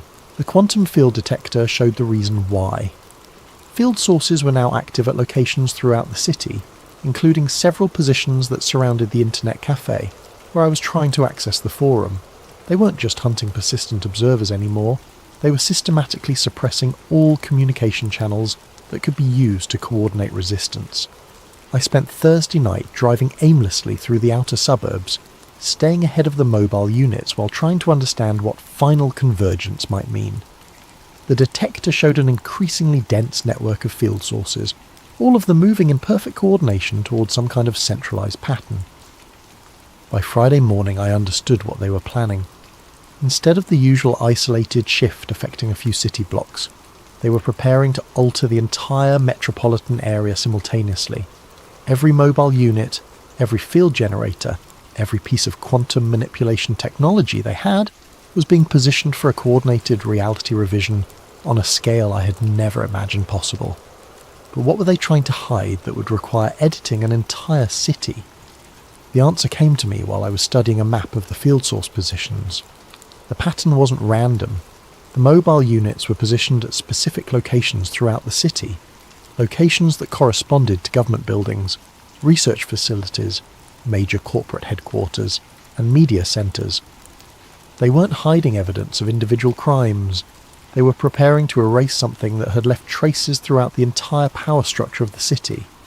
Something big enough that removing all evidence of it required changing the reality of 3 million people simultaneously.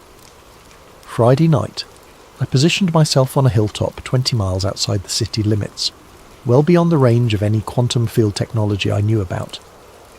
The detector showed the massive build-up of field sources throughout the metropolitan area, all synchronized for simultaneous activation. At exactly 3:33 a.m. on Saturday, the sky above the city exploded with light. It wasn't the localized flash I had seen during previous shift events. The entire horizon lit up with brilliant blue-white radiance that lasted for nearly 30 seconds. The rumbling that followed was so intense I could feel it through the ground, even at my distance. Then, as I watched through binoculars, the city began to change. Not gradually as I had observed before, but rapidly and comprehensively. Buildings flickered between different versions of themselves. Entire blocks shifted layout and architectural style. The skyline itself was being rewritten in real time, but something went wrong. About 10 minutes into the process, the light began to flicker irregularly. The smooth transformation became chaotic, with buildings and streets oscillating between multiple possible versions. The quantum field detector was screaming with alarms as it registered massive instabilities in the reality distortion grid. Through my binoculars, I could see people in the streets, wandering in obvious confusion. Some appeared to be experiencing multiple overlapping realities simultaneously, stopping and starting as they navigated spaces that were changing around them faster than their minds could process. At 4:15 a.m. there was a final blinding flash, followed by complete darkness. When my vision cleared, the city looked normal again, but not the same normal I remembered. The skyline was subtly different. Buildings I had known for years were gone, replaced by structures in completely different architectural styles. The highway system had been rerouted. Even the geographical features looked wrong. Hills in different positions, the river following a slightly altered course. I tried to use my phone to call someone, anyone, to see if they remembered the old version of the city. But when I checked my contacts list, it was empty. When I tried to dial my sister's number from memory, the recording said it had never been assigned. Worse, when I checked my driver's license, my own name was spelled differently. Not dramatically, just one letter changed, but enough to make me question my own identity. I drove back toward what used to be my neighbourhood, but the streets were laid out differently. Where my apartment building should have been, there was a small park with a memorial plaque dated 1987, dedicating the space to those lost in the Great Reconstruction. I found a motel and spent the next several hours trying to access any information about what the city had been like before the final convergence. Every internet search, every historical record, every photograph showed the new version, as if it had always existed. The quantum field detector had gone silent. When I examined it more closely, I realized it was no longer functional. The massive field convergence had apparently burned out its sensors. On Sunday morning, I drove to where Brookhaven Research Institute should have been. I found an empty field with a historical marker indicating that the land had been preserved as a natural habitat since 1962. There was no sign that any research facility had ever existed there. I tried calling the number Cassandra had given me for emergency contact. The line was disconnected.